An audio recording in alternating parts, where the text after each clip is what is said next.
So hey guys, how are you all? I hope you all are fine. So as you seen in the thumbnail, today we are gonna see what if Naruto fell in love with Grafiya. So watch this video till the end, also like, share and subscribe to the channel. Now let's move on to the video. I often wondered if the future was set in stone, and if it truly was set from the very beginning, why even bother to fight against the odds in our lives? Where was the meaning behind our constant fighting? All the pointless fights between us humans just so to make our lives better. To fight for our homes, our families, to fight for what we thought was right. A difficult question if you ask me. A question I still ask myself nowadays. I thought that I had seen the horrors of war, the true horrors and pain that swallowed the shinobi nations with the ongoing fourth shinobi war. I thought that it was the most terrifying thing that would ever threaten our lands. But I was wrong, so terribly wrong with my assumption. I thought that after Madara's defeat and finally, with Otsutsuki Kaguya's escape to one of her dimensions, peace would finally spread across the nations, and it did for a few years. The war had ended after only 2 days.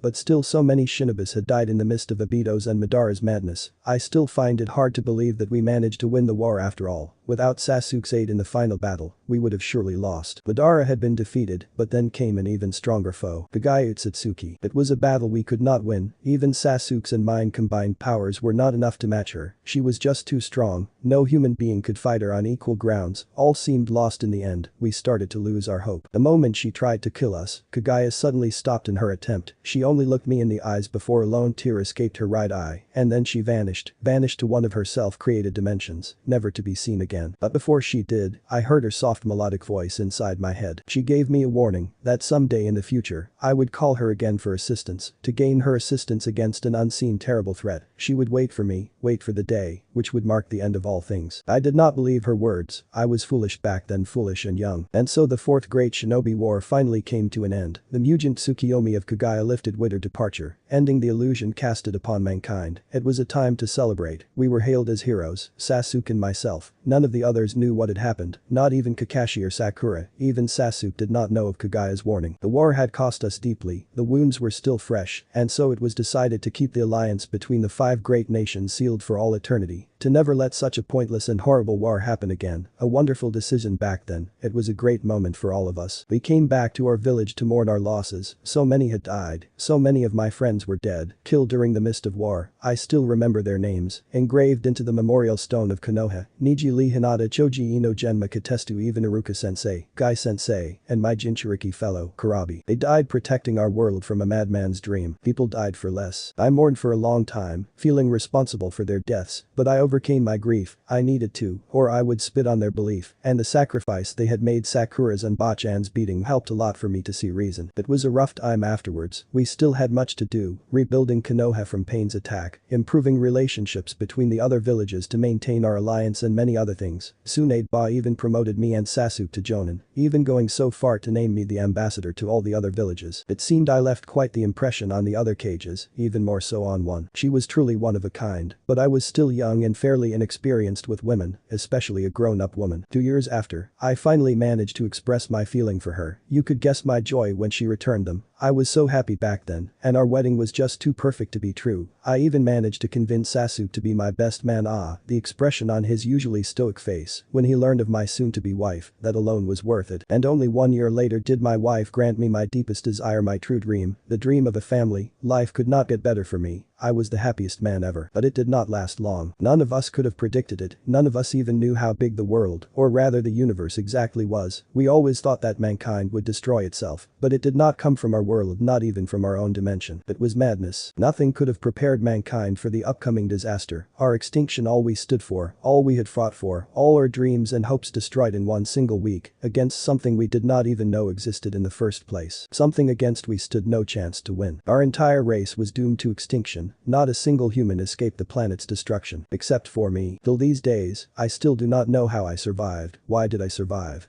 Why was I saved from death while my family, my friends, my home, everything I ever fought for, were destroyed by the Legion? Even now, I do not have an answer to that question. I came to another world, or dimension to be precise. It was a strange world. Even though humans lived on this planet, they were not like me. They were pitifully weak, both mentally and physically. How they managed to survive without chakra I did not know, and then I slowly started to realize that I was the last one, the last survivor of my own homeworld. I was alone in this new world. I did not know what to do any longer. I had lost my spirit to fight and live, the loss of my family being too much to bear, and so I simply wandered across the world, trying to find something to do, a new purpose to live, and as the years passed on, I became aware that I did not age any longer. I still looked like I did on my 20th birthday. I had not even realized my own powers. Power I did not have before the destruction of my homeworld. I had become so strong, I had become something more, something stronger than I could ever imagine. It took me decades to master my newfound powers, and during my travels, I learned more of this world, a world not just inhabited by humans, but also by yaokeis, angels, devils and even gods. The surprise was evident on my face when I first became aware of their existence. My curiosity rose. The underworld, an interesting place, even though I preferred the human world, I quickly lost interest, especially since I visited the place during a war that swallowed the Dark Lands, a war between devils, and I had enough of war. It was during that time that I met her. I found her injured, near the point of death, between the frozen bodies of countless devils. I healed her, we got to know each other, we took pleasure in our talks, and when I finally left the underworld, she came with me. We traveled the whole world for a century, and before I knew it, I once more had a purpose in my life. I was no longer alone, I was happy once more, and I knew that I could not let the same happen to this world, to my new home. The moment I looked into her beautiful eyes, I knew what I had to do, I knew what and whom I had to protect. Even this world was not saved from them, they would find this dimension, and they would destroy it, it would suffer the same fate as my home. I could not let that happen again. I might have lost my will to fight and to live, but now, I had something to fight for. Yes, it would not repeat itself. This world, full of humans, devils and angels, so unprepared for the real threat outside of their world, they would not know how to protect themselves from the shadows that lurked in the dark parts of the universe. It was my duty, my fight. Yes, this world was worth saving. I still remember the day it happened, even though I desperately tried to forget about it, but to no avail. The day, which heralded the beginning of the end, the destruction of my homeworld. It should have been a joyful day, a day to celebrate our victory, but what came we could not even imagine the horrors that were unleashed upon us. Why had it come so far?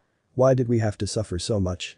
Fighting for our mere survival, a vain fight if you ask me. I can still remember the happy times I shared with my friends and family, before it all started, before darkness consumed our home. Yes, life had not always been easy. My siblings and I had much to endure during our earlier years, having lost our parents while we were only but kids. I was responsible for my two younger siblings. I needed to protect them. I was feared in our village, feared for something I took control over. I never wanted this power, but I had to protect my family. The village did not want us, did not want me any longer, and so we were forced to flee, to search for a new home, a true home. And a new home we found. Yes, we finally found our place, a place full of friends, a warm home, which welcomed us, despite my strange unwanted power. I was so happy to finally have a place to call my home, to finally know my family and safety. It was the start of our new life, a good life. The years passed on and the guild, which we joined, became even stronger and well known over the continent. I learned to live with my power, to control my power, and grew stronger with each passing year. But the moment I thought that I had lost my sister, I became weak, I became tired of the fighting, and simply wanted a calm life for my remaining sibling and myself. Those 3 years were truly a difficult time for us, and even for my guild, which I considered family. But she was not dead, my sister did not die that fateful night like I had thought. We were reunited once again, and together we faced many adventures, strong enemies, who threatened our world, but we always managed to win in the end. The bonds of our family and friendship were always victorious. Even after we awoke from a 7-year stasis, we managed to recover. Much had changed during these years. Our guild had suffered greatly with our departure, and we had to show the world once more the strength of our guild. A perfect chance to do so came months after the Daimedo Enbu, the Grand Magic Games. We could prove ourselves. We could reclaim our position as strongest guild. We were excited to win. We aimed to win, to fight for those who were left behind. We needed to make amends, as they had suffered, cried for 7 years. We had to fight for them. The competition was strong, the fights were ruthless, much was at stake. While we slowly managed to regain our reputation and the support of the audience, we never suspected what happened behind the scenes. The Daimedo Enbu were only a cover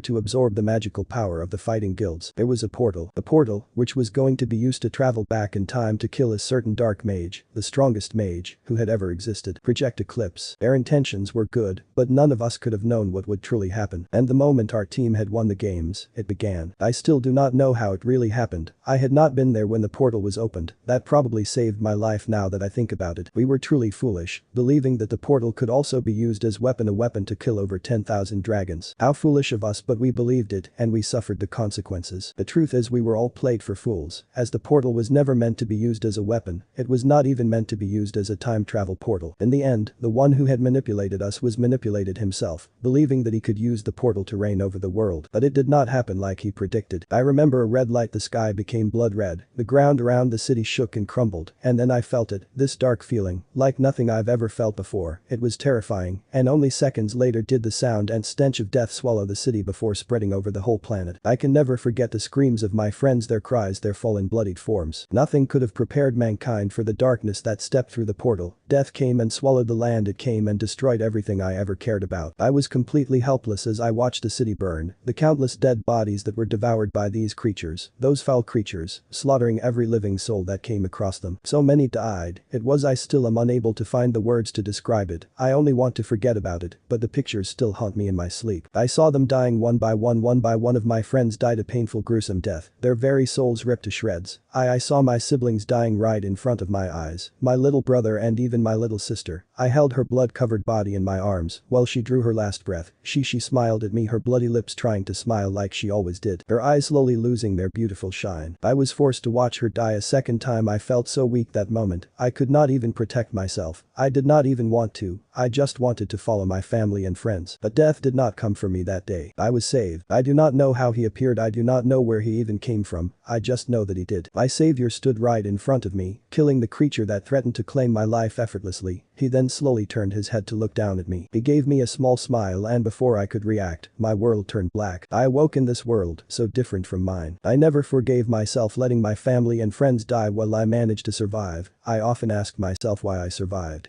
Why could not my siblings be saved instead? Why was I saved and not them? I still do not understand, and I still have not adapted to this new world. I did not deserve to live. But I did. I survived the destruction of my home. I know that my savior managed to rescue some other people from my homeworld, but I did not want to meet them. I grieved the loss of my siblings and friends. I do not know how to live any longer, how to live without my family. I never really thanked my savior. I still think I did not deserve to be saved that day. I lost my belief and hope. I'm useless. Nighttime, the capital city Lilith, underworld. Silence reigned over the largest and most populated city of the underworld. Not many devils were currently out on the streets, even though their race was mostly night active. But for the sake of the non-pure-blooded devils, mostly former humans, the flow of time was adjusted to match the one flowing in the human world, and so it came that even the true devils adopted to the new lifestyle, sleeping during the artificially created night. After the Great War hundreds of years ago between the three major factions, known as the Devil Race, the angels from heaven and their counterparts, the fallen angels, many things had changed for the underworld, but the loss of their four strongest leaders, known as the Yondai Mayu or the four great Satans, peace with their mortal enemies, was essential for the survival of the Devil Race.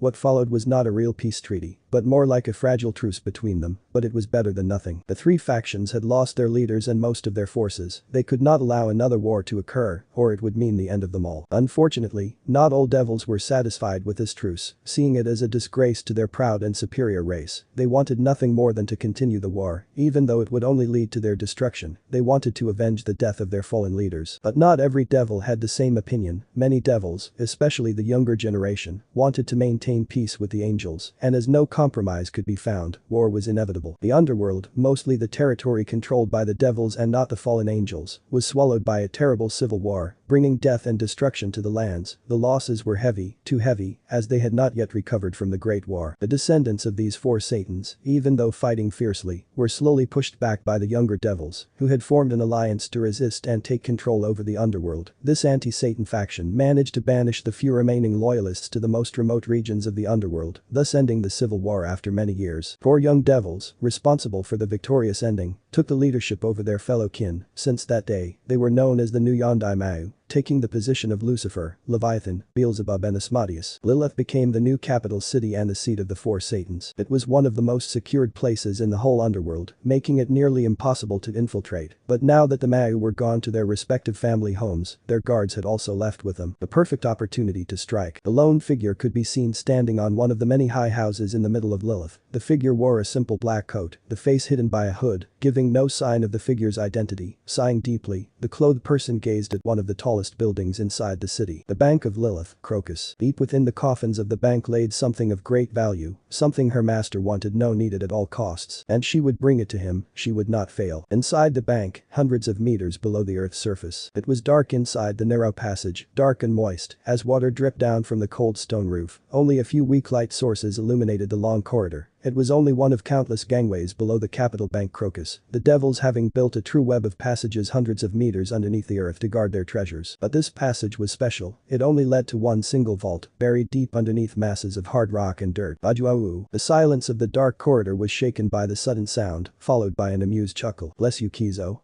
I hope you haven't caught a cold. Ah thanks man, oh, how much I hate this fucking post. Any idea when we'll be relieved? His partner only shook his head, no idea, but I bet we still have guard duty for another 4 hours or so. Kizo sighed deeply, wiping his nose clean. Shame, I fucking hate it down here.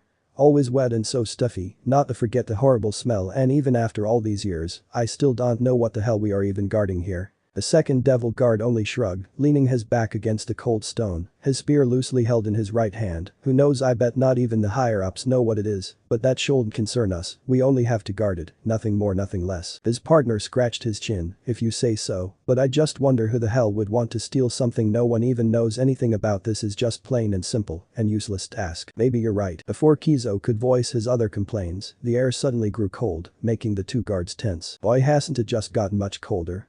His fellow guard felt the same, seeing as even their breaths became visible to the naked eye. The two devil guards grew nervous, looking around the narrow corridor into the darkness. I've got this really bad feeling, maybe we should call Rain. Kizo could not even finish as his voice was swallowed by the torrent of blood that escaped his mouth. His fellow guard was not even able to react as he suffered the same fate, something sharp having slitted their throats in less than a second. Both devils sank to the ground, blood spraying out of their throats. They desperately tried to stop the bleeding by pushing their hands against the horrendous wound, but they knew it was in vain. The lone figure emerged from the dark of the gangway and calmly walked in their direction. Kizo watched the black-clothed person when she came to stop right in front of the sealed door to the vault. His vision became blurred. The last gurgling sound escaped his bloody lips as a sharp spear of ice pierced his heart, killing him instantly along with his partner. The intruder did not even bother to look at the downed forms of the two guards, who were lying lifelessly in their own pool of blood. Her attention was solely fixated on the heavy metallic door, protected by powerful sealing magic. She touched it with the palm of her right hand and slowly, a layer of thin ice spread over the door. The powerful use of magic made even the passage freeze over with thick white blue ice. The door hinges froze and burst into thousands small ice bits, sending another powerful magic pulse out to disable the last magic seals. The heavy door finally fell to the ground, creating a strong cloud of dust. The figure stepped into the small vault, her eyes immediately landing on the weakly illuminated chest on the stone podium. She needed to act quickly now, surely her earlier power rise had drawn attention. Better she would not risk a confrontation now, her master counted on her. Walking in front of the simple chest, she touched the cold rotten wood, and with another wave of her magic power, it opened. Her eyes glowed underneath the hood as she saw the reason for her coming. Her master would get his wish. At the same time, Gremory Estate, Underworld. Her home was still as she remembered it to be, even though it had been only 3 months since her last visit, it still felt like years to her. A small smile graced her delicate lips as the young woman walked across the impressive hallway of her family estate. Welcome home, Rias-sama. Said girl gave a smile at the bowing made before she resumed her walk. Being the second child and heir of the prominent clan, Ria's Gremory was well known throughout the underworld. Even though she disliked to be seen as only the princess of her clan, she was still proud of her family's name, being one of the last pure-blooded devil clans after the Great War and Civil War. Still, she often wished to be seen as only Rias, just Rias. That was one of the main reasons why she went to the human world, where she was not known for her stature as devil or Gremory princess, but she still missed her home, and so she often came to visit her family in the underworld. Stopping in front of one of the many mirrors, which decorated her family's estate, the young woman gazed at her reflection. What she saw made her hum in appreciation, knowing very well why she was seen as the most beautiful girl in her school. Her long beautiful crimson hair, which reached past her waist, was truly what made her stood out from the rest. She was really proud of her silky hair, several bangs covering her forehead and framing her pretty face. Her eyes were of a brilliant blue color with a hinge of sea green, her creamy pale skin doing well to accentuate her feminine features and plump lips. She was even one of the tallest girls in her class, and of course, due to her being a devil, her body was far more developed than an average human girl. Although much to her ire, she would never be able to be best her friend and queen in certain aspects. The Gremory heiress was clothed in a yellow blouse, showing a generous amount of her ample cleavage while her black skirt went slightly past her knees, giving a good sight to her creamy long legs. To complete her outfit, she wore black high heels and a blue jacket against the cold of the night. Yes, Rias could be more than proud of her figure, if only someone could see past her beauty and see the inner her, if only. Shaking her head to get rid of the upcoming thoughts, Rias quickly stepped through the double doorway into the large spacey living room, illuminated by several huge lamps on the ceiling. A long wooden table took most of the space in the middle of the hall. Ria smiled as she saw her older brother sitting near the head of the massive table, silently going over countless papers, which needed his signature. The eldest child of the Gremory clan looked up from his paperwork, and his eyes immediately brightened when he saw his little sister. Before she could blink, Ria's was already in his arms, being spun around while her brother rubbed his cheek on hers. Ria's tan. Their cheeks immediately reddened in embarrassment, struggling to get out of her brother's vice hug. "Oh Ani-sama, put me down. Now."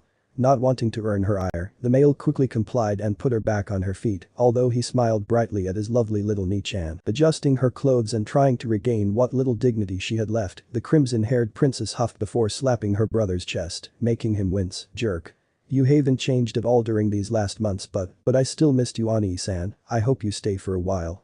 Father and mother would surely be happy to have you here for a bit longer." Hi chuckling, her older brother went back to his seat, followed by his sister who sat down on an ear chair, brushing some strands of hair behind her left ear. Rias gazed over the massive amount of papers on the table. "Looks to me like this won't be a vacation for you, huh?" Sighing deeply, her older brother massaged his temple. "You have no idea, Rias Tan, I fear I can't spend much time with you after all. Even though you need your big Aniki so much, sniff, already seeing your hurt pretty face makes me so sad, sniff." Ria's right eyebrow twitched dangerously, although her face remained impassive as she watched her brother wiping his fake tears away. "Keep telling that to yourself, Ani Ibaka, seriously, why do I have such a siskin as brother?" Yes, her brother was truly an interesting devil. Being born as the first child of the current head of the Gremory clan, he would have been the heir, but due to his efforts in the civil war, her brother along with 3 other powerful devils, took over as the new Satans. Even if it was hard to believe, her brother was the leader of the 4 Satans, and currently, the strongest devil among his kin. He was Surzich's Lucifer, formerly Gremory, but most of all, he could be the most childish person she had ever met in her life, despite him being the leader of the Yondai Mao. Yeah, even she still found it hard to believe sometimes. Surzich's could be viewed as a male version of her. He was quite handsome, if she believed the talk among the female maids of the estate, having the same bluish-green eyes as her and shoulder-length crimson-red hair, as it is usual in her family. He was nearly a head taller than her, clad in his usual black evening robe, and not his traditional Satan attire. Sending his paperwork a heated glare, Surzich's turned his attention now completely to his sister, grinning brightly. "So Rias Tan, what brings you here at this late hour?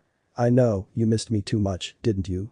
"Yes, no need for further words, I know I need to look more after you. My little Rias Tan is still too young to live alone, I should have known. If only I could visit you more often, having your big Aniki with you would surely brighten your day," wailed Rias Tan. Groaning, the young woman slapped her right cheek in embarrassment and fury. Only her brother, despite loving her more than it should be, always managed to bring her nerves to the point of breaking. "Nothing of that sort, Ani Ibaka, though I did miss you." Ignoring his cheeky and stupid grin as best as she could, Ria's demeanor became serious again. "I just came back from my monthly visit and I wanted to see you all before going to bed, although I may guess Tusan and Kasan are off to visit one of the other families. I can't feel their magic power inside the estate." Yes, they are currently at the ball, which is thrown at the Citri estate. "You know how close our 2 clans are." The Mao put the pen on the table, leaning his head on his right hand palm. "But this is not the only reason for your visit, is it?" True enough, a small smile graced her delicate lips. "You may not believe it, Ani-san, but I'm sure I have found a powerful new member for my peerage." "Oh, do tell so." "The human student from my school has gathered my attention. My guess is that he has a powerful sacred gear inside his body. I even dare to say it may be one of the 13 Longinus, although which one, I cannot say for sure." Now that managed to raise one of Surzich's eyebrows. "Interesting, it seems luck is on your side, Rias Tan. Having such a powerful servant in your peerage is surely bound to bring you fame in the future. You still lack many pieces after all, so when do you plan to reincarnate him? You are waiting for a better opportunity?" Nodding, Rias blew another strand of hair out of her face. "I am not sure when I'll be able to reincarnate the sacred gear wielder, though I do plan to do it in the following weeks if no better chance arises. Fortunately, Sona has shown no further interest in him and given me even free rein to add him into my peerage. She is close to have a complete set of pieces. Lastly, I heard she managed to reincarnate another sacred gear wielder, the one she already had her eyes set on." Surzich's closed his eyes, chuckling slightly. "Ah yes, little Sona-chan, Seraful-chan always speaks so highly of her little sister during our meetings. She seems to manage very well. our little siblings grow up so fast, and sniff I'm not able to see my little Ria's tan sniff during her growth sniff. A tired sigh escaped her lips as Ria's watched her brother going from serious into an emotional state, her left eyebrow twitching all the while. Fair enough, she should have gotten used to it by now. Hearing little footsteps outside the hall, the girl turned her head, and not a second later did the doors open. Oba-chan. A beautiful smile sneaked on Ria's lips as she extended her arms to welcome the small bundle of joy, who nearly crashed against her chest. Missed you, Oba-chan. The crimson-haired princess lifted the young boy off his feet, getting a good look at him. Your auntie missed you too. Oh my, Mil-chan, you've grown so much in these last months, already getting much heavier and stronger, are you not? The small boy giggled cutely while enjoying his aunt's attention. Yeah, not long, and I'm taller than you, Ria's Oba. I am sure of it. Ria's amused grin did not leave her face, bringing her little nephew closer to her chest while she sat back on her chair. Both family members giggled while the young woman rubbed her cheek against the small boy's one. But you'll still be my cute little nephew. Milika's Gremory, her nephew and the son of Surzich's Lucifer, the second heir of the house Gremory, had only just reached his 10 years, the little boy being nearly the exact replica of his father, short spiky crimson hair and the same facial traits, although his eyes were a deeper shade of red. Her nephew was currently dressed in his pajamas, meaning he was just about to be brought to bed, or he might even have sneaked out of bed, difficult to tell sometimes. Ah-chan sensed you, Ria's Oba, so I had to say good nighty to you too. His cute face made Ria's even happier before she started to tickle him, earning some cute laughs from her nephew. In the meantime, Surzich's watched the exchange with a small smile. The sight of his family always managed to raise his spirits up after hours and hours of endless paperwork. This was one of the moments where he knew that the terrible war he fought in had been worth it. Even though the three factions were not truly at peace, life had gotten better for the new generation. He would do everything to maintain the peace for his race. The Mayu clapped his hands, earning the attention of the still cuddling duo. Not that I want to interrupt this little family reunion, but should you not already be in your bed by now, my son?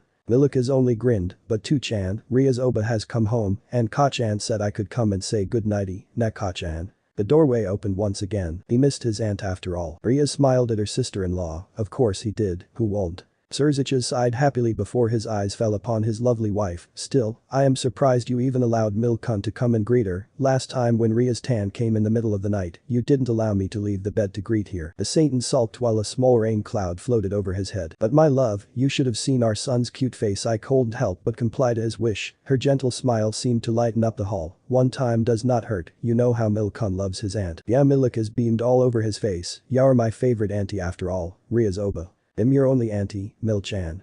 Ria smiled lovingly at her nephew, who giggled. Smiling, Surzich's turned to his wife, who came to stand next to him, her eyes never leaving her only child. He didn't cause you too much trouble, I hope.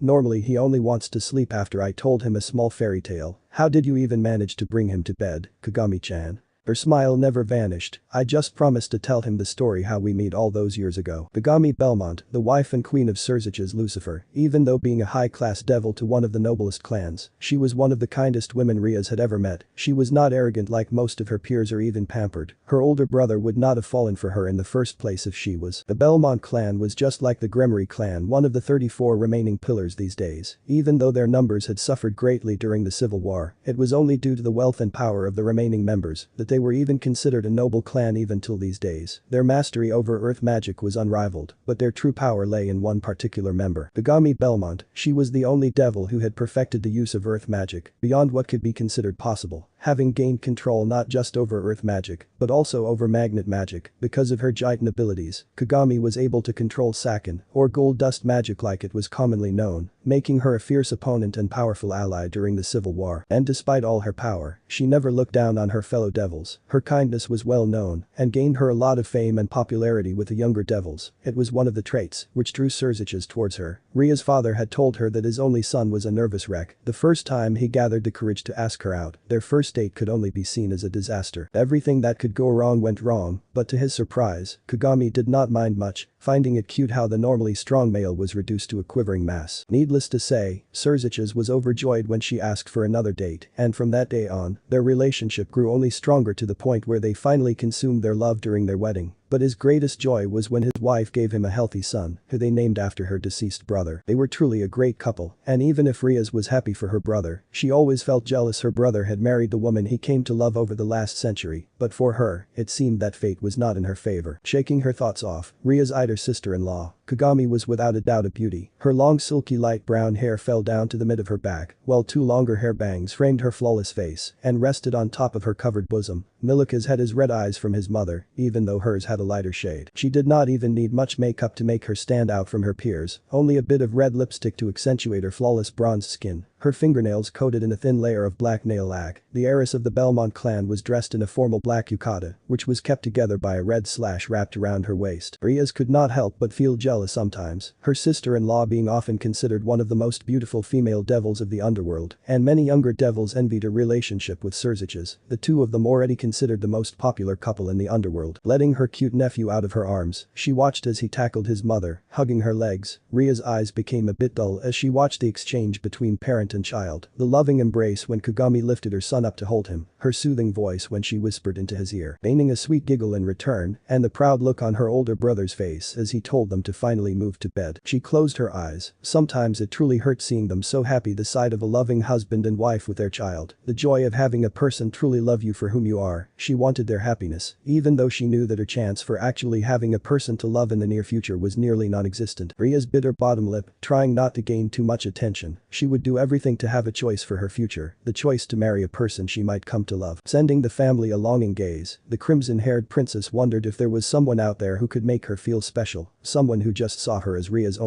Only time would tell. The city of Kuo, outskirts Japan. Hot steam filled the spacious, luxurious bathroom as the glass door to the shower silently opened. A tall blonde man stepped out, covered in countless drops of water that dripped down his athletic build. Sighing pleasantly, he quickly pulled a towel out of the wooden shelf to his left and dried his hair off, wrapping the towel around his waist. The blonde man moved towards the sink and gazed at the mirror right in front of him. He sighed melancholy as he eyed his appearance. So much has changed these past decades. Damn, I've truly gotten old. Even though only mentally, all the pain and losses I was forced to endure, I can hardly even remember my old life. Remember her. Carefully, the man touched a nasty-looking scar, which went straight through his left eye, degrading the otherwise handsome face. He winced as the memories came back. But what stood out most was the huge scar, which covered most of his upper chest, making it appear that something had tried to rip him to shreds. Even though his healing factor was still exceptional and had gotten even stronger, he did not allow the ugly scar to heal. It was a reminder for him, reminding him of his failure to protect his family. Naruto took a deep breath before he steeled himself and left the stuffy bathroom. Entering his spacious bedroom, he walked straight to the large table next to his broad bed. Licking his dry lips, he eyed the countless liquors, which he kept on the desk, before grabbing a bottle of brandy and poured some of the cold liquid into a glass, followed by 2 ice cubes. Shaking his head, he took hold of the glass and stopped in front of the large window, gazing hollowly at the beautiful sundown that transpired outside his home. The late hour still sent some rays of sun into his bedchamber, casting wide shadows over the floor and walls. Beautiful, majestic and yet so deadly at the same time, nature has sure given us such beauty to feast our sight on. A shame humans tend to ignore the wonders of nature, being more concerned with their pointless tasks. Such a shame indeed. Taking a good gulp of the brandy, Naruto clicked his tongue, enjoying the cold liquor flowing down his throat. This world is not ready yet. Pouring the last of his drink down his throat, he sat on the bed edge, putting the glass back down on the counter. His eyes became dull, the eyes of a hardened warrior who had seen much in his life, too much, having seen the good of life, but more so the gruesome side of life, things he would never forget and still haunted him even in his deepest dreams, never allowing him to completely forget them. It will not be the same here, not as long as I still live. Too much lies at stake this time. The blonde-haired man did not show any signs of surprise when the door to his private chamber opened and someone stepped inside before gently closing it once more. He could hear the soft sound of clothing falling to the wooden floor, and only seconds later did the bed slightly shake as the person crawled onto it. A small smile found its way on his lips as 2 slender yet strong arms wrapped around his neck, pulling the rest of a warm naked body against his back. Naruto now smiled in content as he felt 2 soft pillows press against his back, while the owner's head rested on his right shoulder, her warm breath tickling his ear and cheek, letting pleasant sensations run through his body. His right hand came up to caress her smooth arms. May I presume that the mission I gave you was a success?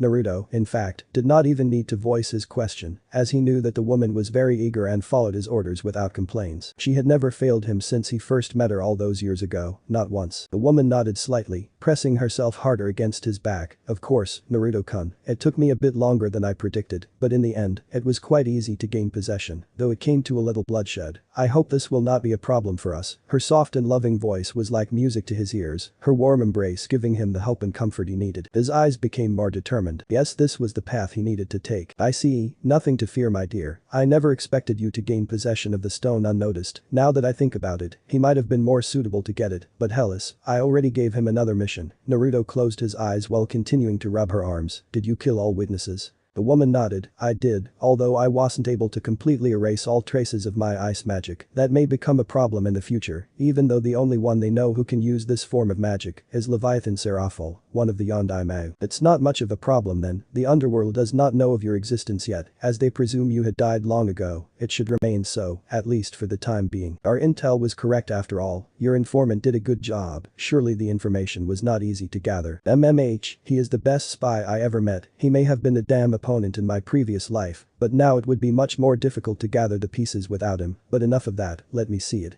The woman did not answer, she only stretched her left arm out. Naruto took the clue and stretched his own free hand out. A small, but heavy object fell into his open hand palm. The former Jinchuriki brought the piece closer to his face, scrutinizing it with his powerful eyes. It seemed like a simple unimportant polished stone, not bigger than his palm. The jewel was in a deep green color, and even though it had been long since forgotten and sealed away, he could still feel the power within it. The number 3 was engraved into the jewel. Yes.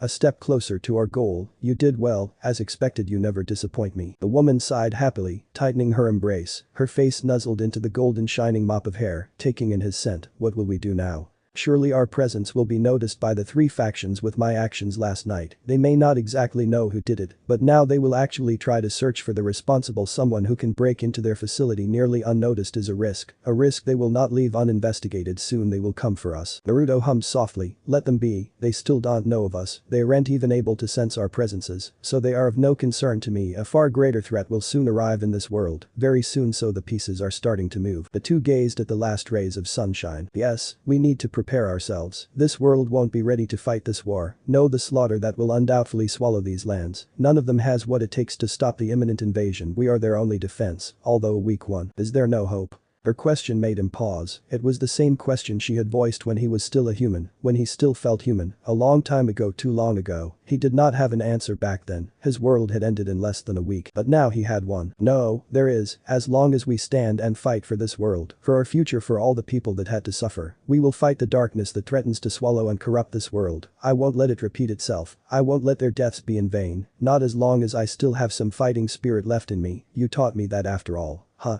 You were the one who gave me back my will to fight, to live, I should say. The woman smiled. She always did when she saw a fraction of his true self. She loved the man he had become, or the man he had always been. He still fought despite all the destruction that had happened to him and his world. He was a true fighter, a beacon of hope for this world, even though the humans and other races will never know of this. He was a person she never thought would come across her, and yet here she was. She was probably the only person who truly knew him. She wanted him, she desired him more than anything else, and she would have him, no matter the cost or who would dare to stand in her way. His heart would always be hers. The father to her children should this world still live after the war. She smiled even wider as she listened to his strong heartbeat. She loved the sound of his heartbeat, as it always made her feel at peace. The remaining gems are still needed. She only nodded. He chuckled weakly. What would I be if not for you? Her delicate hand came up and grasped his chin, gently turning his head to face her. Her oil silver hair, like he had only seen it on one person, always managed to catch his attention and made him breathless with admiration. Even though the sun had already disappeared beyond the horizon, her hair was still shining and casted some light across his bedchamber. Her matching beautiful silver eyes gazed lovingly into his very own pair, while her beautiful flawless face glowed brightly. Her red-coated full lips formed into a pretty smile, always managing to give him the happiness and the warmth he needed. Yes, she was definitely one of a kind. He would not let anyone have her. She was his for all eternity. I think we both know what the answer would be, do we not, Naruto-kun?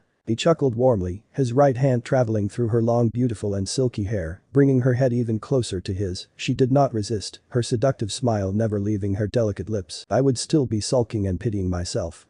Yes, I would still be a nervous wreck if not for you, if not for your love and belief I wouldn't know what I had become, only an empty shell living without a purpose I suppose. She hummed softly, already feeling his warm breath on her lips. We still have much to do, this is only the beginning, our greatest challenge has yet to reveal itself. True, she carefully traced down his whisker marks, enjoying how he slightly leaned into her soft touch. We are few in numbers, and each one of the three factions, as well as the humans in Yao case, will see us as threat. We are alone against this world and the looming darkness, Naruto-kun. The blonde man briefly closed his eyes, enjoying the loving touch of his woman before he gazed at her, his beautiful and mysterious eyes capable of controlling life, which were filled with pure determination. Alone you say, that may be true, but far more powerful we are. They are nothing compared to us, they can view us as threat for all I care, nothing that we cold handle because in the end, they are meaningless, yet still, I would prefer if they would see things our way when the time comes, it would mean nothing to protect this world if its inhabitants could not see what the real threat is. The silver-haired beauty gave him the most radiant smile he had ever seen, it made his heart beat even faster. He smiled in response, leaning forwards, he planted a soft kiss on her supple lips. The woman moaned into the kiss, parting her lips to suck on his bottom lip, but Naruto quickly broke the contact, smirking as she frowned in response. You seem quite eager, my Grafiya dear. The now named Grafiya hummed softly before she pulled his head closer, their lips once more meeting in a soft yet passionate kiss. He could allow himself to enjoy this one moment of peace and happiness. The time was closing up, the looming darkness was nearing this world. It was only a matter of time before the first shadows would try to pry their way into this world. Although, a part of him feared that they might already made contact with some residents. Somewhere far away, in a desolate place in the underworld, the cold wind blew through the decayed halls of a long since forgotten castle, which was built inside the very root of the mountain. No one knew of this former castle. Being one of the private refuges of the original Lucifer, no devil knew of its location anymore, except for one. A lone figure walked leisurely across the once proud and luxurious hallway to the throne, one of the very few pieces of furniture that still stood inside the castle. This brings back some memories, never thought this place would be forgotten, such a shame indeed. The cold voice of the man resounded across the deserted hall. He was a very tall individual, dressed in silver formal clothes that resembled the Satan's ones, his shoulders protected by well-crafted armor. The man had a handsome face.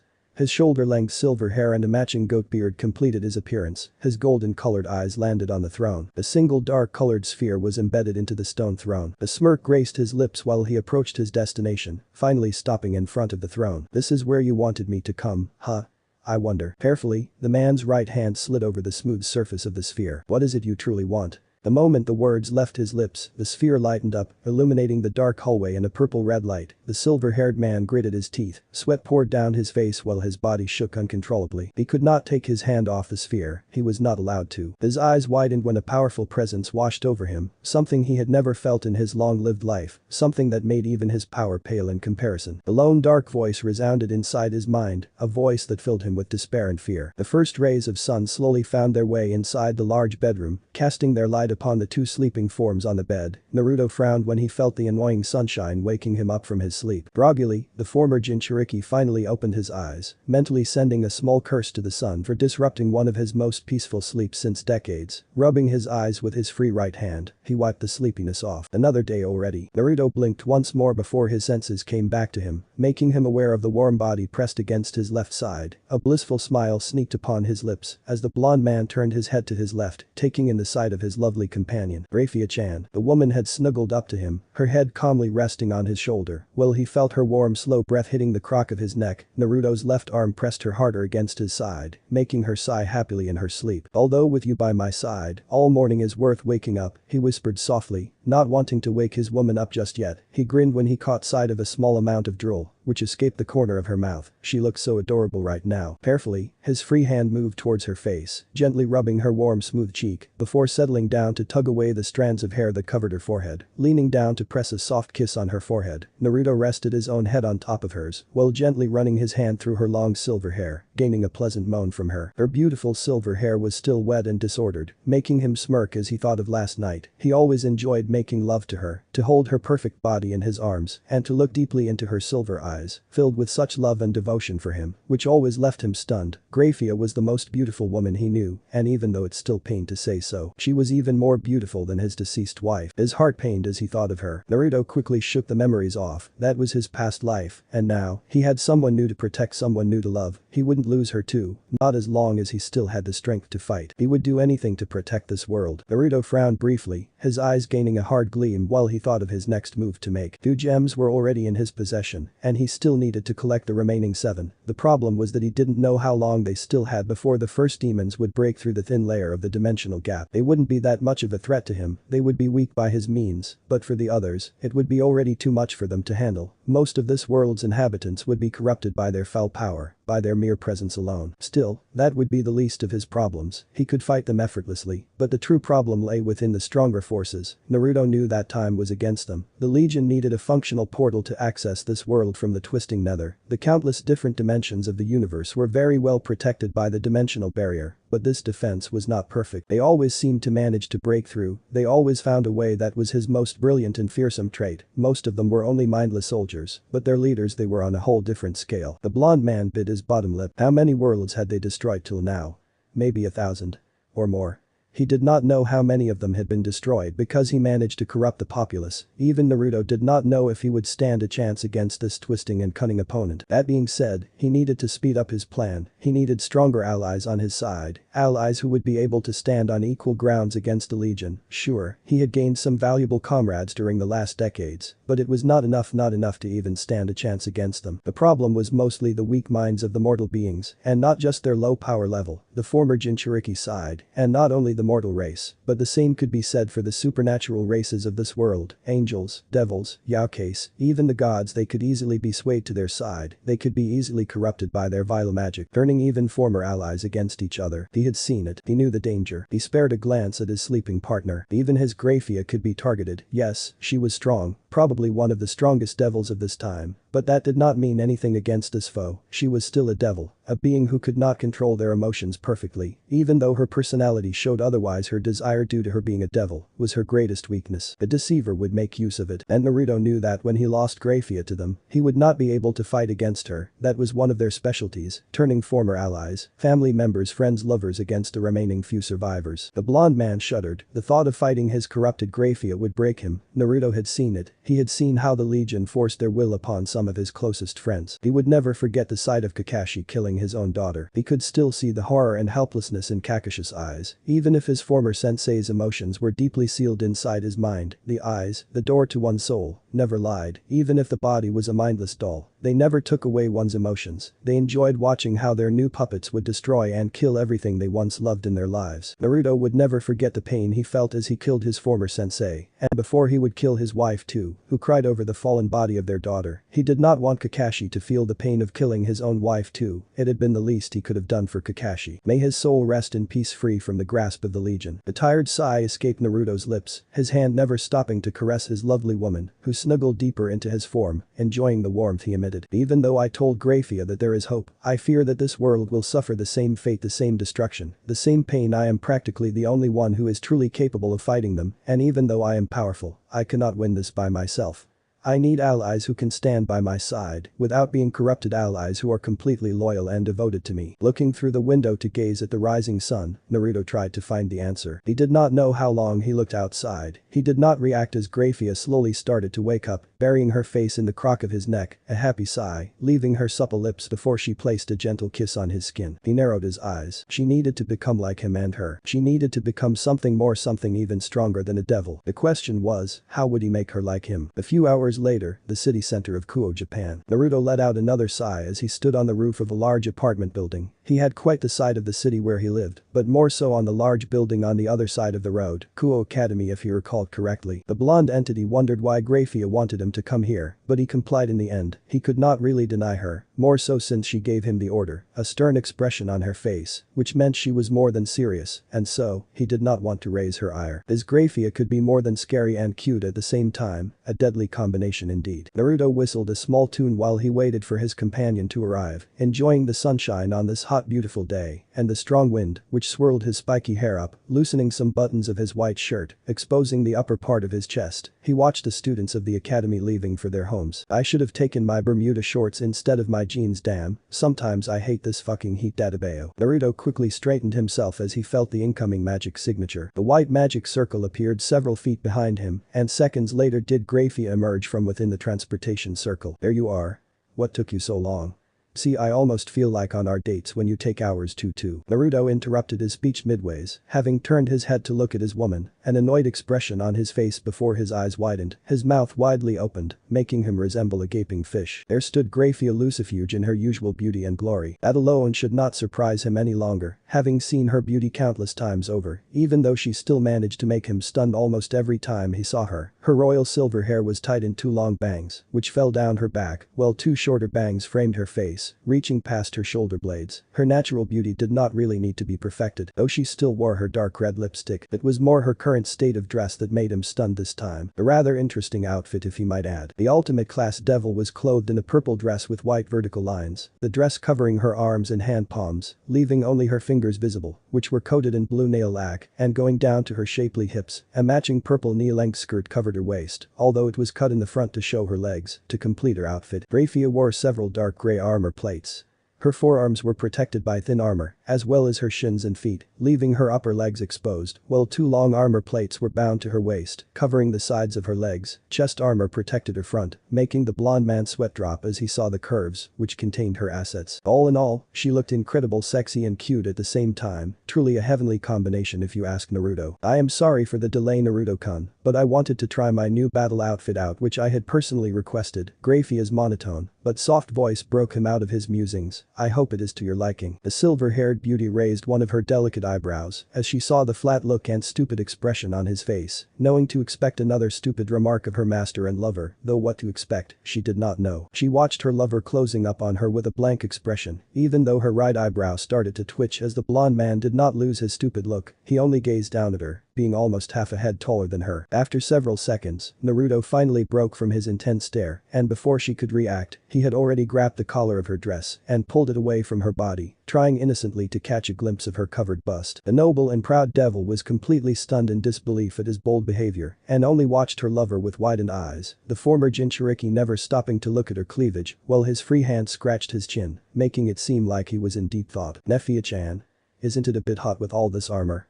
Damn, your breasts must be covered in sweat if I may guess. Hell, how did you even manage to pack the girls inside this chest plate in the first place? He never saw the dangerous twitch of her eyebrow. He never saw the fist coming either. Bonk. A second later we could find our hero laying face first on the ground, a huge smoking bump now adorning the back of his head. Not in public, Naruto. All she got in response was a weak twitch of his body. Huffing, Grafiya adjusted her chest plate once more, trying to forget the embarrassing scene with her lover, although she could not get rid of the huge flush on her cheeks, her eyes closed, and nose pointed high in the air to preserve what little dignity she had left. Oh ouch, after several seconds of pregnant silence, Naruto managed to rise to his knees, nursing his aching head in a desperate measure to lessen the pain. A small smile was however present on his lips. How he loved to mess with his lovely devil woman. He was the only one who actually managed to put her out of countenance, with her being mostly stern and impassive during everything, except when being on dates and during their passionate lovemaking. It was always worth it to rile her up, and even though she always scolded him afterwards, he knew that deep inside she enjoyed it. Seeing her standing away from him, with arms crossed underneath her breasts and with an annoyed and cute expression on her face, he just knew she did. The silver-haired woman cast at him a dangerous glare, although the redness of her cheeks made it less than threatening. Oh yes, she definitely loved his antics, she was just too cute for her own good. Scratching his chin, he flashed her his best grin, which always seemed to manage to lessen her anger towards him whenever he had riled her up. Now that he recalled his previous encounters, his cheesy grin and smile always had quite the effect on the female populace, although that time, he was truly too dense to notice that little detail. Grafiya had closed her eyes while she massaged the brink of her nose. She did not want to see his grin right now, she should scold him some more, but her partner always managed to escape her wrath somehow. Cheeky little bastard. Baka.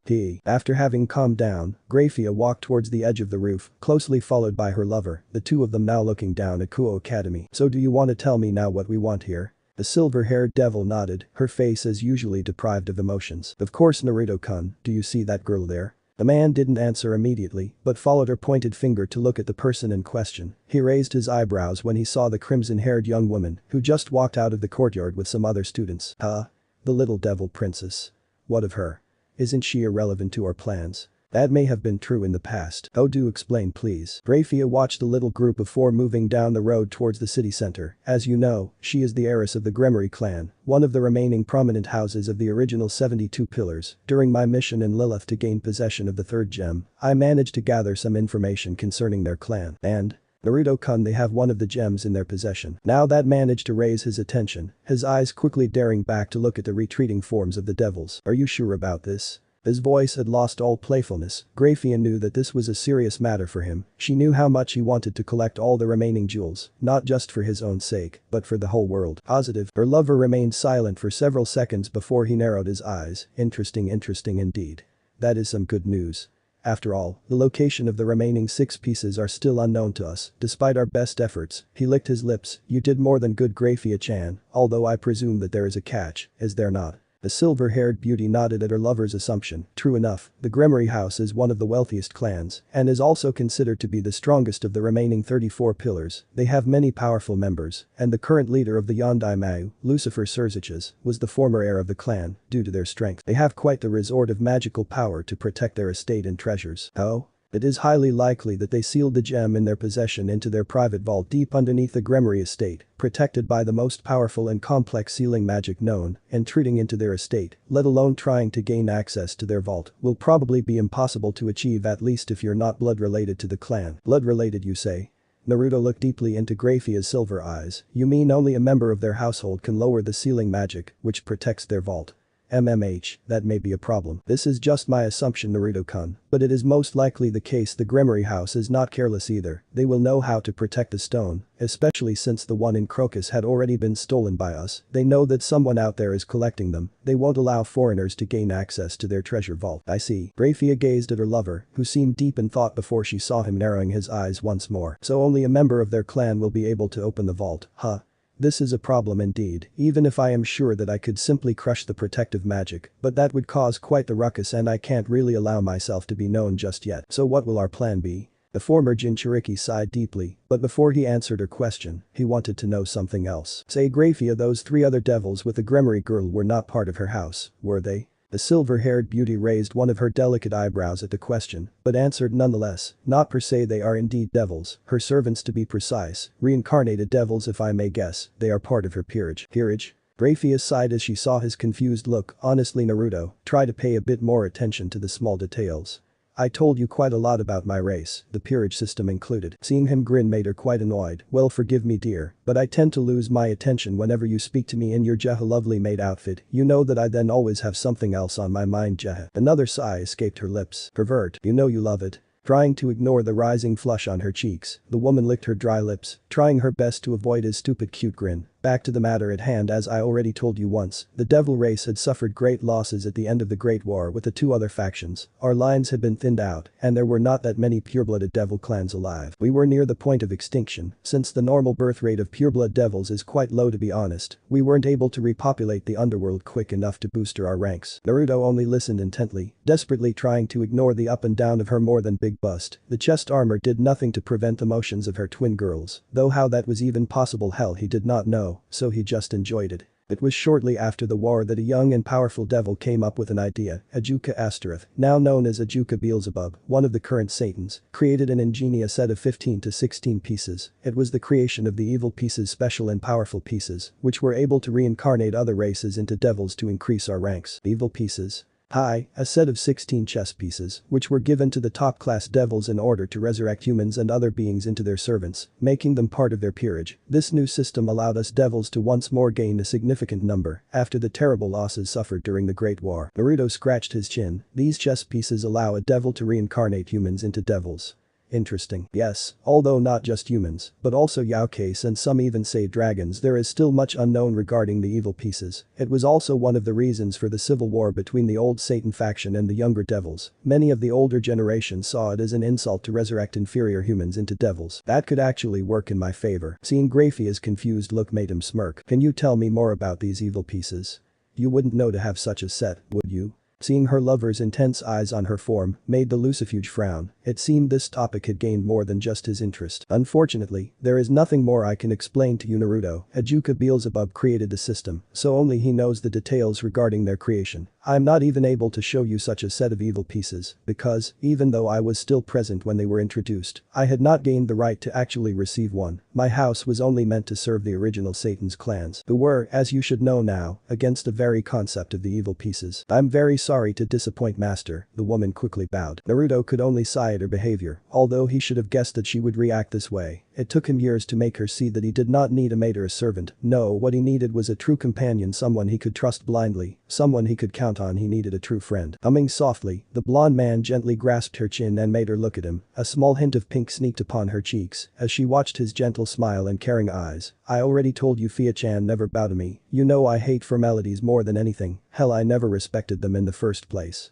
I only need you, your heart and soul. I only need your love for me. Never forget that, Fia-chan. I won't. Smiling, the silver-haired woman stepped closer to him before wrapping her arms around his neck. Naruto smiled as he lowered his head and met his lover in a soft kiss, in which he poured all of his feelings for her. Grafiya moaned as she felt his tongue gently nibbling at her lips, begging to get entry. The devil did not hesitate long and parted her supple lips, her own tongue quickly found by his before they lapped at each other. The passionate lip lock went on for several long seconds before the two lovers finally separated, a thin string of saliva still connecting their lips. Grafiya licked it off, a happy sigh escaping her red-coated lips before she leaned into her lover's embrace, trying to listen to his heartbeat. Naruto never stopped to caress her unarmored back, enjoying the warmth and closeness of his woman. He was truly grateful that he met her. He was glad that Mephisto had convinced him to visit the underworld that time, or he would not have met this woman in the first place, who slowly but steadily became his most precious person over the last decades. The ode Mephisto won. The blonde entity briefly kissed the top of her head. So Ria's Gremory, huh?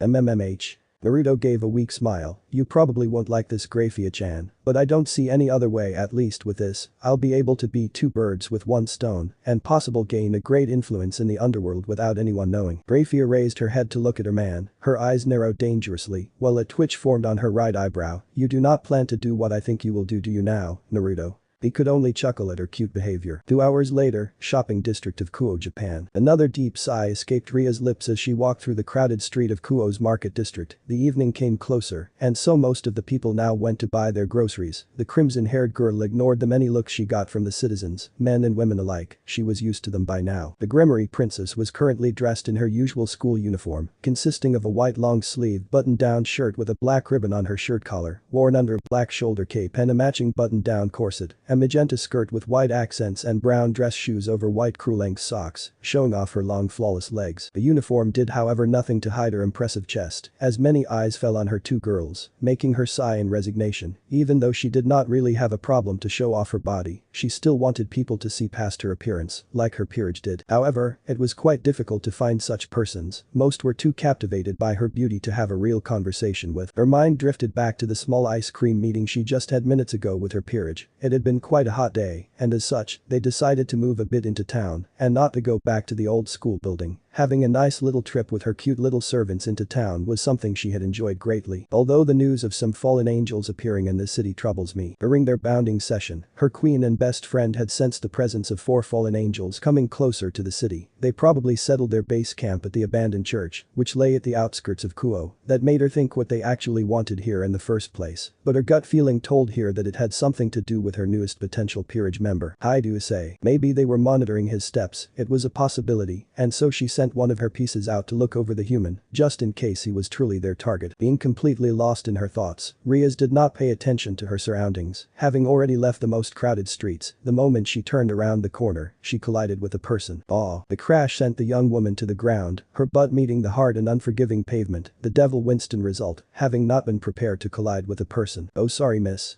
And no, it was my bad. Rias shook her head before she saw a hand in front of her. Smiling gratefully, she took the extended hand and allowed the stranger to lift her to her feet once again. I am terrible sorry, miss, I shouldn't have walked so quickly around the corner. No, it is alright, it was my own fault anyway. Rias blinked briefly before she got a first sight of the person with who she came to collide. The moment she caught a glimpse of his azure blue eyes, time seemed to stop for the crimson-haired princess. Her heart seemed to stop beating as she gazed at the young man in front of her, who could only be older than her by a few years. She could not look away from his beautiful shining eyes, sparkling with such joy and warmth she had never seen till now. His spiky nearly golden hair moved in sync with the small breeze, 2 longer hair bangs framing his delicate handsome face. Rias nearly squealed when she caught sight of the strange markings on his cheeks, almost like whisker marks, making him seem even cuter in her opinion. The young man was a head taller than her, so she needed to look up to him. She blushed a bit when she took in the rest of his body. Even though he wore a simple white and unbuttoned shirt, she could clearly see that he had quite a delicious frame, making it seem that he was well trained. She could not quite tear her gaze of him. He's so handsome, even more so than Kiba. Rias did not even notice when he started to speak. You know, I don't have something against a pretty lady such as yourself holding my hand, but you could let go of it now, nah.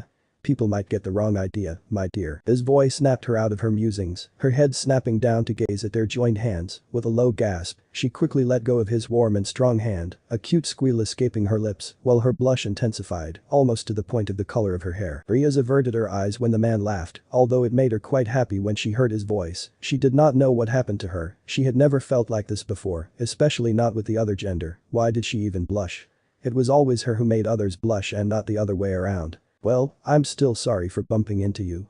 Normally I used to know the people I bump into well, it's kin to my greeting, my friends are already used to it by now. His laugh made her smile while her blush lessened. As I said, it was mostly my fault, I didn't look where I went. Well, what matters is that no one was hurt, nah.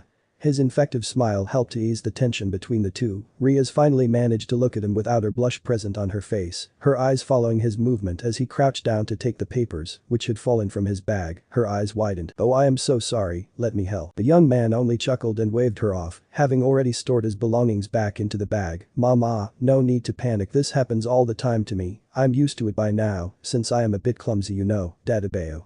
He quickly stood up, bag slung over his left shoulder, his grin already in place. Rias could not help but giggle when she heard his slip. Cute, she felt like a little teenage girl right now. Oh wait, she was. Nervousness quickly washed over her when she felt his eyes on her form. Not knowing what to do with her hands, she simply folded them on her lap. May I get the name of this pretty lady? Rias Gremory. The stranger whistled happily, a beautiful name for a beautiful lady, didn't expect anything less, Dadabeo. His statement made her blush increase tenfold. Get a hold of yourself, girl.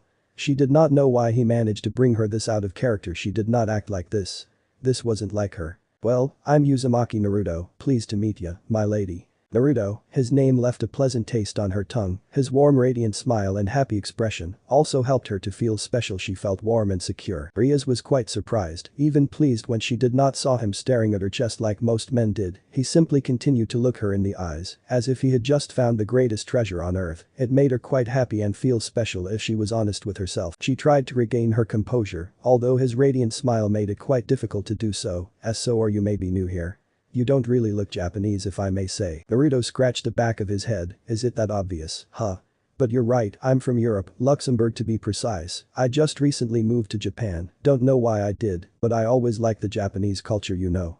And I quickly found a working place here, in a nearby traveling agency, not the most well-paid job, but it will do for now. I see, Rias didn't know what overcame her, but something in her heart hurt when she thought of them never meeting again. Before she could clearly think, the words had already left her lips. Naruto-san, as you are new here in Kuo, so maybe you would like to have a guide.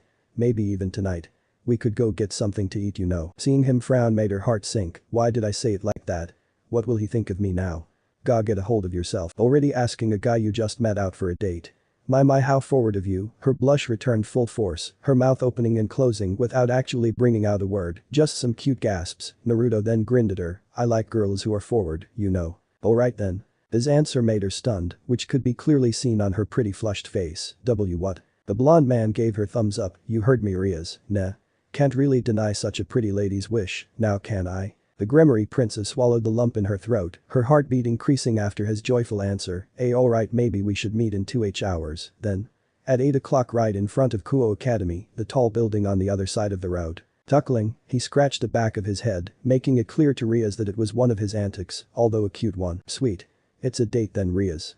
Till then, my lady. Ria's heart threatened to explode when he gently grabbed her left hand and kissed the back of her hand. She felt like a million volts just traveled through her very being as she felt his soft lips on her smooth skin, his warm breath tickling her. Her face now matched her hair color. She, heiress to the most prominent house in the underworld, reduced to a stammering little girl, she could never let her Ani-sama know about this. To her ire, the kiss only lasted a second before he backed off and set her hand free, giving her a playful wink. Naruto then walked past her, leaving her alone with her blushing thoughts. I have a date.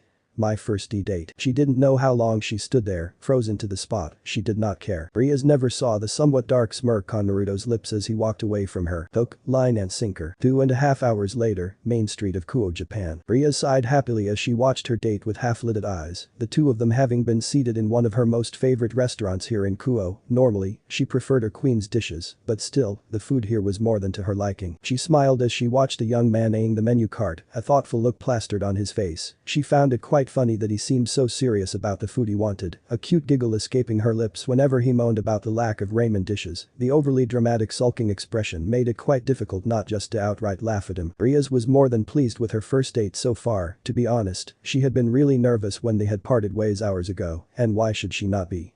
It would be her first date. She did not really know what to expect, even though she had often dreamed about the first date she would have with a boy she liked. On one hand, the crimson-haired beauty was quite glad that her best friend had not been there at her clubhouse. Aeno would have chuckled at her nervous state, seeing her normally strong-willed and decisive king so girly. Her queen surely would not let that come to rest. After what felt like several long hours, she had finally managed to choose a dress to wear for the night to come, a simple yet elegant yellow-colored and sleeveless dress, which showed quite a bit of her well-endowed chest and her creamy long legs. Being quite pleased with her state of dress, she chose to apply some light red lipstick and matching nail lack. Normally she was not one to apply makeup, but she could make an exception just this once, at least her hair was perfect in her opinion, so she did not need to do something about it. Some part of her heart really wanted this to go perfect, and when she finally met her date outside of Kuo Academy, Rias was quite pleased with what she saw. Naruto had chosen to wear black pants and matching shoes, with a light blue shirt, which brought out the color of his beautiful eyes. His hair still spiky as she remembered it to be. She could not contain her joy when she saw the widening of his eyes as he gazed at her frame. Seeing the look of awe and admiration in his gorgeous eyes made her heart swell with joy. And when he finally found his voice again, her breathing stopped when he gave her his most radiant smile, telling her how beautiful she looked. It made her knees go weak, a lovely flush sneaked upon her cheeks as he extended his arm for her to grab. Rias just knew that this night would be perfect. The young woman had quickly shown him the center city, guiding him through the crowded streets, all the while looking at some shops that had still open, making him chuckle in amusement. Rias smiled wider when he did not seem to mind much, deciding to grab something to eat. She brought him to her favorite restaurant, hoping to enjoy a romantic dinner with a blonde-haired man. Even though he was quite clumsy like he told her, nearly tripping over his own feet and much everything that laid in their way whenever he told her a funny joke, she was surprised that he actually had manners despite his lack of respect for pretty much everything, and she enjoyed it very much. She could not help but giggle whenever he told her one of his pranks. Rias quickly learned that the blonde man was a true prankster by heart. She could not believe all the things he managed to do to his friends and acquaintances. You should have seen their faces the moment they saw their pink-colored boxer shorts hanging outside the schoolyard. Ah yes, the stupid look on their faces was already worth it, but when they realized that I was making pictures of them, all the basketball team quickly chased me. Well, I made them chase me all over the school ground. Damn. They didn't even notice they were butt naked till the girls started to scream, "Ah man." Even though I got detention for the whole affair, it was totally worth it, you know. Rias brought her hand up to cover her giggle, her mind trying to picture the whole incident. I bet they never forgot the humiliation, didn't they?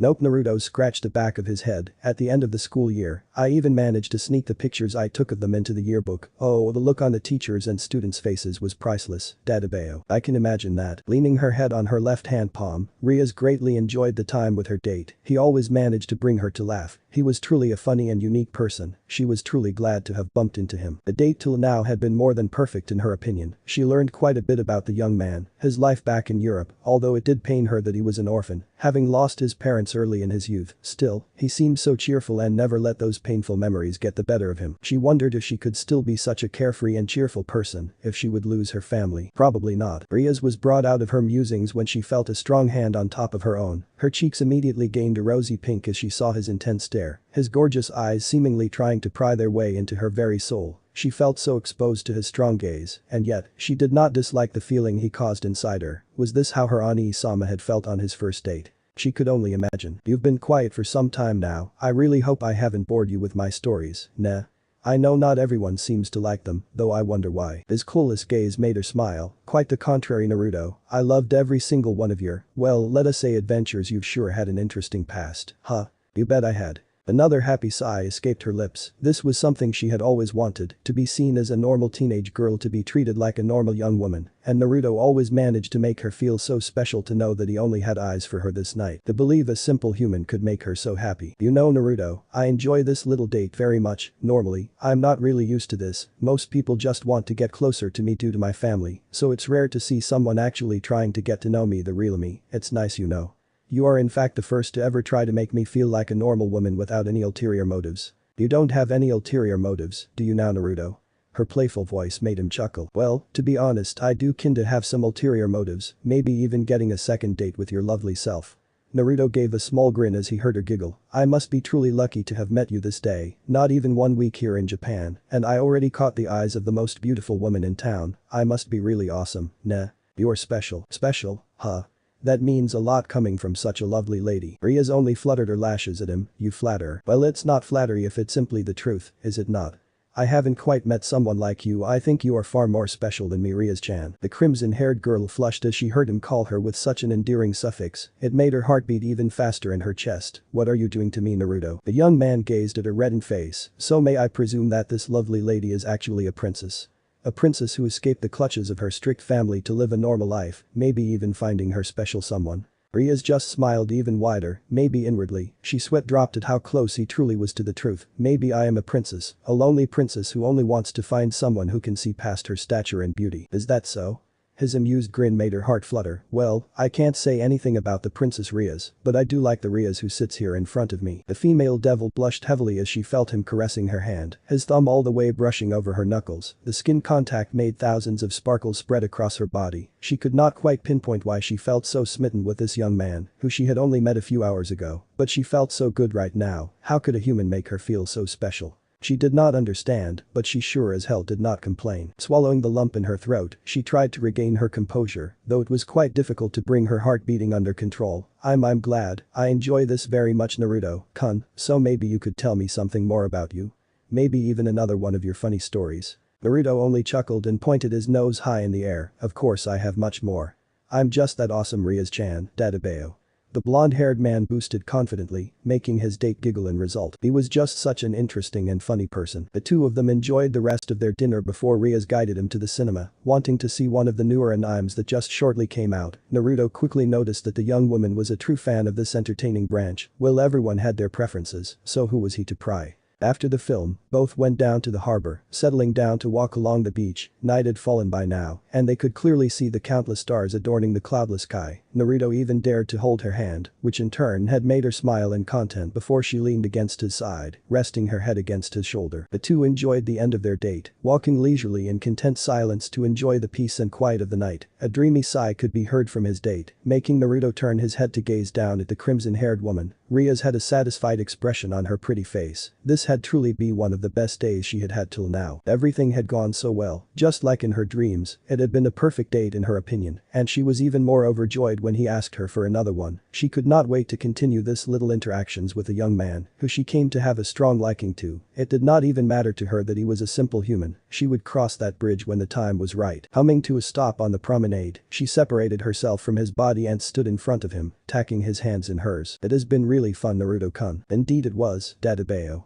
Rias giggled at his little antic, already being used to it. So about that second date. Well, we still have the first one to finish, you know. The female devil bit her bottom lip before gathering her courage. She slowly leaned forwards, standing on her tiptoes to close the gap between the two. Naruto was quite amused when she saw her nervousness, although it may very well be the first kiss she would share with someone, so it was understandable. He smirked. Rias slowly inched forwards, her half-lidded eyes only seeing his azure eyes before he leaned downwards, meeting her halfway. In less than a second, their lips would meet. She could already feel his warm breath on her lips, she could practically taste his lips on hers. Naruto's smirk grew darker. Rias only felt a strong strange pulsation running through her body, and the last thing she saw was his smirk before her sight grew dark and she drifted into unconsciousness. 2 days later, Naruto's mansion, outskirts of Kuo, Japan. Grafiya Lucifuge sighed lowly as she prepared dinner for herself and her lover. The delicious smell of yakitori and steamed vegetables already filling the spacious kitchen. Normally, her man would always help her with the preparations, but since his date with that Gremory girl, he had nearly shut himself in his study room, deep underneath the mansion. She did not know what exactly he was currently trying to achieve, but she knew it had to be important to him. Yet that did not mean she liked it though, as he had not spent much time with her these 2 last days. But Grafiya did not voice her concern for him, knowing that when her lover had something in his mind, he would stubbornly finish it. His stubbornness was truly, well, let's just say interesting to say the least. That being said, the ultimate class devil had not quite liked the fact that he had had this supposed date with that crimson-haired princess. Naruto had teased her afterwards that she was jealous. Why, yes, of course she was. Why should she not be?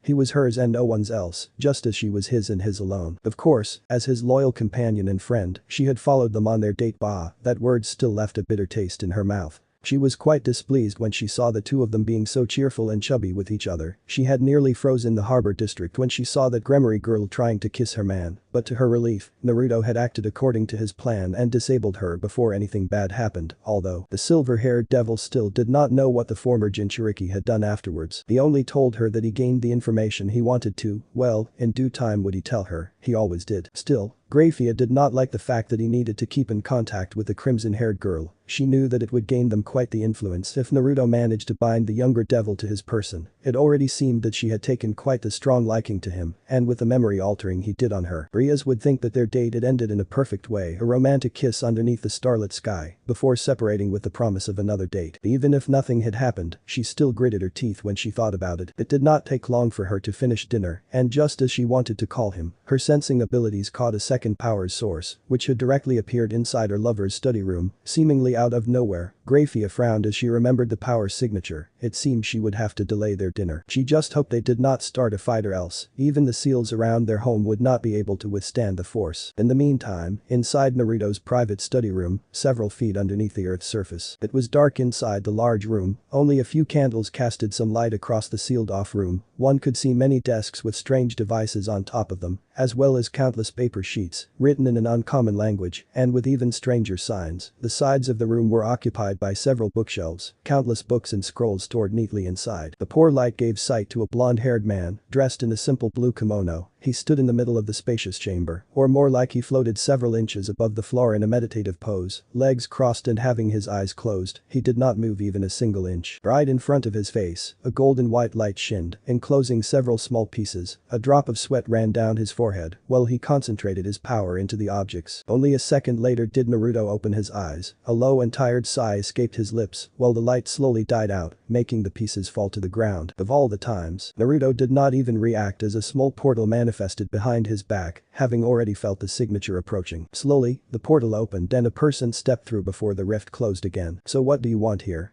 "I am kind of busy right now, office." The blonde-haired entity slightly turned his head to spare a glance at the newcomer, though his eyes widened for a bit. "This is new, growing tired of your old appearance, huh?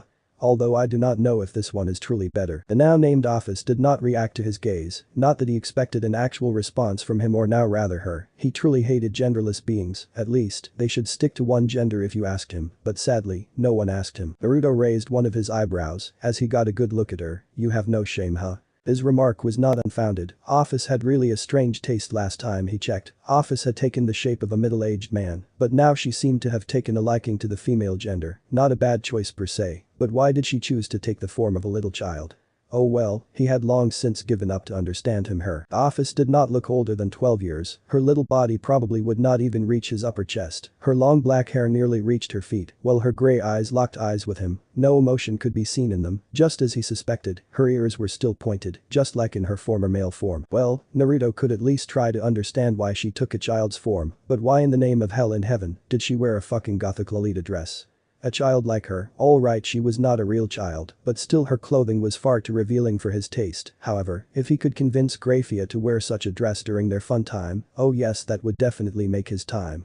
Office wore white shorts tied with pink ribbons. Her black dress covered only her shoulders, back and arms, while the front of her frame was nude. Well, at least she had some black strips which covered the nipples of her practically non-existent chest. To complete her weird outfit, the girl had a pink fly wrapped around her neck and she decided to go barefoot. Letting out a tired sigh, Naruto rose to his feet before he stretched his back. "So what does this little dragon god want of old little me?" It might be hard to believe, but this little Lolita was in fact one of the strongest beings, precisely the second strongest being of this world, a true dragon god, the infinite dragon god. Some even call her the Ouroboros dragon, mostly due to her usage of snakes. Oh, how he hated snakes brought back some bad memories. Though not really bad memories of a certain snake mistress, he still shuddered thinking of her. Most would crumble in fear or praise her. They referred to her as strongest being, but for Naruto, she was a giant pain in the ass. And she always managed to visit him in the most inappropriate moments. It was one of her bad habits. Once, she had visited him during his and Grafiya's bedtime activity. He nearly destroyed his home that night just to get her out, and the worst of all, she did not learn of her mistakes. "So little chibi.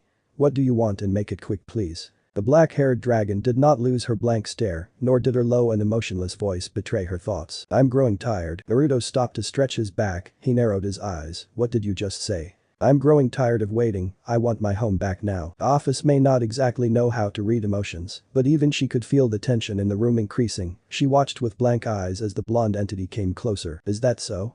His voice was low and colder than the breezing wind. This little dragon wants her home back, and you would do so even against my orders, would you not? The Ouroboros dragon now grew a bit nervous as the former Jinchuriki stopped only inches in front of her, glaring coldly down at her petite form. You would purposely disobey my orders just for your selfish needs, huh?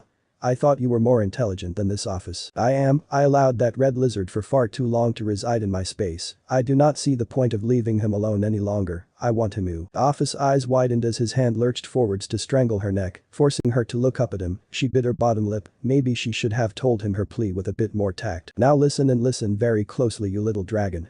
I don't give a damn about your ambition, your grudge against him, but I do not tolerate insubordination from none of my allies. You are no exception, office. I've told you to stay away from him. I already did 50 years ago when you first came to me to gain my assistance. The infinite dragon god was keen on unleashing her own power to stand up against him, but deep down, she already knew how it would end since their first meeting. When he told her down, she had seen it, a power she would never forget. She could not risk gaining his ire. She was powerful but not that much. Although, she was quite relieved when Naruto stopped his vice grip on her neck. The blonde man simply started to caress her left cheek, his eyes never leaving hers. Office, you are so naive for such a strong entity. It is disappointing if you ask me because I expected so much more from you. Nah. You truly are a child sometimes. Naruto narrowed his eyes at her little frame. Did you choose this form to make me see it your way? You should know, office, that I don't care if you are male or female, nor if you have the appearance of a child. If you stand in my way, nothing can save you from my wrath. You should have known that by now, office. His voice was mocking and made her bit her lips. You've gotten quite stubborn these last few years, office, so I wonder why. Is this truly only about Great Red? Highly unlikely, even you can't be so narrow-minded. Do you hate him so much? Do you despise him for taking what you consider yours? Red has taken my home as his. The dimensional gap is mine, and no one's else. Even if she started to get furious, Naruto smirked as her voice still showed no emotion. I want that overgrown lizard out of my realm. Do you now? Then I am very sorry to say that the task I gave Red is far from over, little office, and do you want to know why I did not trust you with it? Of course you do, so let me enlighten you. Great Red is not only far more powerful than you are, but also, he is easy to reason with. Unlike you, he can protect the dimensional gap far better than you, so at least this way, I only have to look out for the threats that may intrude over the dimensional barrier surrounding the world. Red can take care of the small flies that travel across the 3 worlds. I could have taken care of it myself. Oh? His eyebrow rose in amusement. Of that I wouldn't be so sure, office-chan. Others may consider your power immeasurable, but for some others, it is nothing but a drop in the ocean. Remember that, office, there are many stronger beings out there than you. That does not mean anything to me. Stubborn indeed, huh? I wonder since how long have you tried to disobey me? When you started that little group of yours, your own little army against Red and maybe my humble person. He chuckled as he saw office eyes widening. How you ask? Stupid dragon, you should know that nothing in this world escapes my grasp and eyes, absolutely nothing. I have not done anything about your pets because I may have use for them in the future, so that way, you can at least fulfill one duty. Office remained silent, nothing to say anymore. Naruto's gentle caressing of her cheek made her flush a bit, but she still kept her stoic expression. She did not want to show any weakness in front of this being. Little office-chan, I truly hope you start to learn your lesson. Nothing good comes out in challenging me. You still remember our last disagreement, do you not? You know what happens should we clash once more, do you? Naruto's voice became dangerous, but it was not his voice that kept her frozen to the spot. No, it were his eyes. Eyes that only belonged to him. Eyes that even managed to bring fear to her heart. She could never forget those purple eyes with ripple-like markings. Even she could feel the power these eyes hold. His low voice broke her out of her stupor. You should start to behave, or I will show you that even a dragon god can be killed. Her eyes widened in fear as she felt a pull on her soul, making Naruto smirk darkly. Ah yes, now you remember why you fear me, do you not?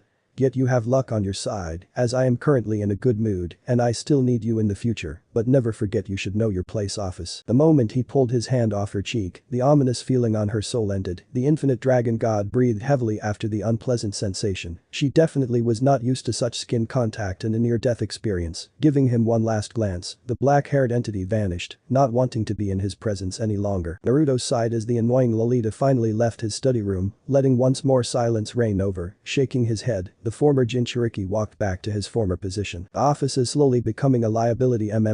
if she continues with her path to challenge Great Red, that may very well be an opening they would make use of. Well, for the time being, she is still of us to me, and maybe I let her in the belief that she has the loyalty of some of her followers. His eyes fell upon the pieces lying on the floor. The process is nearly finished. Getting in a meditative position, he concentrated once more on his task. Should Office still not understand, I will have to dispose of her. 3 hours later, living room of Naruto's mansion. We could see Naruto walking with a satisfied smile present on his face through the corridor. Having left his personal study room just moments ago, his smile was justified. He may have just found the way to gain completely loyal servants, powerful ones at that. Moments later did the man walk into the comfy living room of his mansion. This room alone being nearly as big as a regular house. His smile grew softer when he saw his Grafiya, dressed in her white bathrobe, sitting on one of the many couches, the shine of the cracking fire in the chimney, illuminating her beautiful frame. Night had already fallen over the mansion. He wondered how long he had been inside his study chamber. The silver-haired beauty was currently reading one of her favorites book, but the moment he stepped into the room, she instantly turned her head in his direction. Even though her face remained stoic, Naruto had known her long enough to see that she was happy that he finally came out of his room. The former Jinchuriki sighed while he sat down next to her. The book's good.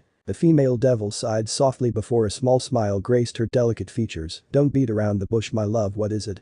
Grafiya laid the book on the stand, her eyes gazing expectantly at her lover while she leaned into his side. Have you finished what you wanted? I have, he embraced her, bringing her body closer. Sorry, it seems I've missed dinner, huh? Grafiya hummed softly, I left some in the fridge for you. Naruto chuckled gratefully, I'm so glad you look out for me. He heard his lovely lady sighing, you should be, without me you would live in a mess, Naruto-kun. How true, how true. They remained silent for several minutes, both just enjoying being in each other's presence. The silver-haired beauty had leaned her head on his shoulder, having closed her eyes to enjoy his warmth, yet she chose to break the pleasant silence. I hope he didn't annoy you too much. She heard him sigh, better you don't know Fia-chan, and it's naughty anymore, but she office can really be difficult to handle, but enough of her, I'm already getting a headache just thinking of her. He felt his lady shifting in his embrace before a petite hand grabbed his chin and turned his head to the side. Naruto immediately forgot all his worries as he gazed at the silver eyes of his female devil, her face still stern, but he could clearly see the love in her eyes. It made his heart flutter just looking at her. Alright, I will not ask about office, but you will answer what you did to that Gremory girl, Naruto. Does it bother you? Her flat look was already answer enough. Alright, sheesh. Nothing much happened, Grafiya-chan, you should know that, you stalked me after all. He chuckled at her reddening cheeks. It was quite easy to influence her. Hell, I didn't even need to alter her memories for making her like me. Seems my old personality is still quite successful for gaining a woman's attention. Nah. Grafiya rolled her eyes as she saw his smug look. Though I must say, I did kinda enjoy the date, she's not that bad. Kinda expected a really spoiled princess, and not such a shy but still quite playful young woman. He swallowed nervously when Grafia's grip became a tad too strong. He could already feel a cold shiver running down his spine. Relax, Fia-chan, it was just an innocent date, no feelings whatsoever. You know that I love you more than anything else, don't you?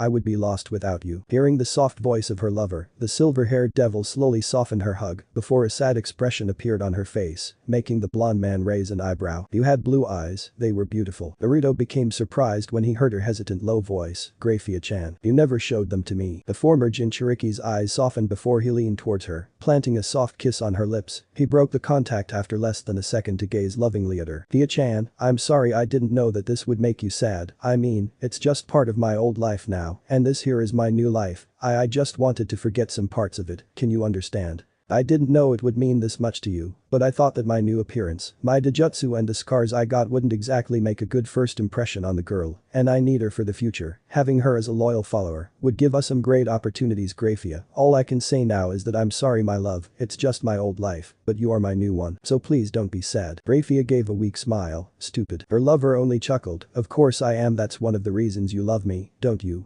Kissing him, the silver-haired beauty touched his forehead with hers, her silver eyes never leaving his. To be honest, she loved the eyes he had since coming to her world just as much. I love you, Naruto-kun. I love you more, my dear. Humming softly, she leaned forwards and captured his lips in another searing kiss, this one being far more passionate and aggressive. Naruto let out a happy sigh, which was being muffled by Grafia's eager mouth, hugging her closer to his chest. His hands then roamed over her sides and back. The two lovers were so engrossed in their lip lock that they forgot everything around them. Naruto's hand already moved to entangle her bathrobe before he remembered his successful creation. Much to Grafia's disappointment, her lover broke the wet kiss with her. Before you make me forget again, Fia-chan, I need to show you something. Raising one of her delicate eyebrows, Grafiya licked the small string of saliva away that still connected their lips. What is it then? You told me about this peerage system. Seeing her nod, he continued, another reason for my date with that Gremory girl was to gain the information I needed. I needed to see the evil pieces for myself, Grafiya.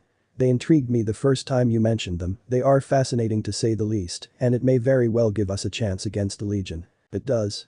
But I don't see how, Naruto-kun. Her voice betrayed her confusion. Naruto gave her a mysterious smile. High-class devils are able to reincarnate nearly every race into their own species by using these evil pieces. This made me think the very idea of a peerage would be beneficial for our plans. So you plan on resurrecting possible allies into devils. Shaking his head, his tone quickly became serious, not into devils, Grafiya-chan. Huh? Naruto smiled wider before he extended his left hand, which was enveloped in a golden light. Seconds later, the bright light died out, and Grafiya's eyes widened as she caught sight of a single piece laying on his hand palm. Naruto-kun, is that an evil piece? Not per se, Naruto brought the single piece closer. This, my dear, is not an evil piece, so yes, it is not one of Ria's pieces. I just needed to analyze her set to create my own. You did what? The blonde entity chuckled at her astonished expression. This is what I was doing these last days. With an actual evil piece set that I analyzed from that little devil, I was able to create my own, though I wouldn't call it evil pieces anymore. These pieces won't turn my chosen ones into devils. That wouldn't do me any good. No, Grafiya, with ease, I can turn anyone into a version of my race. Grafiya's eyes widened. That shouldn't be possible. Ha. Her lover only grinned smugly. Nothing is impossible for the awesomeness that is Uzumaki Naruto, Dadabeo. Only a second later did yelp out in pain as his right cheek was roughly pinched by his silver-haired lover, who had quite the annoyed expression on her pretty face. Focus, Naruto. Why yes dear, the blonde man sighed in relief when his cheek was released, though it still stung a bit. He puffed his cheeks. You're no fun, Fia-chan. Someone needs to be the reasonable among us, and Naruto, it surely is not you. Now back to the topic, Naruto-kun. She heard him sigh. Well, as I was saying, I managed to create this new set using my Banbutsu Sozo, your creation of all things ability. Yes, as you know, Grafiya, my eyes grant me many abilities. The Banbutsu Sozo is only one of many, but its mastery is nearly impossible. Even after near 200 years, I still haven't mastered it. I still cannot create living beings out of nothing. Grafiya closed her eyes, a thoughtful frown adorning her face. That shouldn't be possible in the first place, Anada. Your powers far exceed everything in this world. There is no other entity who can create something or someone out of pure imagination. Well, at least not anymore. Naruto only scoffed. I'm a completely different case.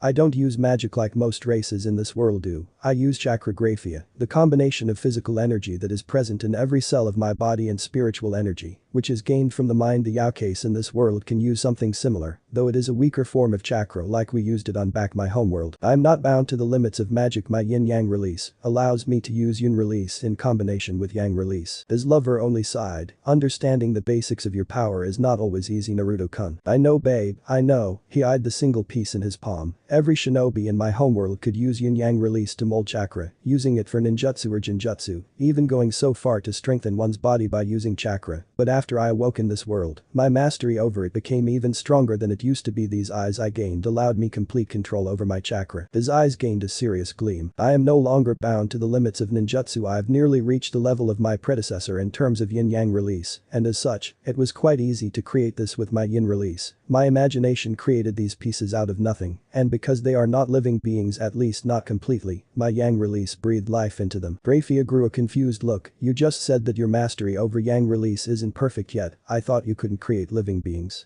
I use parts of my own soul to make them alive. Naruto gulped as he saw the woman's features shifting into a scowl, which he still found quite cute. Not that he would say that loud, or she would. Well, let's just say it would not be pleasant. Grafiya's eyebrows twitched dangerously. You are far too reckless for your own good. I'm sorry. Just get on with it. Raida's eyes became serious before he broke off from Grafiya's hug. The woman just looked questionably at him. Grafiya, I want you to become part of a new organization I plan to create, with the sole purpose of protecting this world from the Legion. Acting as an unseen protector, I want you to become my second in command. The silver-haired devil widened her eyes as her lover got on his knees in front of her, holding the single piece in between his fingers. She allowed herself a closer look. All in all, it seemed like a regular queen chess piece, not different from the ones her kin used to reincarnate humans and other races, although the color was different. While evil pieces were a deep red, this one was pure white, although she could see a thin layer of purple surrounding it. Her eyes then shifted over to Naruto, who seemed quite serious. Grafiya, will you become my one and only queen?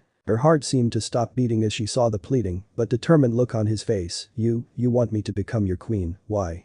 Her blonde man gave a small smile. Do you even need to ask, my dear? You know very well that I only trust one person, and that person is you, my love. You are the only reason why I have not lost myself. You were there for me when no one else was. You believed in me, you gave me back something I thought I had lost a long time ago. I am no one without you, Fia-chan, and I want to know that you stand by my side for all eternity. Naruto, I know that it is a lot to take in right now, Fia-chan. She brought her delicate hands right on top of his, closing the chess piece in between their hands. Naruto-kun, what will happen to me when I agree? Placing a chaste kiss on her hands, he gazed deeply into her eyes. You will become far stronger than you could have ever imagined. You won't be a devil any longer, Grafiya-chan. You will become something more, something far more powerful and pure. Will I lose my current powers? No, you won't, my love. I specifically created this set to allow my future pieces to keep their own powers, so you can still use your wonderful ice magic, only it will become more powerful, and as you will ascend to my level, the weaknesses of devils will not affect you any longer. I see, Grafiya bit her bottom lip, will I be your only queen?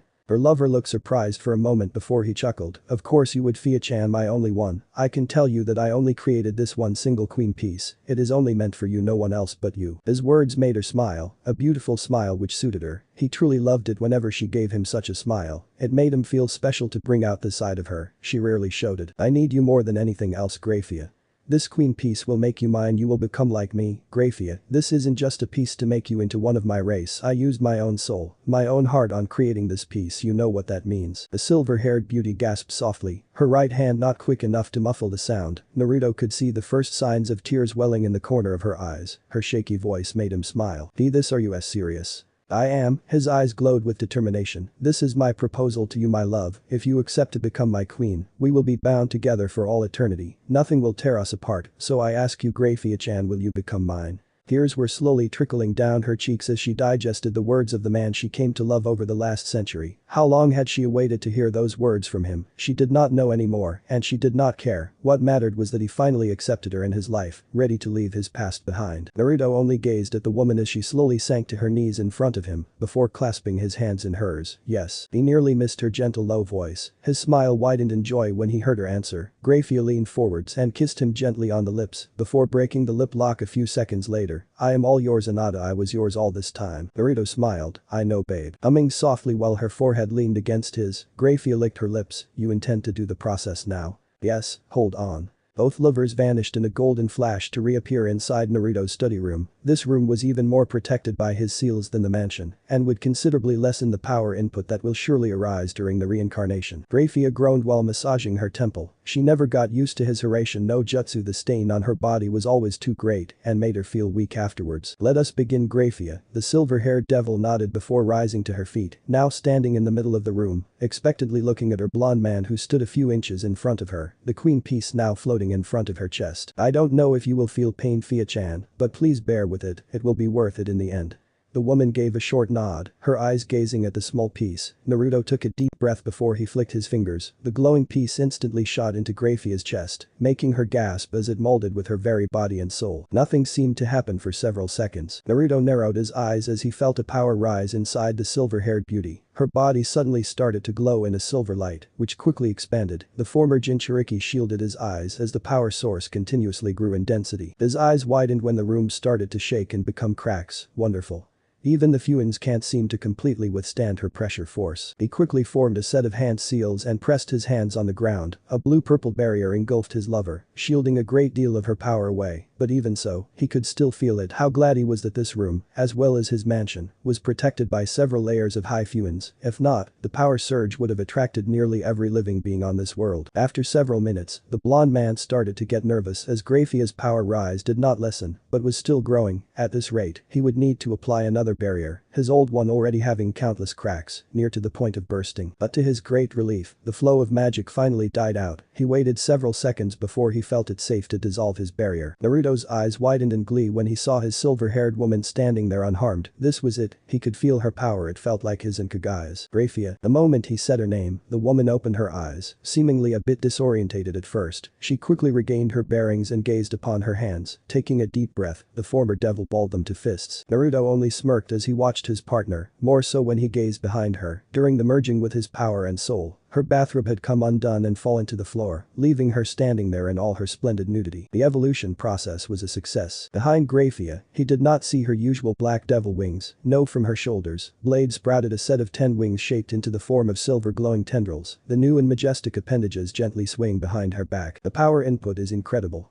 I know she would be strong, but this already a set of 8 wings alone during her reincarnation. Fantastic, my dear, truly fantastic. The former Jinchuriki gave a satisfied grin. The plan was set in motion. Now on to gather further loyal allies ready to receive his gift. The gift of becoming a transcendent. Many birds were happily chirping on the countless branches of the trees that surrounded the small clearing. Only a few rays of sunshine managed to break through the green mass of leaves to illuminate the forest ground. He could hear them, he could feel them, he could feel every living being miles around his position. Their breathing, their sounds, their movements made him feel at peace, made him feel the deep connection that he still shared with Mother Nature. The soft hum escaped his lips, still as peaceful as I remember it to be. Naruto slowly opened his eyes. The dark brown markings around his eyes and cheeks also vanished after a few seconds. Carefully massaging his stiff neck, the blonde transcendent shifted his curious eyes over the small clearing he was currently meditating on. The soft splashing of the near stream filled his ears, as well as the cool breeze that shot through the deep forest. This was the peace and quiet he often wished for. Having this small break once a while was truly a blessing, a refreshing experience for his strained mind. Just experiencing Mother Nature in all her glory was a break from his daily life. Letting out a pleasant sigh, the Rinnegan wielder basked in the aftermath of his meditation. It always allowed him to sort out his mind, which had been quite strained to say the least. The last week had been quite eventful. Grafiya's successful reincarnation into a transcendent had lifted his spirits up. She had gained a new state of evolution, something no devil, no angel, not even a god would be able to reach. Even though she may never reach his or Kaguya's level, it was still worth every bit of pain and sweat. Never thought he would thank the devil race for one of its creations. His woman, his fiancée, was still a bit unused to her new powers, but that was to be expected. The silver-haired beauty needed to learn how to control her immense magic reserves, which would take some time. During the last days since her reincarnation, they had trained quite a lot inside his personal training ground. He still wondered how the seals had not broken during the intense training regime. He would prefer not to reveal their presences to the world just now. The time was not right yet. Much needed to be done before he could grace this world with his presence. He still needed to find and collect the remaining 7 gems, although the one, which was currently in the Gremory clan's possession, would still be out of reach for a while. That brought the man to a possible ally for him in the future, though she was currently nothing more than his puppet. He frowned, that did leave a bitter taste on his lips. The Gremory girl was not a bad person, quite the contrary. In fact, he had actually liked the little date they shared in order for him to analyze her evil piece set. Not that he would tell his Grafiya, since she would probably freeze his balls for that thought alone. Possessive woman indeed. Naruto scratched his chin. He may have gained the information he needed for creating his own set of evil pieces, but that did not mean that his business with Ria's Gremory was done. On the contrary, he needed her influence and blood to gain the 3rd gem, and for that, he needed to make her absolutely loyal to him, and what better way to make her fall in love with him. She would do everything for him in the end, even betray her own family if the time came. The former Jinchuriki sighed deeply. It still doesn't feel right. Ria's also deserves some kind of happiness, but I have no choice. Protecting this world is far more important than one single little devil. Someday, I may be able to tell her the truth, but not now. It did not feel right for him to play with the feelings of a young girl like Ria's, but it was for the greater good. He just hoped that the girl would not be able to awaken something inside him. It would not do well for him to develop feelings for the crimson-haired princess. The thought actually worried him. It had been the day after Grafiya's inclusion to his new peerage, when he had his second date with Ria's. It was quite funny if he was honest with himself, even though it was not anything special. Ria's wanted to show him the city, and they spent most of the afternoon just sightseeing and shopping. Lots of shopping. He shuddered at the mere reminder. It was already bad when Grafiya took him out for shopping. Well, it is not always that bad, especially when she's purchasing some exquisite lingerie. It was probably the only time when he did not complain, making him believe that the former silver-haired devil did it on purpose just to shut his complaints. Oh well, that was a thought for another day. Back to his date, it had ended quite well, and with another attempt to kiss him. Unfortunately, he had made her believe that they had kissed at the end of their last date, and as such, Ria's already seemed to consider him her boyfriend. Not a bad thing per se, but he still wanted to be a faithful lover to his fiancée. So with a quick pulse to her mind, Naruto made her fall asleep. The former Jinchuriki feared that he would have to do this every time now. He did feel bad doing this to her, but for the greater good, he would do everything if it only meant his success. He should just send one of his cage bunshin to the coming dates with Ria's, as it would make things so much easier. Putting the young Gremory heiress aside, he now had to think of ways to gain new peerage members. Grafiya was his first addition, his only queen and second in command, but he needed more members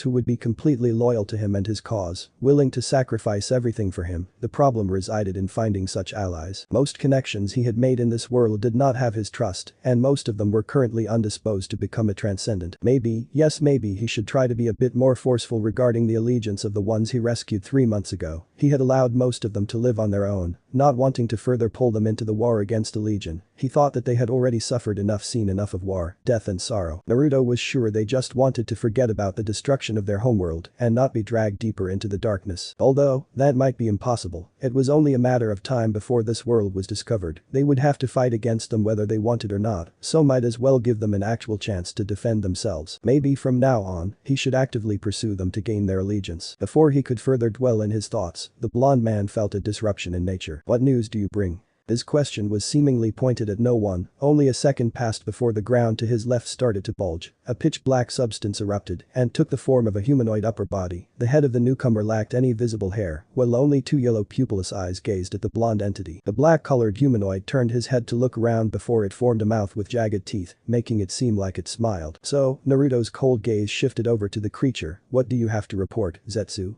The now-named Zetsu only chuckled darkly. "A good morning to you too." Rolling his eyes, Naruto turned his stare to look up at the sky. "Just get on with it already." The black creature just chuckled. "I've got good news and bad news, which one would you like to hear first?" "Start with the good news then. I found the gem, which you presumed has landed in heaven. I waited for over 5 months inside the Vatican for an angel to appear. Their race barely visits the human world nowadays." Zetsu's grin fell. It was quite difficult to take control over the angel without the exorcists and cardinals noticing it. "But then I was finally able to access heaven. I must say the biblical god did quite a task on securing his realm from the outside world." "So you found the gem?" "I did, or more. I managed to find out its location inside heaven. Unfortunately, the angel I took over was only a lower one, so he didn't have access to all the places." Zetsu's yellow eyes glowed. "And here the bad news start. The Bijuu stone is stored inside the Silver Spire, heaven's most guarded stronghold and meeting place of the Seraphim, the highest ranked angels who are currently guarding heaven's throne." Naruto's eyes darkened. "My possessed host wasn't even allowed to go near the Silver Spire, and unfortunately, I couldn't possess one of the 12 current Seraphim members. There is simply no shadow in heaven, which would allow me to sneak around and maybe gain possession of the stone. Maybe I'm not the most suited person to infiltrate heaven." His partner had closed his eyes while listening to his report. Zetsu could see a clear frown on his face. "It seems problems just keep arising one after another, and this one is even worse than my current one. See, gaining possession of the one in Gremory's care seems easier, so only a seraph is allowed into the Silver Spire. It was, yes,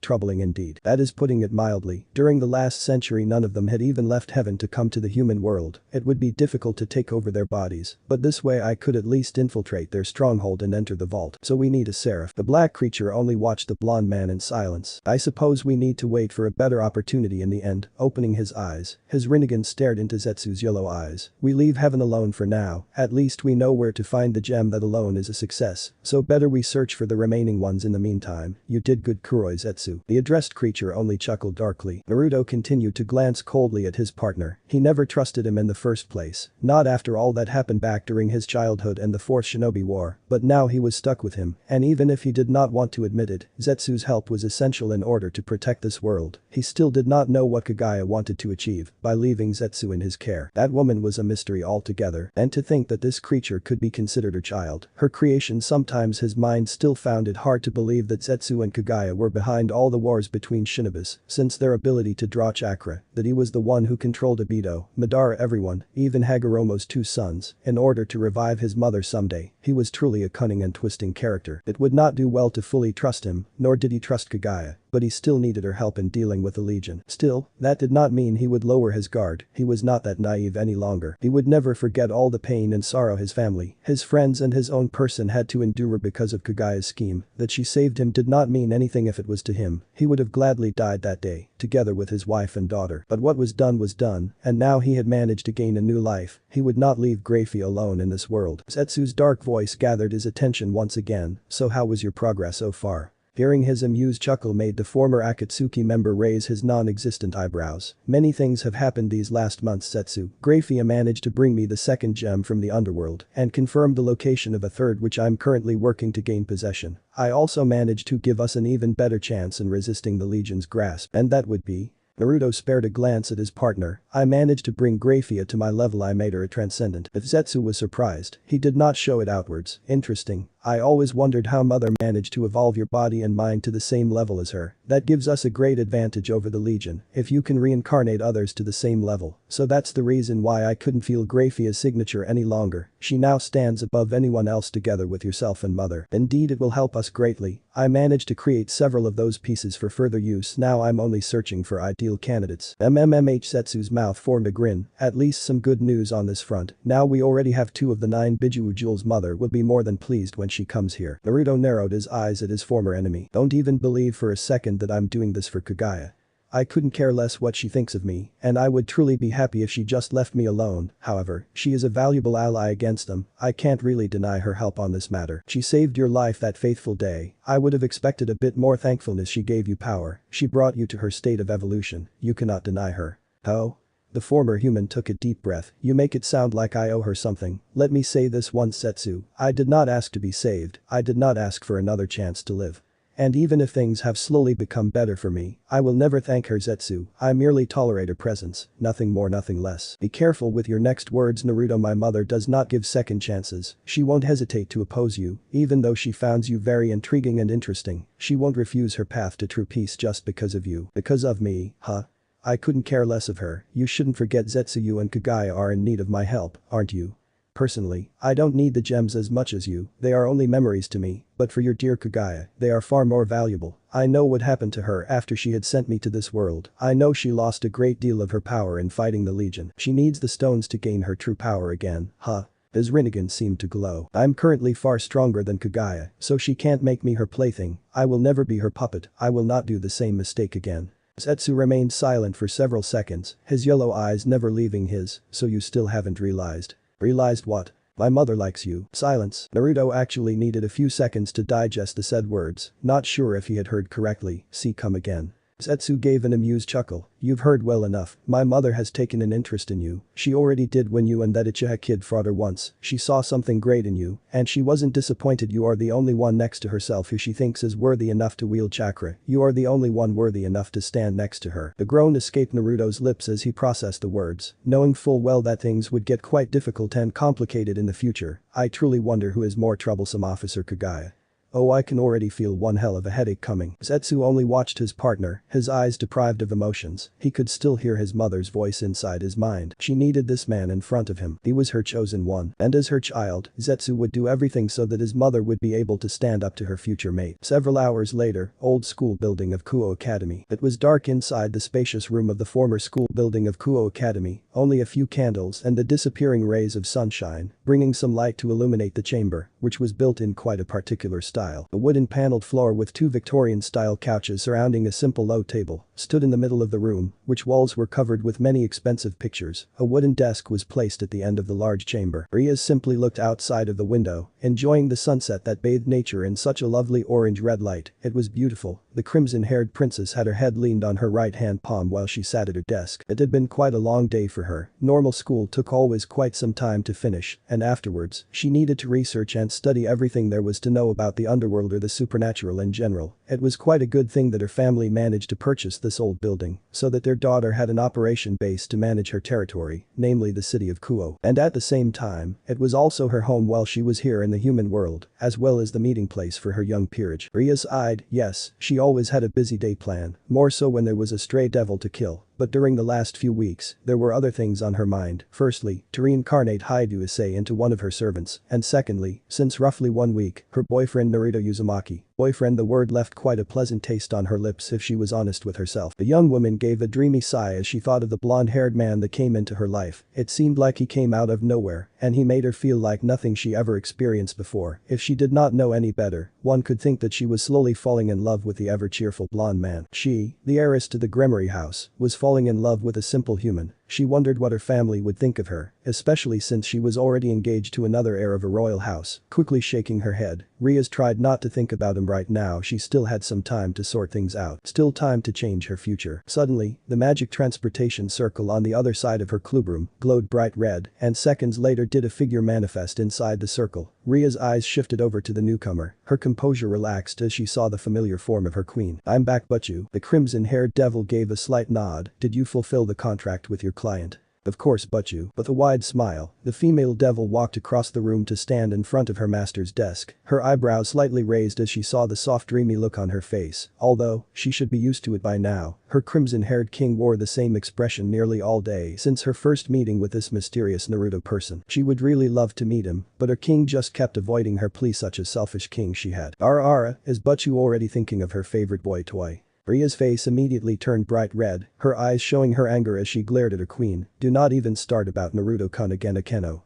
The young king crossed her arms underneath her chest, showing her servant that she was not pleased with the start of their conversion. "Ara, my bad but you, maybe you just fear that you'll lose your boy toy to me, should you decide to introduce him to your peerage. I could make it worth for him and show him pleasure and pain, mostly pain." Aeno Rias growled the name of her queen, her eyes narrowed to dangerous levels. Aeno Himejima, her trusted queen and best friend, she was the same age as Rias and also a student of Kuo Academy. Much to her king's dismay and her own amusement, Aeno had a far more curvaceous figure than the crimson-haired devil, mostly thanks to her fallen angel blood, even though Ria's counted as the most beautiful girl of her school. Her best friend earned more points in regards to sex appeal. Her queen had raven black hair, which she kept tied in a long ponytail with an orange ribbon, her ponytail nearly reaching the ground. She had beautiful violet eyes and flawless pale skin, her delicate facial features making her natural beauty stand out even more. Just like her master and friend, she wore the typical Kuo Academy uniform, which did nothing to hide her impressive bust and hips. Even though she often cursed her friend for her curves and bold personality, Aeno was still her best friend and most trusted servant. Rias had known her now for nearly 6 years, and she was the first member of her peerage, the Priestess of Thunder, that was her name among the populace of the underworld. But right now, she was a giant pain and tease to her. Since her relationship with Naruto, the crimson-haired devil was teased nearly on daily basis by her queen. It started to get quite annoying if she may say so. Her best friend was always trying to pry more information about her boyfriend out. But till now, Rias had always managed to shake off her queen's questions. It would not do well if her seductive servant came to meet her first boyfriend. She just knew that Aeno would try something on him, if only just to annoy her. The black-haired queen placed her right hand on her cheek, a small blush on her face while she smiled innocently. "My apologies but you. I tend to lose myself when I think of your Naruto-kun. Maybe I should stalk you on one of your dates, just to meet him afterwards and pry him off your grasp and into the arms of a real woman, nah." Leaning back into her chair, Rias gave a tired sigh, though her face still held a displeased expression. "Stop it now, Aeno. What I do in my private time is of no concern to you, nor should it concern you with who I go out." Ara, the playful smile on Aeno's lips slowly vanished, the queen now looking at her king with a serious expression. "Rias, I am concerned for you. You're my king, my best friend, and here you go and start to fall for a simple human. Even if this Naruto is such a good person and makes you happy, he is still but a human. Nothing good will come out if you continue this relationship with him. I don't want to see you in pain, Rias." The Gremory era softened her glare as she took in the words of her best friend, giving a deep sigh. She turned her head to look out the window. "I know, Aeno, I know, it's just I feel so happy right now, like I finally managed to find the piece to complete me. Naruto-kun, I don't want to lose him. Rias, I'm falling in love with him, Aeno, at least I think I do. It's something I've never felt before, but I just know it. You're right, it may not end well for us, but I just need to try and make something out of us." Aeno raised one of her delicate eyebrows. "You plan on making him one of your servants?" Her king only bit her bottom lip. I don't know yet, maybe I will, but not for now. I don't really want to push him into our world, Aeno. He does deserve a normal life, but on the other hand, I want him to remain in my life. I never want to let go of him. I know it sounds selfish on my part. Well, we are devils, it's only in our nature to be selfish, is it not? Rias only closed her eyes. "That may be true, but now is not the time. I want to enjoy my time with Naruto-kun before I tell him about us. I can only hope he will take it well, to be honest. I'm feeling quite bad not telling him about me being a devil. I only hope over time I'll manage to tell him, maybe when our relationship has progressed a bit." The raven-haired devil remained silent for a moment, her eyes gazing over Ria's thoughtful expression. "So you do plan to reincarnate him if the time is right?" Ara, but you, I still wonder why you haven't tried to visit him during the night, giving him one of your special sleepovers. I'm sure he wouldn't mind much." Aeno, the crimson-haired woman's cheeks flushed a deep red as she heard her friends giggle. I'm sure the time isn't right yet. We are dating for a week now, surely trying to sleep with him may be a bit too early or not. And even if I would like to, I still don't know where he actually lives." "Oh? He never showed you his home? You didn't even send your familiar to spy on him?" Huffing, the Gremory heiress glared at her best friend. "Of course not, Aeno. What Naruto-kun and myself have is something serious. I don't want to break his privacy. and I only know where he works during the day. After our dates, he always brings me home, so I haven't had the chance to see his own home. When the time is right, Naruto-kun will show it to me, I'm sure of it. Furrowing her eyebrows, Aeno gazed out of the window, seeing how the last ray of sunshine vanished. Still, I don't know why you wait to have him become one of your servants. I mean, Rias, you may have not that much time left and you know it. You should start completing your peerage before it may be too late. In response to her queen's words, Rias frowned. She had a valid point that could not be denied. She still had most of her pieces left, and there were not that many possible candidates in sight. You're right, Aeno, but unfortunately, apart from Haidu Issei, there is not really a good choice left. I could make Naruto-kun into one of my pieces, but it will take time for him to grow to a reasonable level. He's only human, he doesn't even have a sacred gear like Haidu, so his growth will be too slow for the upcoming event. I fear. Issei seems to be the only choice I have, especially if he truly wields one of the 13 Longinus. He will be a valuable asset if we can train him. Rias looked at her servant. Speaking of him, any news about Issei? Smiling with closed eyes, Aeno crossed her hands over her lap. Hi Butchu, it seems the fallen angels really are after Issei-san. Kaneko and Kiba saw some of them spying on him. They may be after his sacred gear, maybe even here to kill him. We should contact him soon, Butchu, before they make their move on him. Licking her dry lips, the crimson-haired devil stood up from her chair and walked over to the window, gazing out at the darkening sky. Yes, we should, or, feeling Akeno's questioning gaze on her back, Ria scratched her chin and thought, maybe we could make use of the fallen angel's interest in Issei. If they truly try to kill him, I could resurrect him. On the verge of death, he wouldn't have a choice but to become my servant. Though this doesn't suit me, I can't let this possibility go wasted. Aeno. I need Issei's sacred gear for my future, and he wouldn't object much. I think there are many more worse fates possible. Butchu, so cold of you, letting Issei-san possibly die just to get him into your peerage. But in the end, we are devils in the end, and we take what we want. But here I wonder, Butchu, you don't seem to have a real problem ruining Issei-san's life, but you don't want to involve your boy toy yet. One could say you play favorites. Rias, nah. Letting a tired sigh escape her lips, the crimson-haired princess turned around. There is quite a difference, Aeno. Naruto will probably never know of the supernatural world, because he is a simple human with no special traits and powers. Issei, on the other hand, has been gifted with a sacred gear, and not just anyone, but a possible Longinus. He is bound to be involved with us at some time. I'm only speeding up the inevitable. Aeno. Hi Butchu. Giving a short bow to her king, the raven-haired queen walked out of the room to prepare some cookies, knowing how her master and especially Kaneko loved them. Rias was left alone in her clubroom, sighing pleasantly. The beautiful woman gazed out into the coming night. I wonder what you are doing right now, Naruto-kun. At the same time, Naruto's mansion, outskirts of Kuo City. Kuo. His loud sneeze shook the peaceful quiet of the house as Naruto walked down the floor, cursing while wiping his nose clean. The blonde-haired transcendent walked down the stairs after having taken a good pleasant shower. Since it was still quite hot even at this hour, he wore a simple unbuttoned white shirt, showing off his chiseled chest and black pants. Wonder who is badmouthing me? Probably Sasuke team wherever his soul may rest. Running his right hand through his still wet hair, which curiously still remained spiky despite the wetness, Naruto stepped through the door into his kitchen, where he already saw his beautiful fiancée doing the preparations for dinner. Bless you, Anata. Smiling at her soft voice, he walked behind her delicate frame and embraced her, burying his face into her lovely hair, giving a soft hum. Grafiya smiled softly while she cut the vegetables, gasping lowly when her lover kissed her neck, his warm breath and lips sending tickles through her body. Enjoying the closeness with his love, the former Jinchuriki rested his head on her right shoulder, the former ultimate class devil seemingly content being in his embrace. You have a guest, Naruto-kun. She just arrived from her journey you allowed her to undertake. I know, babe. I sensed her magic signature while I was in the shower, though I wonder why she isn't in the house. I hope you did not forbid her from entering the house, my love. You know this is her home too. Huffing, the silver-haired beauty turned around in his arms and sneaked her arms around his neck, gently brushing her soft lips against his own. Oh, quiet you.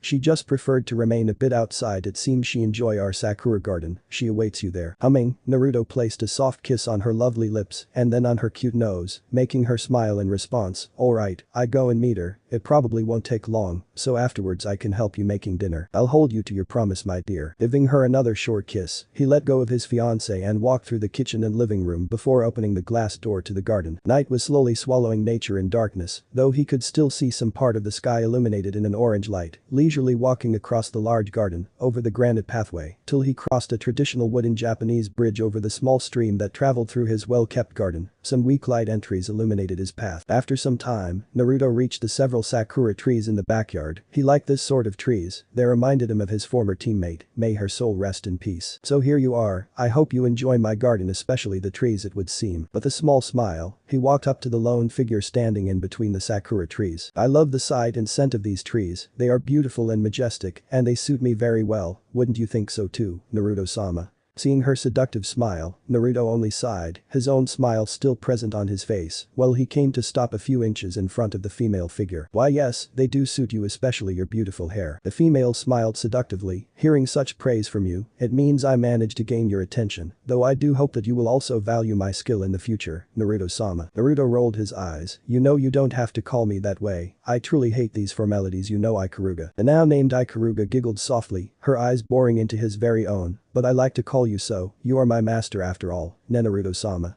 Her playful yet beautiful smile made him sigh. If you say so, Ikaruga. Naruto took his time to look at the woman, who just shortly came back from her trip. Ikaruga, no given family name, was one of the few survivors of Fiori. She was one of few who he managed to save from the Legion's claws, shortly after he managed to open a portal to her dimension. She was truly beautiful if he was honest with himself. Ikaruga seemed to be in her mid to end 20s, her pale flawless skin accentuating her delicate facial features, but more so her ruby-coated full lips and her shining emerald eyes, which reminded him so much of his deceased Mei-chan, a beauty mark could be seen underneath each eye. But what gained most of his attention was always her beautiful bright pink hair, the same shade of Sakura's own. Her long hair reached her waist, while two shorter bangs framed her pretty face and went down to rest on top of her bust, although still most of her hair was tied on top of her head with two buns, making him believe that it was even longer than he thought. Her dress was also quite interesting if he may say so. Now that he thought about it, it did seem quite Japanese, which surprised him because she already dressed like this back at her homeworld. The pink-haired woman wore a long white and slightly loose kimono above a blood-red hakama, which covered her waist and legs, the beautiful dress being kept together by a black-red belt. Her kimono had long loose sleeves, while a red flaming rose decorated the left underside of her dress. Did Naruto need to say that her white kimono did not cover her shoulders and allowed him a wonderful view of her impressive cleavage, Ikaruga having crossed her arms underneath her bust to make it stand out even more. In addition, his ally did not wear socks, but just red sandals with extremely high soles, allowing her to nearly reach his nose, while a black choker was wrapped around her neck. And now that he looked closer, Ikaruga had crossed her arms to hold a very long nadachi, the sword sheath and hilt being nearly as long as her own body. Naruto wondered how he could have missed that. It probably did not have to do anything with her wonderful voluptuous cleavage, probably not. Yes, Ikaruga was quite a woman indeed, not only her beauty, but also her prowess with the sword. He had seen her fighting desperately against two Shiveras at the same time, quite the feat if he may say, managing to hold her own against the six-armed demonesses with burning green steel swords. Her magic signature had been the only one left in the entire western part of the continent of Fiori. She was the only one he could save from that part, yet it was better than nothing. Ikaruga had been quite thankful to her savior, and when he brought her to his home, she was the only one of the few survivors who wanted to stay by his side. Not really seeing the issue with her wish apart from Grafiya's piercing glare burning a hole into his back, he allowed her to live with him in his mansion, which was quite big, having more than enough rooms to fit even more people in. Ikaruga had been truly devoted to him, though he did wondered why that was the case. Sure, he had saved her from certain death, but that alone should not really have made her this loyal to him, and her seductive playful personality was interesting to say the least, though to his great relief, after having suffered a part of Grafiya's fury. The pink-haired sword mistress had refrained from trying something while his silver-haired woman was near. At least he had a loyal ally in her. In the end, that was all that mattered to him. Scratching his chin, the former Jinchuriki gave her a joyful smile. Well, it's good to have you back, Ikaruga. I hope your travel wasn't too long, though you were gone for 2 months, so quite a stupid question of my part, nah.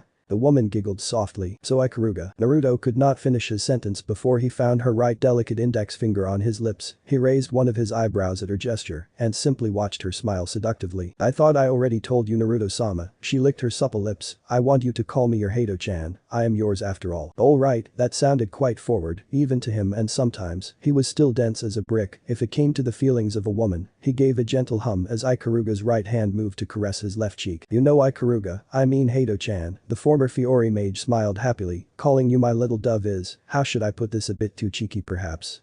People might think the wrong things. Flashing him a beautiful sultry smile, Ikaruga hummed, then let them think what they want, Naruto-sama. Maybe, their assumptions may prove to be correct after all. Naruto-sama. Oh boy, this seemed to go out of control now. Better stop her now before she actually managed to seduce him. Better not risk Grafia's wrath, or he could kiss his balls and then his life goodbye, not really the future he hoped to achieve. Taking the petite hand, which caressed his cheek, in his own, the blonde man brought her back to his owner, the woman giving a disappointed sigh at his action. Now that the pleasantries are over, I'm glad you're finally home, though 2 months had been quite a long time to travel the world. I suspected you would come home earlier. Naruto's purple eyes bored deeply inside Ikaruga's shining emerald ones. Naruto-sama, did you miss me so much? Ara, it could not be helped in the end, my travels took more time than I thought, and I wanted to bring you something special, something you seem to desire, something you seem to search for quite some time now. Her smile grew as she saw his eyes widening. Did you find another one? Instead of answering, Ikaruga simply smiled before sliding her right hand into her cleavage, making him flush a bit and her giggle in response. Naruto tried to focus his attention, but it was quite a hard task if he was honest. Fortunately or unfortunately, he did not quite know which one. The pink-haired mage finally found what she was searching for, and her hand emerged from her voluptuous cleavage. Naruto's gaze was still glued to her girls, and only Ikaruga's melodious giggle brought him out of his stare, shaking his head to get rid of the not-so-innocent thoughts that just crossed his mind. Naruto tried to regain a bit of his authority. Do you like the view, Naruto-sama?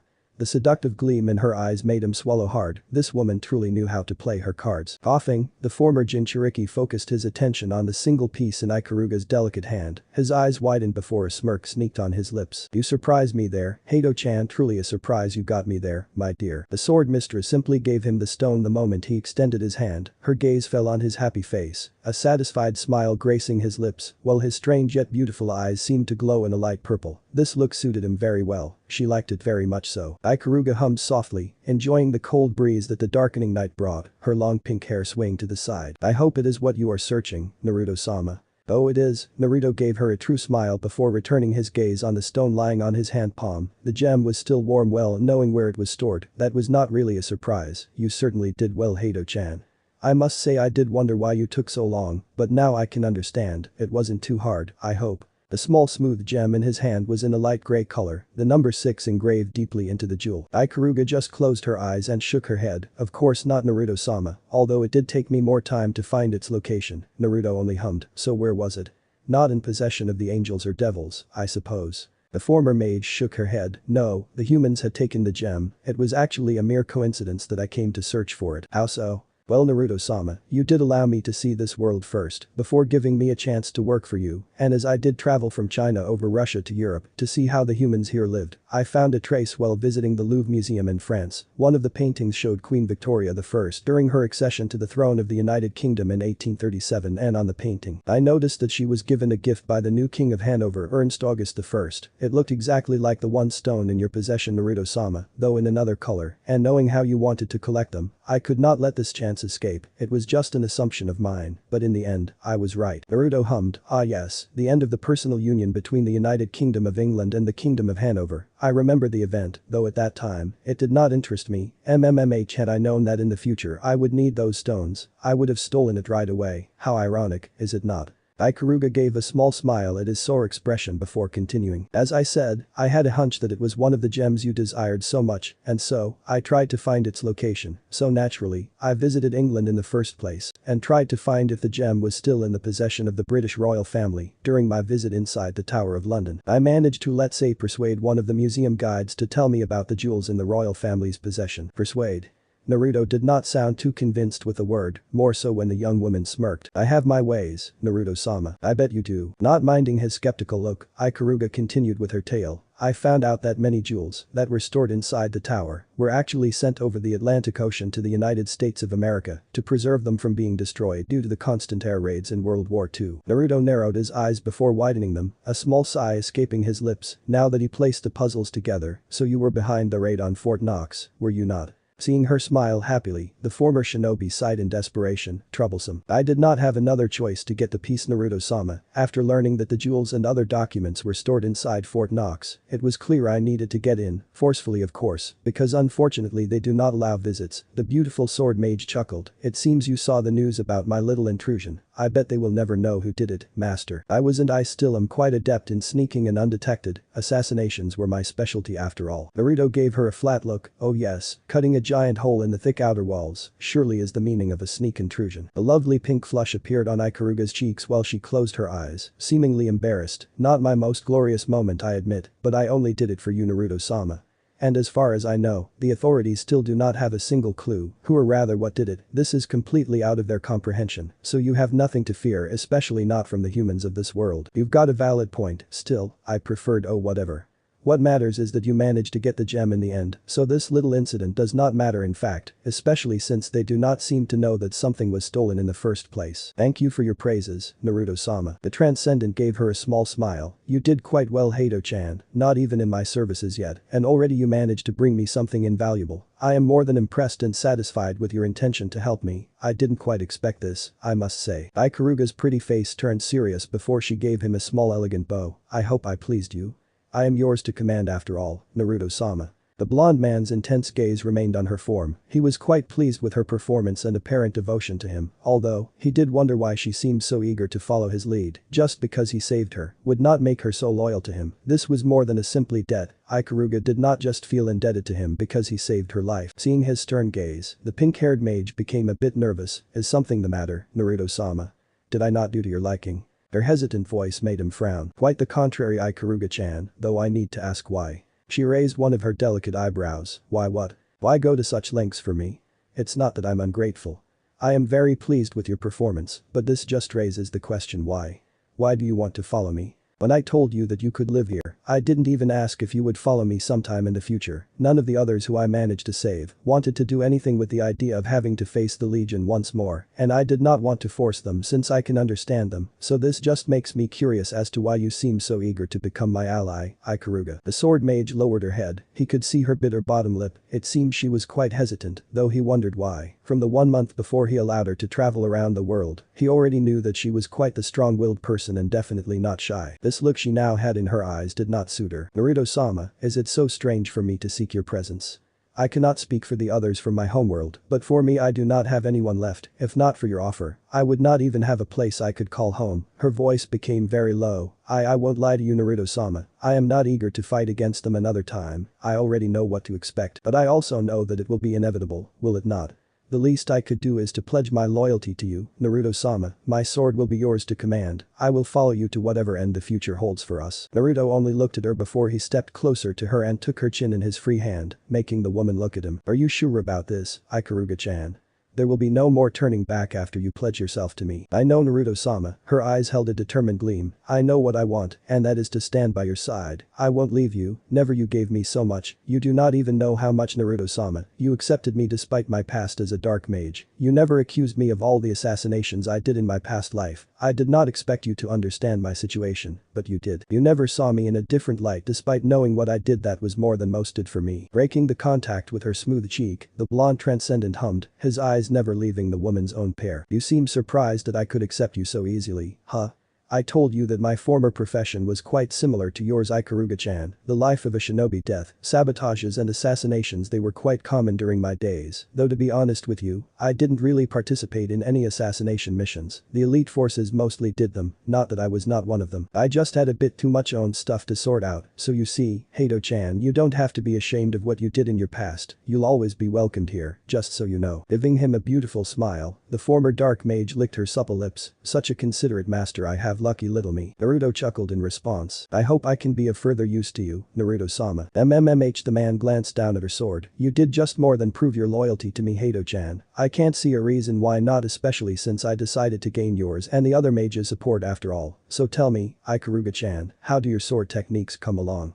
Is your sword functional again? The pink-haired woman smiled softly and looked down at her sword, which she held in between her crossed arms. The sword was called Mugetsu Ryu if he remembered correctly. It was a beautiful-looking Nadachi if he was honest, the weapon being almost as long as its wielder. The sheath was in a deep red color with a red-black handguard, while the long yellow-red hilt was decorated with golden metallic plates, which ended in an ornate carved pommel. A powerful sword indeed. It goes well, Naruto-sama. Another reason why I decided to follow you. You gave me back my Nadachi. You repaired it, made it whole again. This Nadachi is is my most precious possession, Naruto-sama, the last heirloom of my father." She caressed the beautiful ornate hilt. "The last and only thing I got from my father before he was killed during my 6th birthday. If it was not for you, I would still be but a broken shell." During these last 7.5 years, it had lost most of its power and in turn dulled my abilities. It was a pain, to be honest, losing my most powerful weapon in swordsmanship. Just because of one lost battle. I still cannot thank you enough, Naruto-sama." He waved her thankful smile off, though he could not quite pinpoint the gleam in her eyes. She would not try anything with Grafiya on his side, would she? "So what's the plan, master?" Naruto remained silent for a few seconds before slowly, a smirk formed on his lips. "Say, Hato-chan, what would you say to become my knight, my lovely sword mistress?" The former Jinchuriki chuckled at her confused gaze. "Do not worry, I'll explain it to you after dinner." Nodding, Ikaruga then gave a seductive smile to the man before she leaned forwards. Naruto was stunned when she pressed her soft lips against the corner of his mouth before breaking the contact a second after. Seeing his still stunned expression, the beautiful sword mage giggled before she moved past him, sending him one last glance. "I hold you to that, Naruto-sama, but before dinner, I would like to take a shower." Thus giving a simple nod, the former Fiori mage walked to the mansion, though she did feel Naruto's gaze on her back, making her smile. The transcendent being could only watch his new peerage member walking away, his eyes never leaving the sway of her shapely hips. "That woman, her personality reminds me a bit of Mei-chan. Kami knows she was just as seductive and flirty with me." Sighing deeply, he took a moment to gaze at the gem Ikaruga managed to bring him. "Now 3 are in our possession, only 6 to go." Storing the jewel inside his pocket, the former shinobi slowly walked back to the house, intending to help his fiancée with dinner. "I just hope that Fia-chan doesn't notice Ikaruga's intentions. Gonna be a pain to keep her from freezing my newest member. I swear that woman has a sixth sense when it comes to such situations." Stepping into the kitchen, he could already smell the delicious scent of steak and potatoes. Guess he was longer outside than he thought. "Still left me some work to do, I hope." Grafiya only hummed and pointed to the salad. Giving an amused smile, he went to work. "Good, at least she doesn't suspect anything. Luck seems to be on my side for once." The silver-haired beauty turned to face her lover. Her impassive expression quickly turned into an annoyed one. Naruto gulped audibly as he saw the slight twitch of her right eyebrow. "Anata? Why yeah babe. Is that lipstick on the corner of your mouth?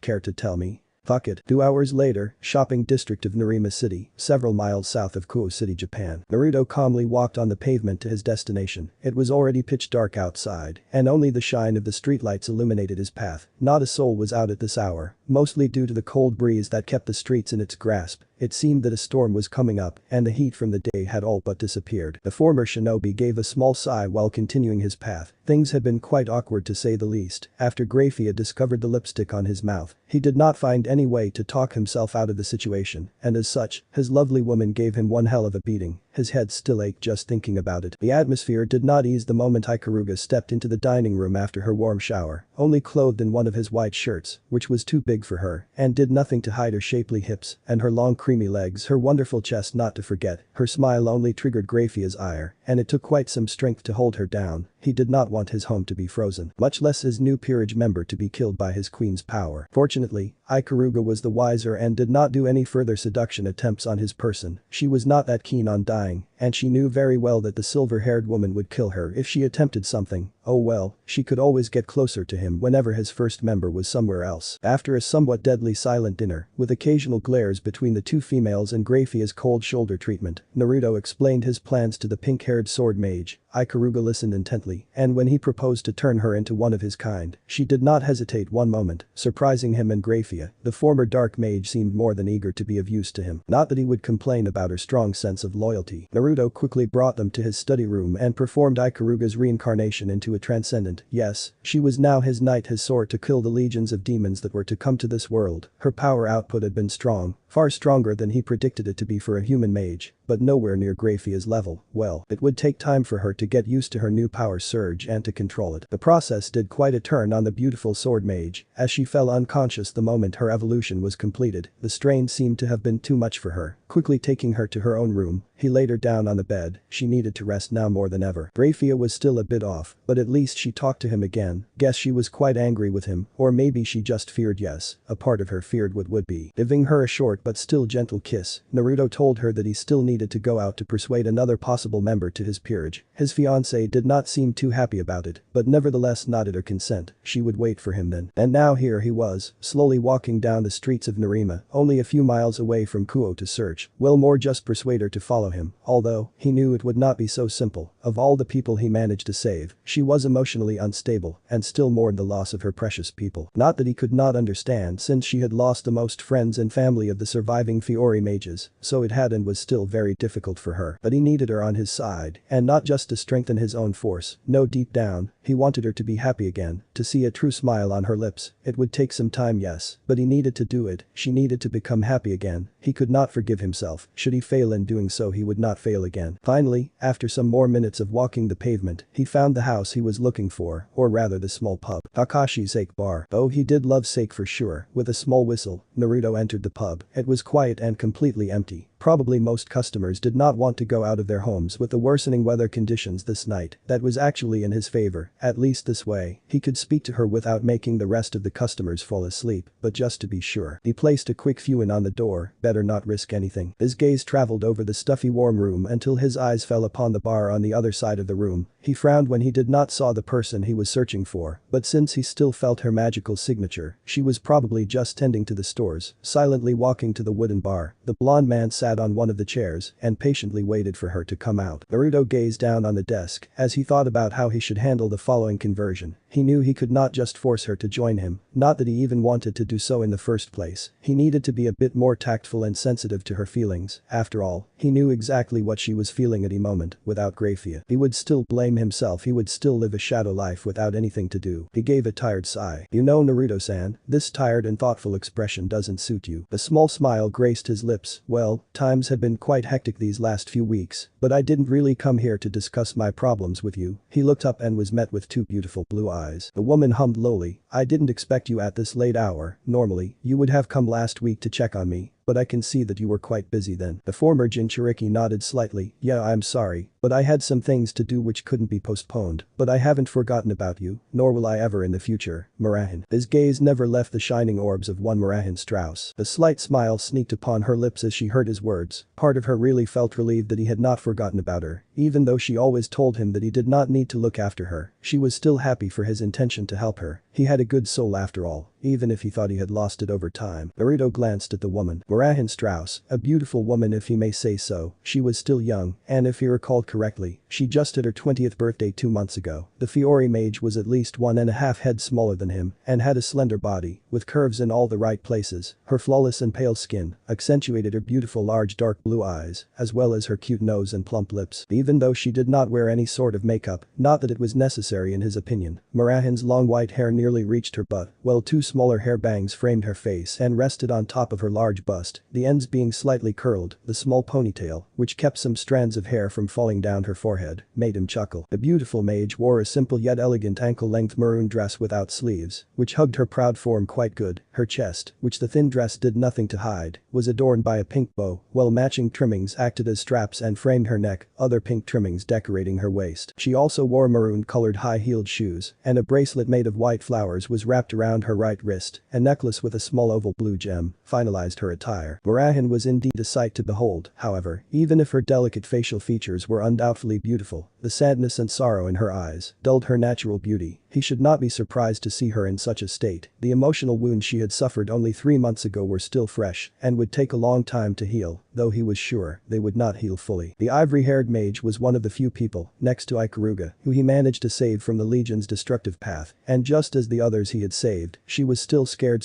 and full of regret and sorrow. Murahin had lost too much that day, all her friends and her 2 siblings, the only family she had left till that day. She never recovered from their deaths. She seemed to be only a shell of her former self, without a real reason to live. She was just like him, before he met Grafiya and slowly found his old self again, or at least the pieces of his soul that survived the last centuries. He could not allow her to live such a life any longer. The woman needed him more than she thought. He would not leave her alone any longer. What can I get you, Naruto-san? Giving a soft hum, he just scratched his chin. Just give me a good cup of sake on better thought, make it two, Marahan. The woman smiled softly before fulfilling his order. Two sake bottles quickly stood in front of the blonde man who silently poured himself a good amount into the offered cup. While Naruto took a first gulp of the cold liquid, Marahan simply watched her savior, knowing that this would not just be a short visit on his part. Smacking his lips, Naruto gave a happy grunt, making the woman smile a bit wider. So Marahan, how's it going for you? His question made her freeze for a moment before she regained her composure, but it was already enough to prove his assumption, so she still hasn't adapted to this world, huh? Marahan swallowed the lump in her throat, trying to distract herself by cleaning some glasses that were still in need to be washed. Nothing much has happened, Naruto-san. I still have some problems to sort out, and apart from doing this job I found, I have nothing to do. Marahan, please just call me Naruto. You know by now that I feel quite old if someone calls me that way. Aren't you over 3 centuries old? Her innocent question, or more sneaky remark, caused the man to pout childishly, which gained him a small giggle from the ivory-haired mage. Only seconds later did a smile form on his lips as he saw her happy expression. It suited her really well. Touché Marahan. Please call me Mira, simply Mira Naruto. He gave her a warm smile. But as you can see, I'll try to come over the rounds. I found this job some time after you managed to get me the apartment here in the city. It's not the best paid job, but now, I at least have some kind of activity to take my mind off. This job reminds me of my past, you know. There I was also the barmaid. Her smile became forced as she remembered her family, her guild. Fairy tale. Naruto frowned but remained silent when he saw her sad smile and the sorrow in her beautiful but dull eyes. He did not like to see her like this, with this fake smile. He had worn this smile almost all his childhood long. Did you make no friends, Mira?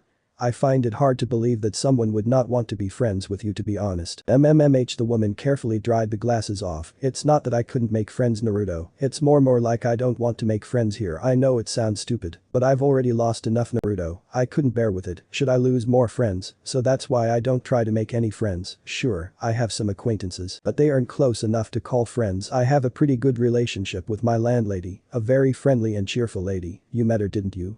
When you searched for a place for me to stay. The blonde man nodded at her words, very well remembering the old lady who gave Mira the apartment. He still cursed himself whenever he heard her talk like this. He should have been more adamant in persuading her to live with him. She should not have lived alone after all she was forced to endure. He needed to remedy to her situation. Yeah, I remember her, but Mira, this isn't healthy, the way you try to live. At some point, you will break if you continue to isolate yourself. His words made her freeze. She bit her bottom lip, desperately trying to remain calm. He should not see her like this. She could not just burden her savior with her own problems, knowing that he had much more to solve of his own. I know what's best for me, Naruto. I don't want to lose anyone anymore. A tired sigh escaped his lips. Mira, as your friend, yes, I'm your friend Mira. I care for you, even though apart from my short visits, we haven't had that much contact. But that is not important. What's important is to get you out of this, out of your shell. You need to live again, Mira. Mourning is alright, but this to simply try to live in the past will only bring you more pain and sorrow. Believe me, Mira, I know this the best. But, her eyes started to water. I can't anymore.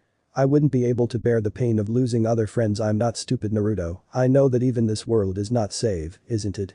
They will come here, and each friend I might have made would die. A weak sob escaped her throat. The former Jinchuriki only gazed at the distressed woman before he grabbed her left hand and gently caressed her smooth skin. Marahan at first did not know how to react to the sudden contact and wanted to push him off, but some part of her felt relieved and safe from his warm hand. More tears threatened to escape her eyes. Mira, I won't lie to you, I really don't, but you are correct. The Legion will find this world and will try to destroy it just like they did with yours, but that thought alone shouldn't be enough reason for you not to bond with others. Mira, friends are important. They will help you. I want to help you because believe it or not, they won't be able to take me from you, and you can believe me. I've heard several times already that I'm nearly impossible to get rid of. Some even called me worse than weed, and now that I think about it, that probably wasn't meant as compliment. A sobbed giggle could be heard from the young woman as she saw his thoughtful cute expression. He looked just like a child right now. He was so adorable. The ivory-haired mage brought her free hand up to wipe her tears away, a slight smile present on her pretty lips. Only you, Naruto. Only you somehow managed to make me laugh. Sometimes, I even think I lost the gift of a good laugh. There isn't much to laugh at if I'm honest. I used to laugh so much, back in Fairy Tail with my family and friends. Naruto never ceased to caress her petite hand, happy that she did not retract from the contact. It seemed she needed some sort of comfort. I'm sorry, Mira. I feel responsible for what happened. Sniffing, the beautiful white-haired mage just glanced at her friend. What are you talking about? You saved me, you saved other people from certain death. You tried everything you could to save as many as you could, so why would you think so, Naruto? A pained smile formed on his lips. It's just that if I had came earlier to warn you and maybe even prevent the portal from being used in the first place, you might have had a chance to push them back without their main forces entering through the dimensional barrier. So many lives could have been saved if I had just been faster in finishing my dimensional crossing seal. Although I don't even know if I would have arrived at your world, I didn't even know where I would have come out, to be honest. Marahan's watery eyes fell on the man sitting in front of her. Seeing his mournful expression made her heart clench. Even though he did not have any obligation to even come and warn them, the blonde man still tried to save them. It just showed her that he had a good heart and did not want other people to suffer the same fate. She should be thankful to have come across this man. You shouldn't blame yourself, Naruto. You did what you could and managed to save some lives, even if the others didn't outright show it. Even if I don't show it, we are thankful to you. Thankful that someone tried to stand up to this foe. I am thankful, Naruto. The former Jinchuriki sighed deeply, his eyes hollow. Yay, I managed to save some, but how many? Maybe a dozen.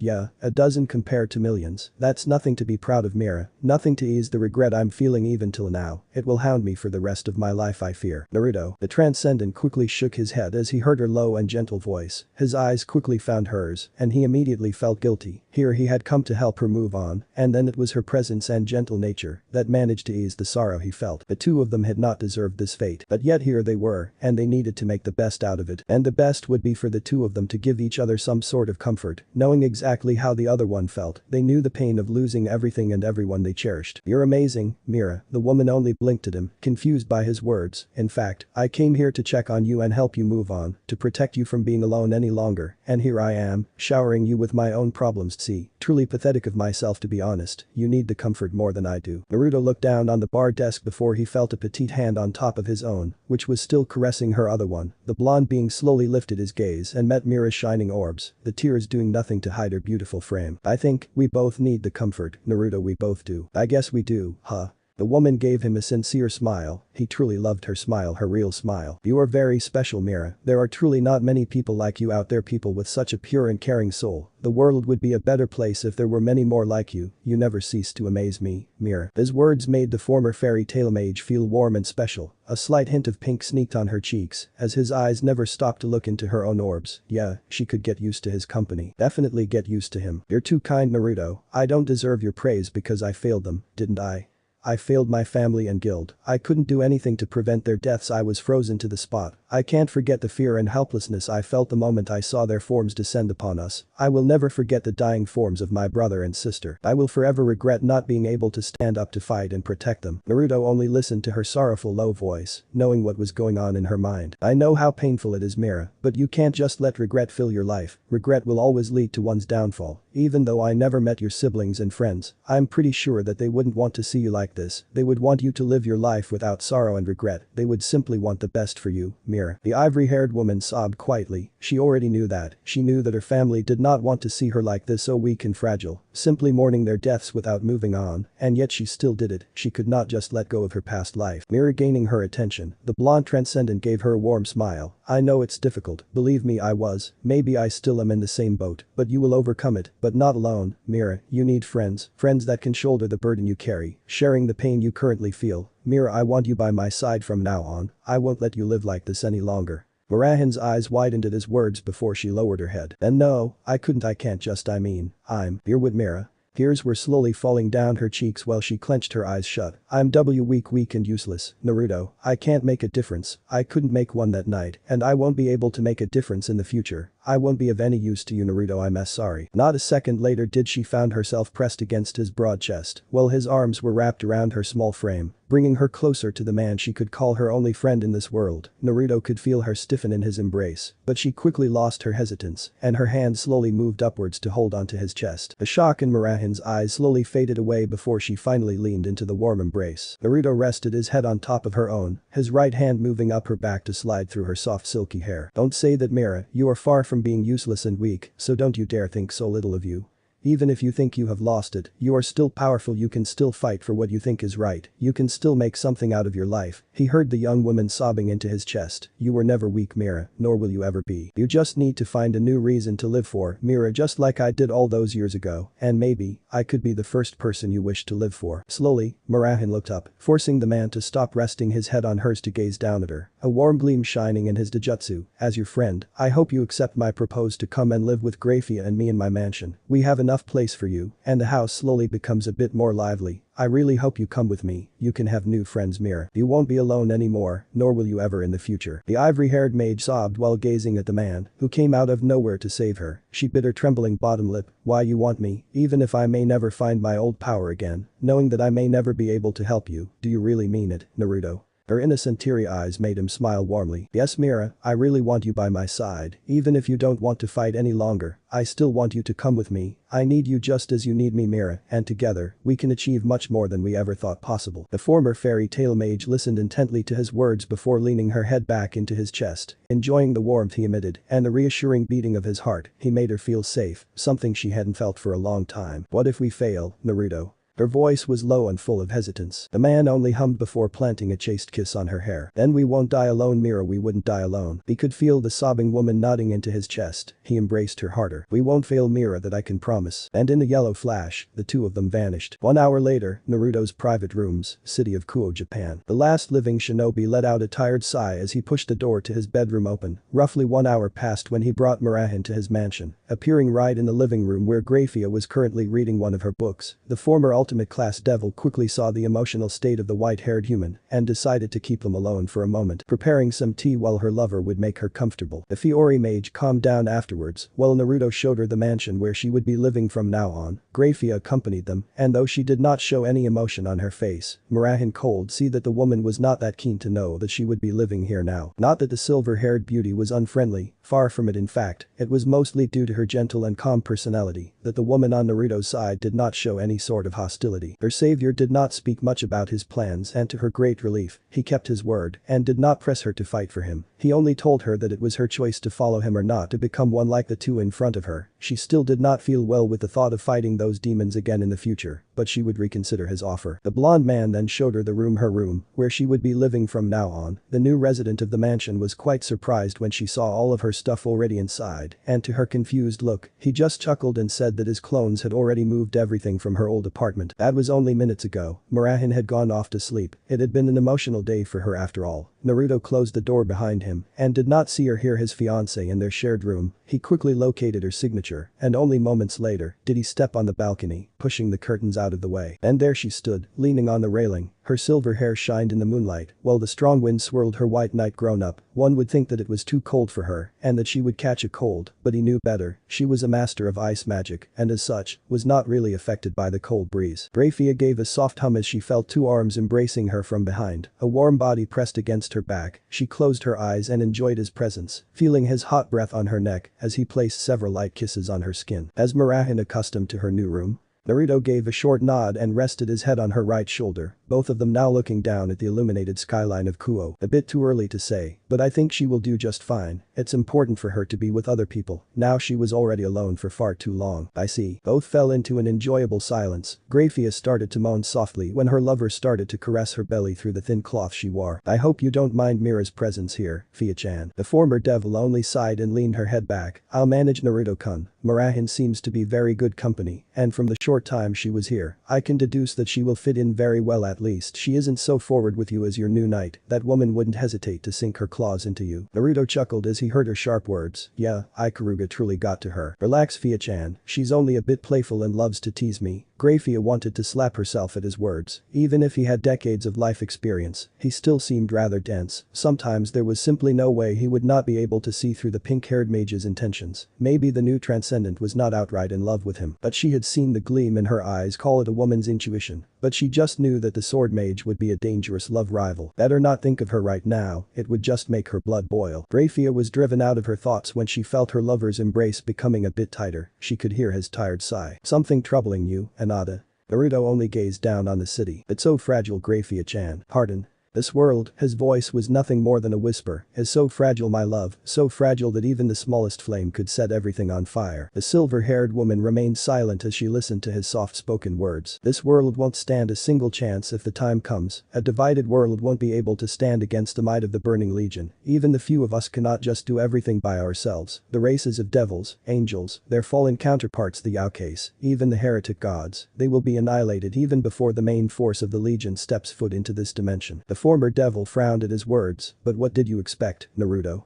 This world has never known some sort of unity, there was always war between each race, peace would be nothing more than a dream to pursue, and yet you try to pursue such a thing, Anata. Peace, huh? He closed his eyes. You're right, it is a foolish dream, a dream which won't come true, no matter how much you want it to happen. But I'm not searching for an everlasting peace, Grafiya, a temporary peace should be more than enough to deal with them, but for that, the three factions, the Yokai races, the gods and Buddhas, need to stand united against the darkness that will come. An alliance needs to be established. An alliance. Grafiya's eyes widened at the mere thought, that is impossible to achieve, Naruto. They would never see past their differences, and the wars they fought during the last centuries, the bad blood between them will never be forgiven. The former Jinchuriki only smirked. Impossible, you say? I thought you knew me better by now, my Fia-chan. I always somehow managed to show you that the word impossible does not exist in my vocabulary, nah. He heard a soft giggle coming from the former devil. But I can understand why you would think so, since it won't be an easy task, that for sure, so tell me, my love, how does one unite former foes? The silver-haired beauty frowned. She could practically feel the wide smirk on his lips. How? Naruto did not outright answer, his eyes still locked upon the beautiful side of Kuo City, before he brought his mouth closer to her right ear, his hot breath tickling her. By giving them a common enemy, Grafiya-chan, I'll give this world a common foe. His purple-colored Rinnegan glowed. And I may know just who to start with. One day later, 8 miles above the Earth's surface, Iceland. The air was cold up there, but he did not let himself be disturbed by the fact a single large rock floated in the sky, high above the clouds that traveled over the island. On said rock, a throne was engraved into the floating earth part. A lone figure was sitting on it. His long raven black hair fell past his shoulders, while 2 smaller hair bangs framed his face. His extremely pale skin made his blood-red eyes with small yellow pupils stand out, as well his large mouth, which was formed into a boring grimace, his long pointed ears being another strange mark of his. The man seemed to be quite tall and dressed in a simple dark gray shirt with open collar, black pants and shoes, and a black formal robe with bronze-colored shoulder plates. A tired sigh escaped his mouth, showing off his razor-sharp teeth. Having closed his eyes for a while, the black-haired man opened them. Not a second later did his eyes widen for a short moment as he caught sight of the single figure, which floated right in front of him, only several feet away from him. Narrowing his eyes at the strange sight, he glared at the man. Who are you? His voice was cold, but the blonde stranger did not seem to mind much. The grin never left his lips as he floated right in front of his target, legs crossed and his head leaned on his right hand. You are no human, since I cannot feel a single trace of magic inside you, yet you seem able to fly without the aid of wings. I wonder how. Naruto grinned wider while sending a glance at the curious man. Who I am is of no concern for you. The black-haired man's eyes narrowed even further. But what should interest you is the offer I have to give you. Silence fell over the two beings before Naruto closed his eyes, the grin never leaving his lips. You desire war, do you not? If that is the case, I have a proposition for you. Opening his eyes, he could see the interest in the man's red eyes. So, what do you say? Naruto chuckled. Are you interested, Kakabiel? Flashing a polite smile to the nurse he just passed, Naruto resumed his walk through the hospital corridor. He shuddered inwardly, truly despising the thought of being in a hospital. Even now, he still hated being in a hospital. He was truly glad that he had Kurama in his past life. The Bijuu, coupled with his natural Uzumaki regeneration ability, always brought him quickly out of Bachan's hospital. Those were truly the good old times. The blonde transcendent lost himself in thoughts as he followed the green line on the floor. Not much had happened these last days. Ikaruga had accustomed to her newfound power, and he immediately started to train her alongside Grafiya. Even though the former devil did not need much more training per se, she now only needed to master her abilities to its best. Needless to say, the pink-haired transcendent did not stop her teasing, much to Grafiya's annoyance. She even went so far to call herself Uzumaki Ikaruga. A dreamy look edged on her beautiful face. Whenever she said his last name, Grafiya especially was quite furious, since to her, it was clear that the sword mage wanted nothing more than to become a lover to him. However, it was tolerable, as she did not outright try to make a move on him. Ikaruga at least seemed to fear his silver-haired queen and her ice-cold wrath. Another topic was of course his other new resident. Murahin was still mostly in her shell, and did not speak much about her feelings, but he knew that it would take much more time for her to be comfortable around them and accept them fully into her life. He would not push her. The ivory-haired woman needed to make the first move on opening her heart, though. That did not mean that he would do nothing to make her as comfortable as possible and show her that she now had other people in her life to count on and share her pain with. He would gladly take the pain from her if he could. However, only time would tell if her wounds would heal. Shaking his head, Naruto arrived at his destination. His eyes caught sight of the door with a number 501, showing him that he was indeed correct. Taking another deep breath, the former Jinchuriki knocked on the wooden door. Only a few seconds passed before a soft voice resounded from the other side. Come in. Opening the door, the blonde man silently stepped into the small hospital chamber, Closing the door behind him, he sighed mentally, as the foul stench of the hospital was also present in this room, despite the windows being open. He really hated hospitals. "You came early this time, Naruto." The Transcendent chuckled softly while he scratched his left cheek. "I had the time to come this morning, if not, I would have come at noon." Naruto's gaze shifted over to the person who had spoken. A young woman sat on a chair next to the broad hospital bed. She was holding the hand of another woman, who seemed to sleep on the bed, covered by a soft white blanket. "Her condition has not changed, I suppose." The female mage only lowered her head, her eyes never leaving the fallen form of her most precious person. "She hasn't woken up till now even after 3 months, the doctors cannot seem to find the reasons behind it." Sighing deeply, Naruto grabbed another chair and sat next to the bed, opposite to his acquaintance. "I would be surprised if they did find the cause for her coma, it's something behind their comprehension." Seeing her confused look, he smiled softly. "I know it's hard for you to see her like this, but I am sure that she will overcome it. She needs to overcome it, or it will mean her end." The woman tightened her hold on her friend's hand. Naruto glanced at the distraught woman. "Ultier." Seeing that she was paying attention to him, the former shinobi shifted his gaze over to the sleeping form of the other woman. "It wasn't your fault. None of you could have known what would happen. If the portal opened, it is not your fault that Merity is in this state." The now named Ultier only lowered her head even further. "If you had not interfered, we would have died, and yet I must ask, why did you interfere? Why?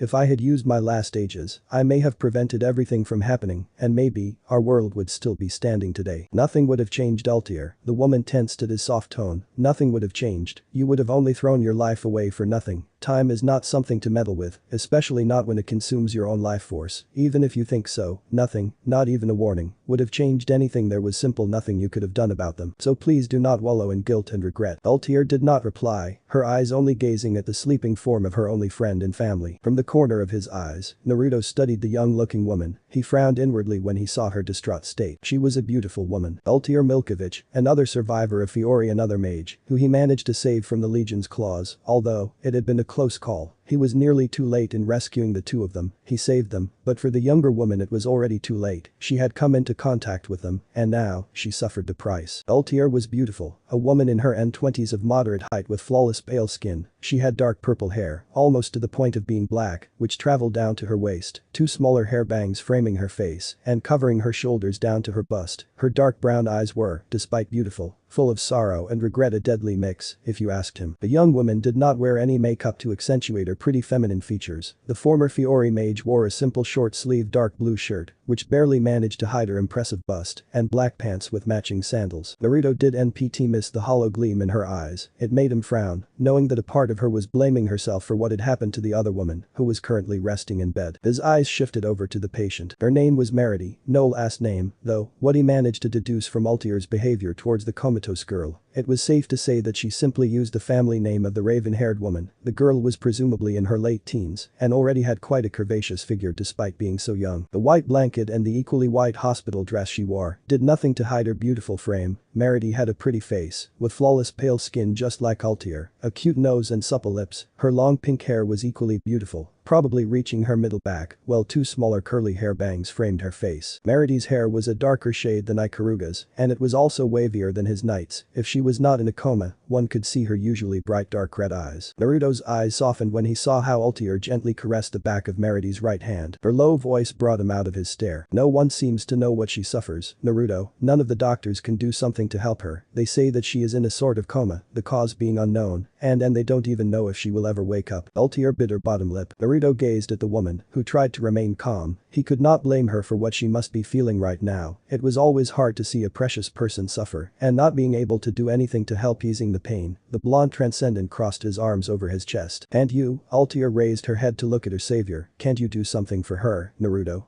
Something? Is there no cure for her? I know you try to help her, but haven't you found something by now?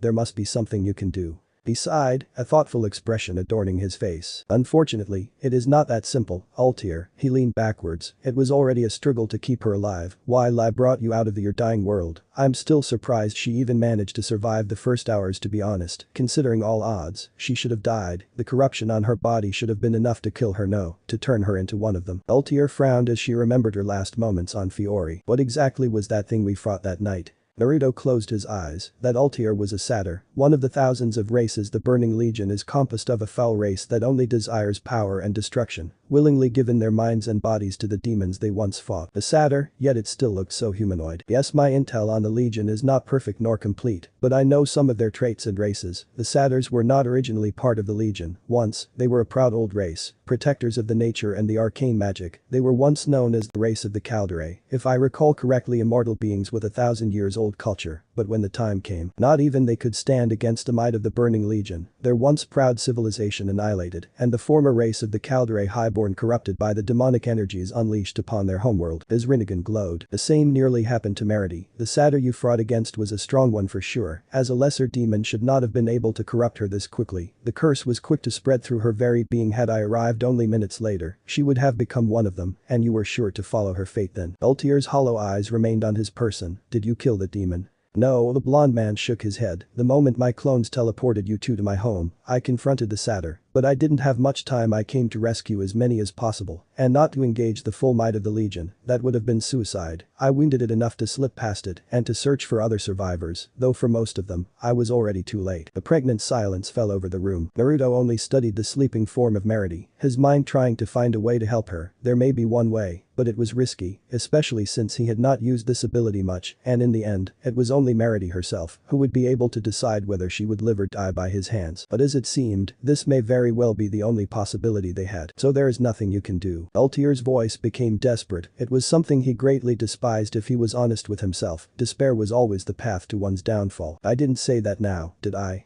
Seeing her eyes shining a bit more, he scratched his chin. There may be a way to heal her, however the chance to succeed is low, and it can very well kill her. But this way, she would at least have a way to fight the corruption inside of her. The woman sent a hopeful glance at her sleeping form. Naruto, seeing that he had gained her attention, leaned forward and brought his right hand to caress Merity's cheek. You must know, Altair, that the corruption with which she came into contact did not just attack her body, her mind was also targeted. During the first days, I managed to stop the curse from spreading through her body with my fuins before I could start to heal her. Physically she is fine, as the doctors probably told you, however, the current problem resides within her mind. Her mind is still fighting against the corruption, and unfortunately, only Merity is able to fight it, only she can save her own life. But you just said. I know, Altair. His eyes fell on her confused face. Only she can fight the corruption inside her mind. But I never said that it wasn't possible to give her some sort of support. I know we can help her, but the risks are high and I'm not sure if it will succeed, because if not, then there will be no hope for her. Naruto focused his attention once more on the sleeping young mage. I could try to make her into a transcendent while she is in this coma, but I'm not sure of the outcome. It could make her immune to the corruption, just like Grafiya and Kaguya, but I'm not sure if her mind, which is being tormented, could withstand the evolution process. It's likely she wouldn't survive her reincarnation. The risks of forcing a piece inside her body are too high. Something I don't want to risk. His Rinnegan glowed. On the other hand, I haven't used this path in a long while, and if she can't succeed in defeating her inner corruption, then I may very well be forced to take her soul. Please help her. Altair's soft voice, which barely resembled a whisper, shook him out of his musings. Are you sure?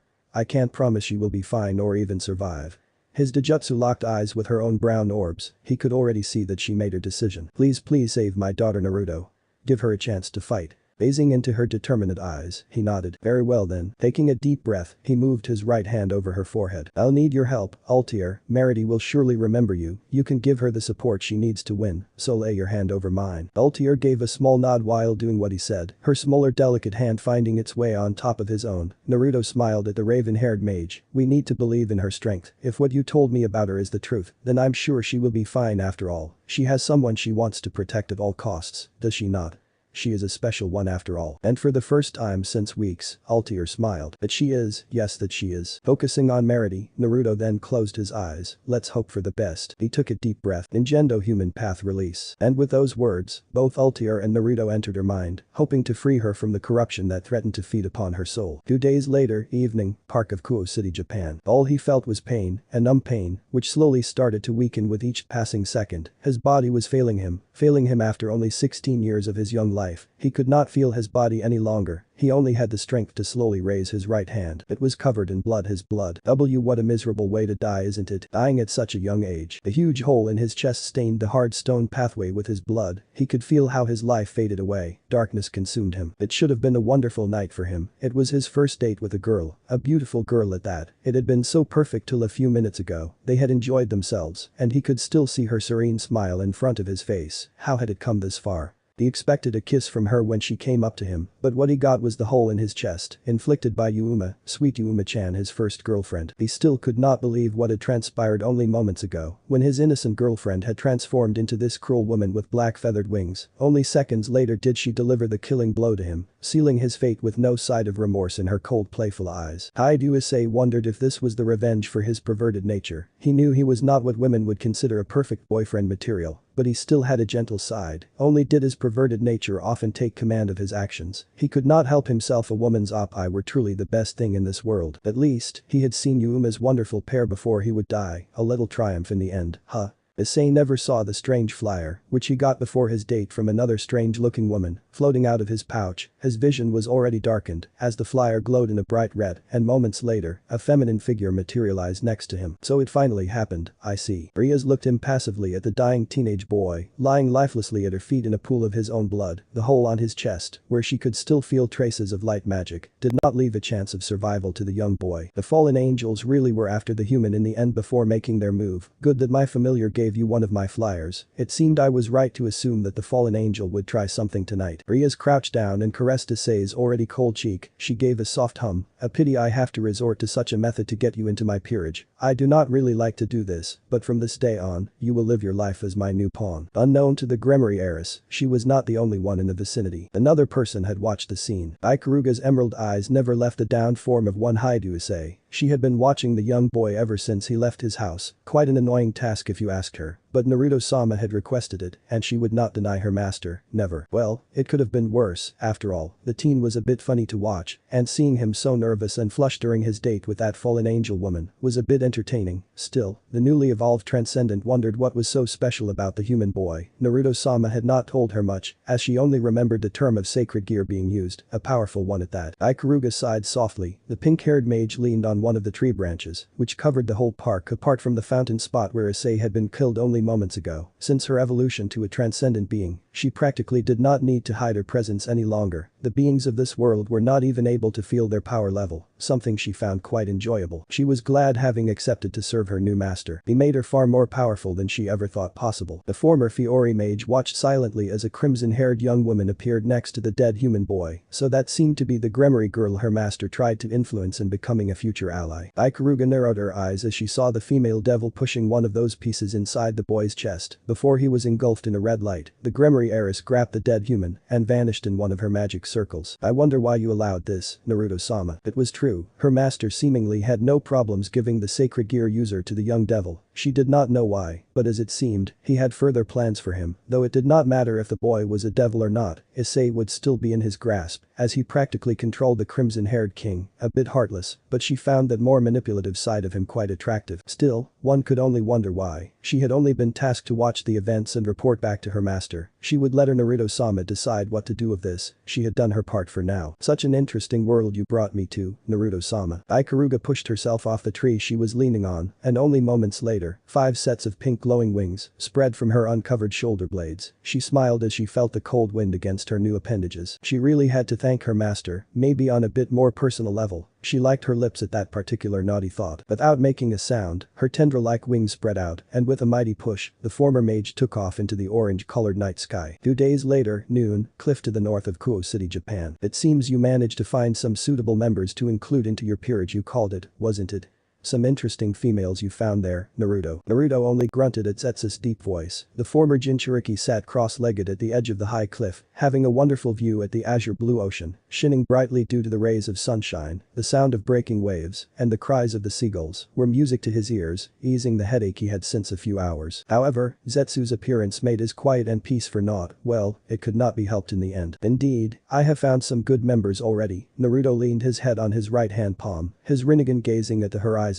but it still is not enough to make a real difference, but as it seems, we still have some time. I still have some potential members in mind. Yet you haven't made that ivory-haired girl into one. I wonder why. Zetsu saw a small twitch of Naruto's mouth. Mira still needs time to adjust and see the need behind our task. It will still take some time before she will join our cause fully. But I have faith in her. She will do the right thing in the end. She is strong after all. Far stronger than she thinks herself to be. The former Akatsuki member remained silent, his yellow eyes also watching the breaking waves. I see our forces are slowly but steadily growing. We will need it, yet I don't think we will have much time left. The use of magic in this world is too strong. They will notice and come for us. It's only a matter of time. Yeah, they will come, but we'll be prepared for them. We won't make it easy for them. Zetsu gave an amused chuckle. Still, even with all our preparations, the losses will be heavy, and victory is not assured. Much needs to be done before we can find ourselves confident enough. The blonde transcendent only nodded at his words. Yes, victory was still out of their reach for the moment. He needed to remediate to that. He had promised it after all. How do your two newest pieces take the change?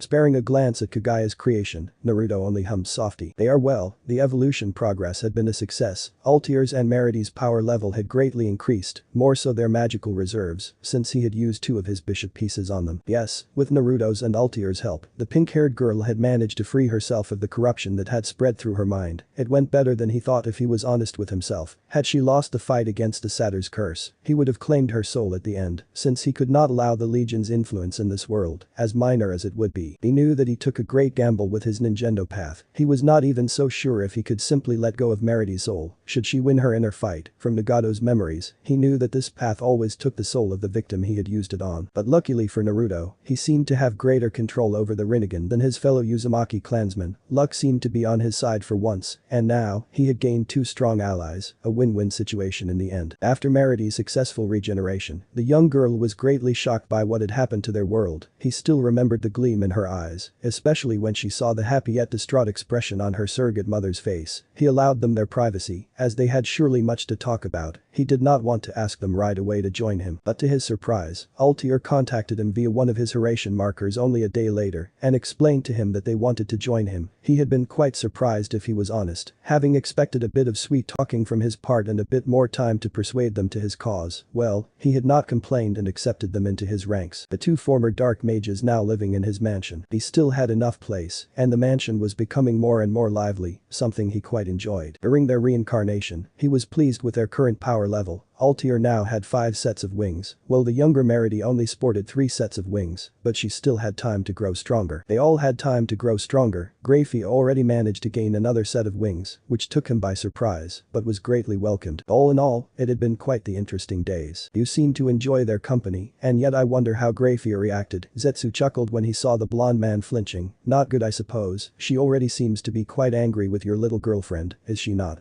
Naruto spared him an annoyed glare. Oh, shut up, Zetsu. It's already enough that I've gotten her ire with the dates I have with Rias, yet it can't be helped. I need her loyalty for the future, and she's not that bad, but don't say that to Grafiya. Giving an amused chuckle, the creature grinned. You rather enjoy the girl's company, do you not? I have seen the smile on your face whenever one of your clones dissolved after a date with the female devil. Seems to me like you enjoy your time with her, despite you saying that nothing serious is going on between you two. Well, at least if one can trust your claims. See, not bothering to reply, Naruto stretched his back. Just give it a rest already. You know what happens should Grafiya think that there really is something serious with Rias. I happen to value my manhood and my life, you know. Hi, a short silence fell over the two. How many pieces have you left? Are they the same as the ones used by those devils?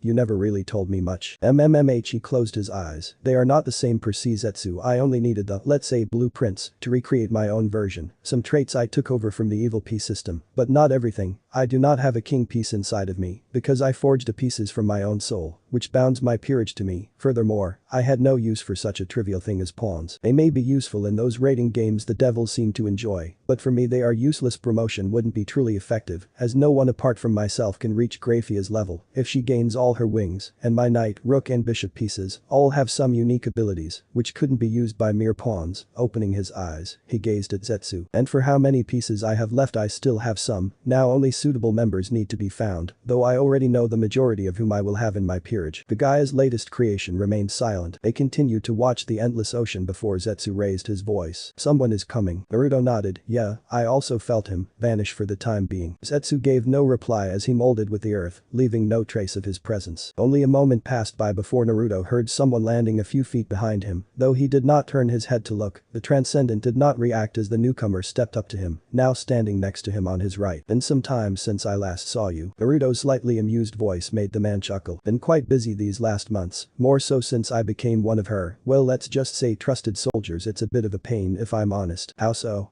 The man scratched his chin. She wanted me to recruit capable members who will serve her in the future, only strong ones of course, more so sacred gear users to be precise. Found quite some fine humans with extraordinarily powers. I see, Naruto smiled while sparing a quick glance at his ally, though, I wonder why you came to me. I told you I would contact you when the time was right to act. Yeah, I know. So why are you here, Cow? The man gave a small chuckle. Would you find it strange that I needed a person to simply talk about things?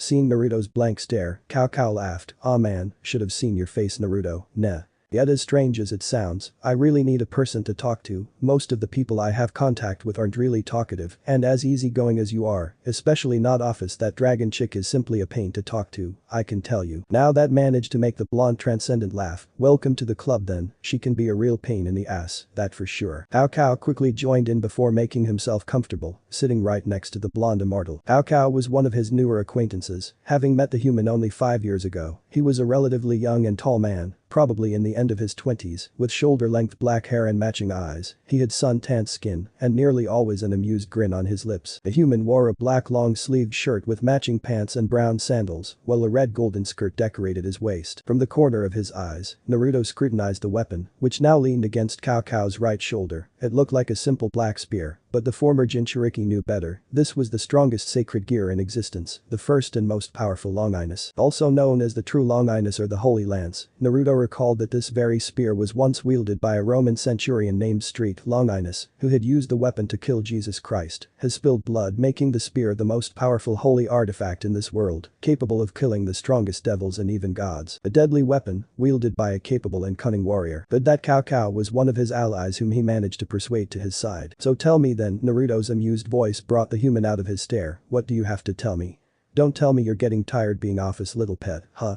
Cow simply grunted, the grin never leaving his lips. To be honest, it is quite tiring with her, even though she barely ever shows her face to us. Normally, we are allowed to do our own things, but we always need to be on standby. Doesn't sound too bad. Cow grunted once more. Office ordered us to find strong members to fill the ranks of her personal army. I don't really like being ordered around by that dragon chick, especially since there are more and more devils and other creatures that are integrated into our forces. Naruto smiled inwardly, knowing how much the man beside him hated beings like devils and fallen angels, seeing them as a threat to the human race. Do not let your hatred and mistrust against the other races of this world blind you for the real tree. Cow. You need to learn how to live with them. It is for the greater good of the human race after all. The human warrior sighed, his eyes gazing over the endless horizon in front of him. I know that Naruto still. It doesn't make this any easier for me. I am itching for a fight with him. This whole waiting thing is slowly driving me crazy. Yet patience is essential here, Cow, and when the time comes, which will soon come I fear, then you will see how much nicer the devil race is compared to the true demons of this cosmos, and then you will have your fight, fighting an enemy that threatens to destroy everything there is. Cow remained silent for a moment. Did you just come here to whine about the leash Office put you on? Or maybe you came for a spar with me. I am kinda bored right now, you know. The former Jinchuriki smiled when he heard the human gulping nervously. Cow then laughed while scratching the back of his head. Oh, for God's sake Naruto, better not. Last time you talked me into a quick spar, you completely trashed the floor with me. Not quite what I imagined a spar to be with you, my pal. Naruto chuckled. So, Cow spared a glance at his superior. How long will I have to remain in Office Cow's brigade? For as long as I tell you to, even though Office started her little army without my consent, knowing that I would be against it, I now find myself quite interested with it. I may have use for the Cow's brigade in the near future. Cow raised his eyebrows. Use for what?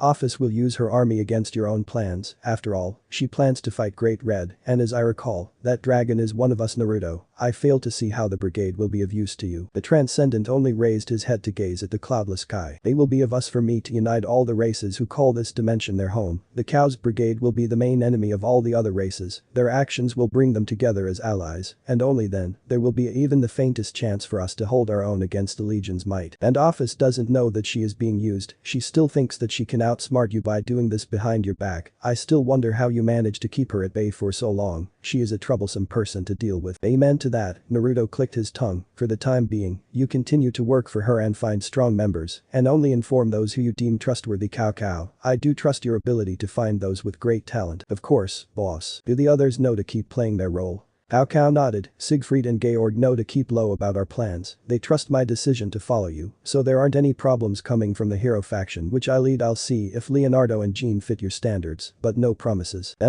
Scratching his cheek, the former shinobi gave a deep sigh. "It would be great if I could control the whole hero faction of the Cows Brigade without office knowledge, but I fear that would be too much to ask. At least, I have Volley's team on which I can count, though Kuroka's constant teasing attempts whenever I visit them are getting quite difficult to handle." "Yeah, that stray devil is difficult to handle, isn't she?" Naruto groaned. "It is quite the turn-off for a guy if a woman without warning simply demands of you to give her babies. I nearly had a heart attack the first time she asked me or tried to persuade me into mating with her." "I can imagine." Cao's grin seemed endless. "It wasn't really funny, you know, it still isn't." Both enjoyed the silence that followed after, simply gazing down at the blue ocean. Some seagulls were circling over their position, trying to find something to eat. "I should return now before someone gets suspicious." Naruto. The blonde transcendent nodded. "Indeed, you will follow office orders for now." Cao, his Rinnegan glowed, "And when the time comes, you will be able to protect the human race from something far more terrifying than the devils and fallen angels you seem to hate so much." The strongest human simply bowed before he vanished, leaving the former shinobi alone to his thoughts. "Yes, soon this world will know its most difficult challenge. We will have to fight to earn our right to live." Several hours later, evening, Naruto's mansion, Kuo City, Japan.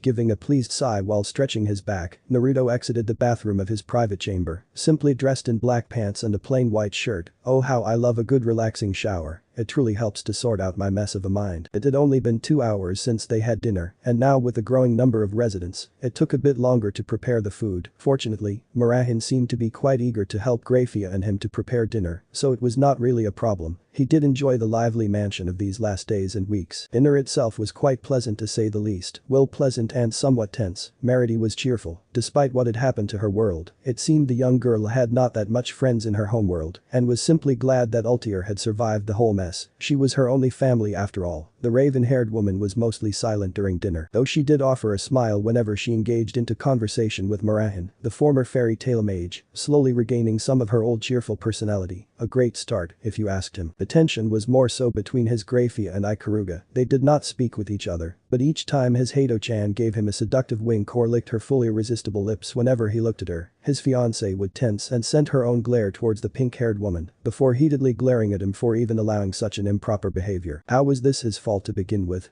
He did not understand women sometimes or most of the times, to be honest, and only hoped that things would sort themselves out. However, he feared that was only a naive wish of his part, but a man can still hope, can he? And now that he thought about it, Kakashi and Jiraiya would be having a field day if they ever found out that he lived with 5 beautiful women under the same roof, one of them being his fiancée, while another one constantly tried to seduce him. Yep, they would be proud of him, that for sure. The mansion was quiet for the moment, which did not surprise him. Altier and Merity went out to explore the city of Kuo, more so doing some shopping. Since they did not have much from their old homeworld, they had been quite pleased when he gave them a good amount of money. The 2 mages were now part of his peerage, so he would take care of them. Ikaruga had gone to bed quite early, as it seemed that the constant boring guard duties over one Haidu-say he gave her made her tired. Not that he could blame her, she did them without complaint, so he would allow her all the rest she wanted. And since Grafiya rejected his offer to join him in the shower, saying that she still had some things to do in the household, silence had fallen over the mansion. Well, some quiet and peace was always a nice distraction. It's still quite early, so why not see what there is on TV? Been some time since I last had a nice calm evening like this. Leisurely walking down the stairs, the shinobi stopped in his tracks when he felt the familiar signature of another resident already in the living room. Taking a breath, Naruto continued his path towards the spacious living room. The moment he stepped into the room, he already saw the sight of a familiar mop of white hair. He smiled softly. Murahin was silently sitting on the couch, seemingly deep in thought while she zapped through the channels on TV. She did not even seem to notice his presence yet. "Hey Mira," startled, the young woman turned her head to look at the smiling blonde man, who stepped up to her. "Do you mind if I keep you some company?" Seeing the surprise fading in her big blue eyes, the ivory-haired mage gave him a small smile and nodded. "Of course, Naruto, it is your house after all, isn't it?" Chuckling, the Transcendent then walked to the couch and sat down next to Mirahin, a bit too close to her liking, since she had been quite nervous around the man who had saved her. It was not that she did not like his company, far from it in fact, but he made her feel something she had never felt before, and that did scare her a bit. You know that this is your home too now, Nemira. So don't feel like you are a simple guest here, alright? The female mage nodded softly, clasping her hands in her lap while she averted her gaze from him, simply staring ahead at the TV. She did not feel the glance Naruto sent her way, having noticed her somewhat shy behavior. Over the last week, he had noticed that the ivory-haired woman was slowly coming out of her shell, as she and Grafiya were actually on pretty good terms, and now, the three other survivors of her world, the former fairy tale mage was not alone any longer. She was making friends, especially with Merity, whom it wasn't difficult not to befriend, given the girl's cheerful personality. He was glad that Mira was forming some new bonds. The shinobi knew she needed it more than anything else. Seeing that she was dressed in a beautiful yet simple yellow dress made him smile. Just like Altier and Merity, he had given Mirahin enough money to purchase more cloths, and so, she had gone with Grafiya to do some proper shopping a few days ago. Fortunately, without Grafiya forcing him to tag along, he still shuddered at the thought alone of going shopping with his fiancée. Knowing that that gruesome act always claimed a part of his soul in the end, men were not meant to go shopping after all, at least not that sort of shopping. His attention shifted over to the TV screen where 2.5 Men was currently being played, a sitcom that he enjoyed to watch very much, since it always drew some good laughs out of him, though it did not seem that Mirahin was actually watching it, as her head was lowered and she simply stared at her folded hands. Sighing, Naruto took the remote control and turned the TV off. He had better things to do now, so it seemed. Mira, turning his body to face her, the former Jinchuriki looked at the young woman, who still avoided his gaze. Sighing mentally, he scratched his chin. So how do you feel, Mira? The female mage hummed softly before giving her answer, her eyes taking a bit more of shine. Better now, Naruto, truly better, I must say. The others, especially Grafiya, are easy to talk to and to live with. It seems I made some friends out of Merity and Altier too. Karuga too, I think. She seems to be more interested in you though. Mirahin smiled softly when she heard him swallow hard, as he was probably making sure that Grafiya was not near to overhear their conversation. It starts to feel like a home to me. It is good not to be alone any longer, and for that, I must thank you, Naruto. Finally deciding to look at him, the beautiful fairy tale mage gave him a small smile, something he greatly enjoyed to see. I'm happy to hear that, Mira. We're happy to have you here too, nah. The woman then lowered her head once more, her eyes watering moments later, catching him a bit by surprise. Quickly controlling himself, Naruto caught her hands in his own, making the young mage tense, while a soft hint of pink sneaked on her cheeks. Naruto only smiled at her. What's on your mind, Mira? Care to tell little old me, nah? Mirahin sighed softly. It's still hard for me to accept, Naruto, to accept that they are all dead, all my friends and family. It still hurts to think about them, and I fear that I won't be able to forget the pain I felt that day. Yet I more so fear to forget about them, Naruto, to forget about my past life, now that it seems that this life is getting real. Do you think you will forget about your guild in the future? Seeing her nod, the man hummed in thought. It's not that I'm ungrateful for yours and Grafiya's attempts in making me feel at ease here. It helps, it truly does. I'm feeling so much better than when I was living alone, but I'm not ready to let go of my old life yet. I never want to forget about fairy tale. Can you somehow understand that, Naruto? The former shinobi nodded. He knew exactly what Mira was trying to explain to him. He had similar fears before Grafiya managed to ease them, and now, he had to help Mirahin, who was in the same position as he had been all those years ago. You know, Mira, I felt the same way long ago. I also lost everything I cared for, and I was completely alone in this world, alone and bitter before I met Grafiya, and she slowly managed to make me see the new life I had started here. I also thought I would forget my old home, my friends, my wife, my only daughter. And then I realized that I wouldn't be able to forget the love I still hold for Mei-chan. If I started to act on my growing feelings for Grafiya, his Dojutsu shinned. Even till now, I have not forgotten about my old life. It still is a part of me. But it's just that, a distant memory among others. I have a new life now, and I really am glad to have met Grafiya. She helped me a lot during my dark days, so to say, when I was still lost in my anger and sorrow. The fairy tale mage listened intently to his words, trying to learn more of the one person who she started to respect more than anyone else. You will never forget about them, Mira. Believe me please on this matter, and do you want to know why you want? Because your friends, he pointed at her chest, your brother and sister, they will always be inside your heart, Mira. They will always be a part of yourself now and for all eternity. They live inside of you, Mira. Never forget that. The young woman sniffed as her teary gaze focused on the smiling man beside her. They will never be forgotten by you, nor will their sacrifice be in vain. We will make sure of that, Mira. The mage nodded slightly, though she still had a hesitate gleam in her eyes. It's just, if this is to become my new family, then I would have liked to have a memorial of my old life. I lost everything. I have nothing left. gift, not even a small thing like a picture of my guild. Naruto scratched his chin as he saw the sad look edged on her face. He could do something about that, now that he thought about it, creating inanimate things was easy for him after all. Maybe I can do something for you, Mira. He gave her a gentle smile as her beautiful eyes gazed into his own. You want something to remember them, something from your past which was destroyed. If that's the case, with your help, I can give you what you want. How? Just trust me, okay? Now close your eyes and focus on the thing you wish for. Mirahin followed his lead, although she slightly flinched when she felt his hand on her forehead. Only imagine what you want and leave the rest to me. Naruto then focused on Mira's thoughts and stretched his free hand out. Only seconds later did he see what the woman was thinking of and gathered his yin-yang chakra into his open hand palm. He smiled when a small object took shape. Now open your eyes, Mira. The woman did as she was told and gasped loudly the moment her eyes laid side on his hand. A thick book was situated on his open hand palm, a book she remembered just too good. Naruto smiled as her shaking hands moved to touch the book and he carefully laid it on her lap. Mirahin softly caressed the words on the cover, her eyes not believing the sight. Fairy tale. It was the old photo album of her guild, something she thought she would never be able to see again, but here it was, right in front of her eyes. It truly is. Naruto was glad when he saw the smile on her face, patting her shoulder. The man slowly got up. I'll leave you some privacy, Mira, alright. But before he could fully get up, a slender hand caught his arm, preventing him from moving. Would you maybe remain here?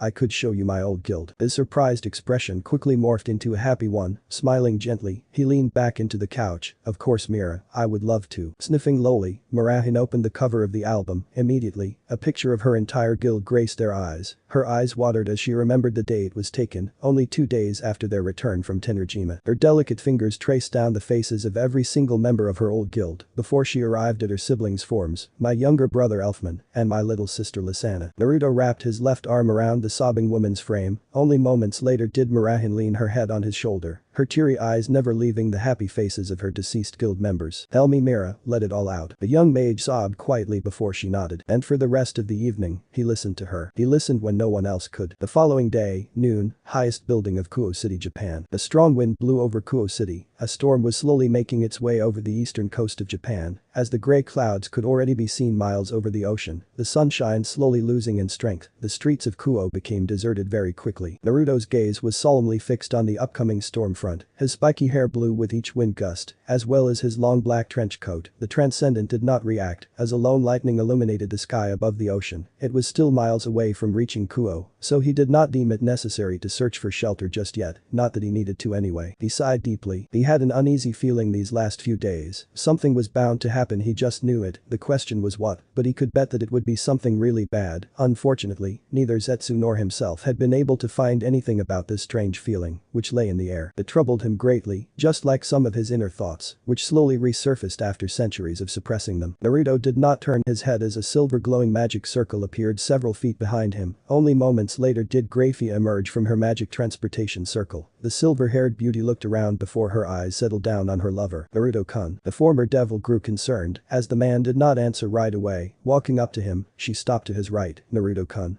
She placed a delicate hand on his arm, trying to gain a reaction out of him. Her fiancé sighed before turning his head to look at her. Something in his eyes made her nervous. Something seemed to trouble him greatly, and that was never a good sign. Sorry babe, I'm a bit thoughtful these last few hours. About what? Seeing her curious expression made him smile slightly. About who I am, Grafiya-chan, about who I really am. The former female devil raised one of her delicate eyebrows as she processed the meaning behind his words. She already knew that the man in front of her had changed over the course of the last centuries from what he was before, but she always thought that her lover had accepted that fact. It seemed not, but she was curious why the sudden change now of all times. Why is this bothering you now, Naruto?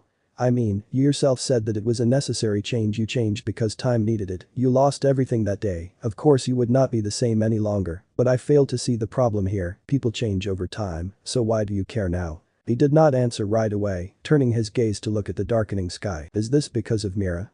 Grafiya hesitantly caressed his cheek, smiling a bit when he leaned into her warm touch. He nodded. Why?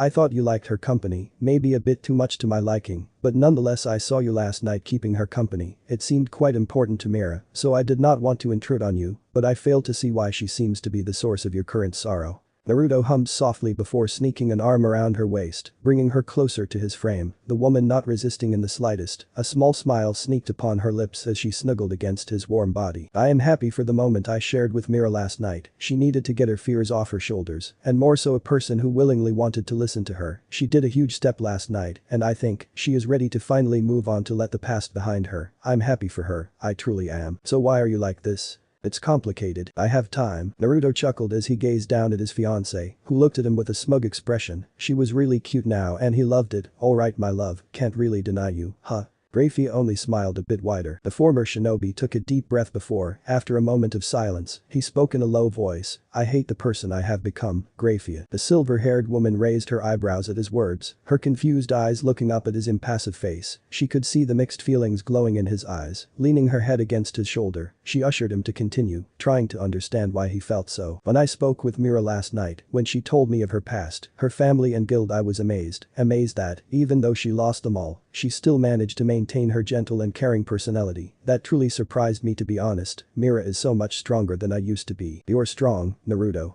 What are you talking about? To make her point, she pinched his cheek, although this time she did not really get a reaction out of him, only a pained smile. Stop making yourself less than you truly are. It's the truth, Grafiya. I was never strong to begin with. Yes, I may have reached a level of strength that easily surpasses most beings in this universe, maybe even in the cosmos, but that alone is not enough. Long ago I felt strong, when I was still my old self. I may have been a naive and truly dumb fool, but that did not bother me, to be honest. His eyes gained a hollow gleam. I lost myself over the course of the years, and now, I only feel like a shell of my former self. I'm no longer the Uzumaki Naruto I used to be. I cannot be him any longer. Why not? Grafiya did not like to see the sad gleam in his eyes. The person you have become isn't bad either, Naruto. True, some of your methods had been less than honorful and quite cruel, but at least you're doing it to protect us all. Sacrifices always need to be made. Yours was only the loss of what you used to be, and I can't blame you. Everyone would have changed after witnessing what you were forced to live through, my love. The man only chuckled bitterly, and yet Mira seems to still be the same sweet girl she used to be, despite what she had seen and suffered. His fiancée closed her eyes, her thoughts drifting towards the ivory-haired mage. Even though her world suffered the same fate, you cannot compare her to you, Naruto. You lost everything. You are the sole survivor of your world, and don't hold it to me, honey, but your weird friend Zetsu cannot really be counted as a survivor. Mira, on the other hand, although having lost her whole family and friends, still has some people who she can talk and relate to. She wasn't exactly alone like you were for the first 100 years, Naruto. You had no one till we met, till you found me. He tightened his embrace around her delicate frame, making her smile softly. You may have changed compared to who you were, but that isn't a bad thing, Naruto. It is only natural for you to have changed. I don't understand why that matters to you now of all the times. Naruto, Mira alone cannot be the sole reason. The man sighed deeply. I had these thoughts since a long time now, but with Mira's presence here, they resurfaced quite drastically. I didn't speak much about my past life with you. Some part of me really wanted to forget about it, who I was before all this happened, but now, I realize that I am unable to simply erase them. I thought it was for the better. My old naive personality would do no good for this world, and the ideals of a perfect world I once carried were only mere wishes. They could have never succeeded fully. I was too naive to see the truth, just like always. Grafiya bit her bottom lip as she heard him talk this way. She did not like to hear him speak in such a way. Her lover could only offer her a slight smile, though it looked quite forced. I told you some parts of my life, how I used to be, how I used to think of the world. I was quite the unique shinobi if I'm honest with myself. When I started to train in becoming a shinobi, I was naive and dumb. Traits I maintained during my whole career. I knew I wasn't the exact prime example of what a shinobi should be, but I was happy with myself. You know, I did not want to become like others. I wanted to believe in the good sides of our world. He paused for a moment. I wanted to find my own path to take, as I didn't want to end like most of the shinobis I've come across. I haven't told you about my first real mission I undertook as a fresh shinobi, haven't I? That experience was life-changing for me, Grafiya, as my former naive beliefs were somewhat shattered during that faithful mission. My view of the shinobi world had changed drastically. For the first time, I saw what it truly meant to be a shinobi, and it really disgusted me. I did not want to become like most. I did not want to be known as a simple weapon. I still wanted to believe in the good sides of human nature. It was then that I promised myself never to become like the foul world I seemed to have been born into. A noble decision, is it not? Back then it was. Naruto gazed down at her curious eyes. For my whole life, I followed that credo. I became my own version of what a shinobi should be, and for that I was often laughed at and told what a failure of a shinobi I truly was, but I never wavered in my belief. I never went back on my promise. I became strong over the following years. I fought against opponents far stronger than myself and always managed to come out victorious. I realized that most people still had a good side deep inside them. Despite what they had done during their life, I saw their good intentions, and somehow, I managed to bring them out of their wrong belief and just to follow their own heart and dreams. You know, Grafiya-chan. We shinobis are tools to kill, sabotage, infiltrate and protect our homes from the shadows. But I never killed a single person, and I was proud of that fact. I never brought death upon my enemies. It seemed to me like the good things in the world always managed to surpass the evil deeds, and I was hopeful that my sensei's wish and mine for peace could be achieved. And then, the former Jinchuriki placed a gentle kiss on her forehead, and peace came. It truly came in the end. And were you happy back then? Her lover did not respond, and much to her displeasure, he broke the warm hug with her and slowly walked away before stopping at the edge of the roof. She already wanted to ask once more before his low voice stopped her, not seeing the bitter smile on his lips. Happiness is never easy to gain, but it is much easier to lose once obtained, my love. Nothing in this universe is eternal, though most of us will never know for sure. His words hurt her as she lowered her head, the gleam in her usual shiny silver eyes taking a darker hollow shade. Grafiya bit her bottom lip. Naruto, why are you like this? I mean, why does it matter to you if you changed? I know I cannot understand how you feel about this, but you should know that I fell in love with this Naruto right here, not the one you used to be. That alone should be enough, should it not, Naruto-kun? The man did not reply immediately, but the woman could see him nod slightly. You're right, my love, as always, huh? I'm sorry for this, but it still does not help me when I look into the mirror. I despise the person who looks back at me. It's really starting to bother me much more, especially since, well, you know. Grafiya folded her hands in her lap. So, why don't you try to, I don't know, try to become a bit more like you used to be? Surely you can at least try to find yourself once more, or not? The following silence troubled her, more so since her fiancé did not move an inch. A strong wind came up and violently trashed his trench coat around. I can never be the same again, Grafiya. The silver-haired transcendent frowned. Why not? Naruto did not answer, but his right hand moved into his pocket and took something out of it. Grafiya saw a simple coin being presented to her, the silver piece already quite old, that much she could tell. What do you see, my love? The coin. The former shinobi nodded. And what trait does each coin have? Grafiya narrowed her eyes a bit, and after a moment, she gave him her answer. 2 sides. Exactly. His bitter smile became even wider. I am just like this coin, Grafiya. He could practically feel her questionable gaze upon him. I no longer have just one side, my love, no longer am I only Uzumaki Naruto. The former shinobi balled his right hand into a fist, making the coin disappear. Slowly, he turned his head to look at her. Grafiya grew uneasy as she saw his Rinnegan gazing deeply at her. Normally, it would make her feel safe, but not this time. This time something dark lurked inside his Dojutsu. These eyes I was blessed with have the power to control life and to a minor degree also death itself, the most powerful path of all, the Jido path, allowing the user to remain outside the realm of life and death. Most would say this ability is a gift of the gods, or rather the titans. That may be true, but I know the truth. It is not as simple as that. Death can never be controlled with these eyes, only delayed for a short amount of time. What are you getting at, Naruto?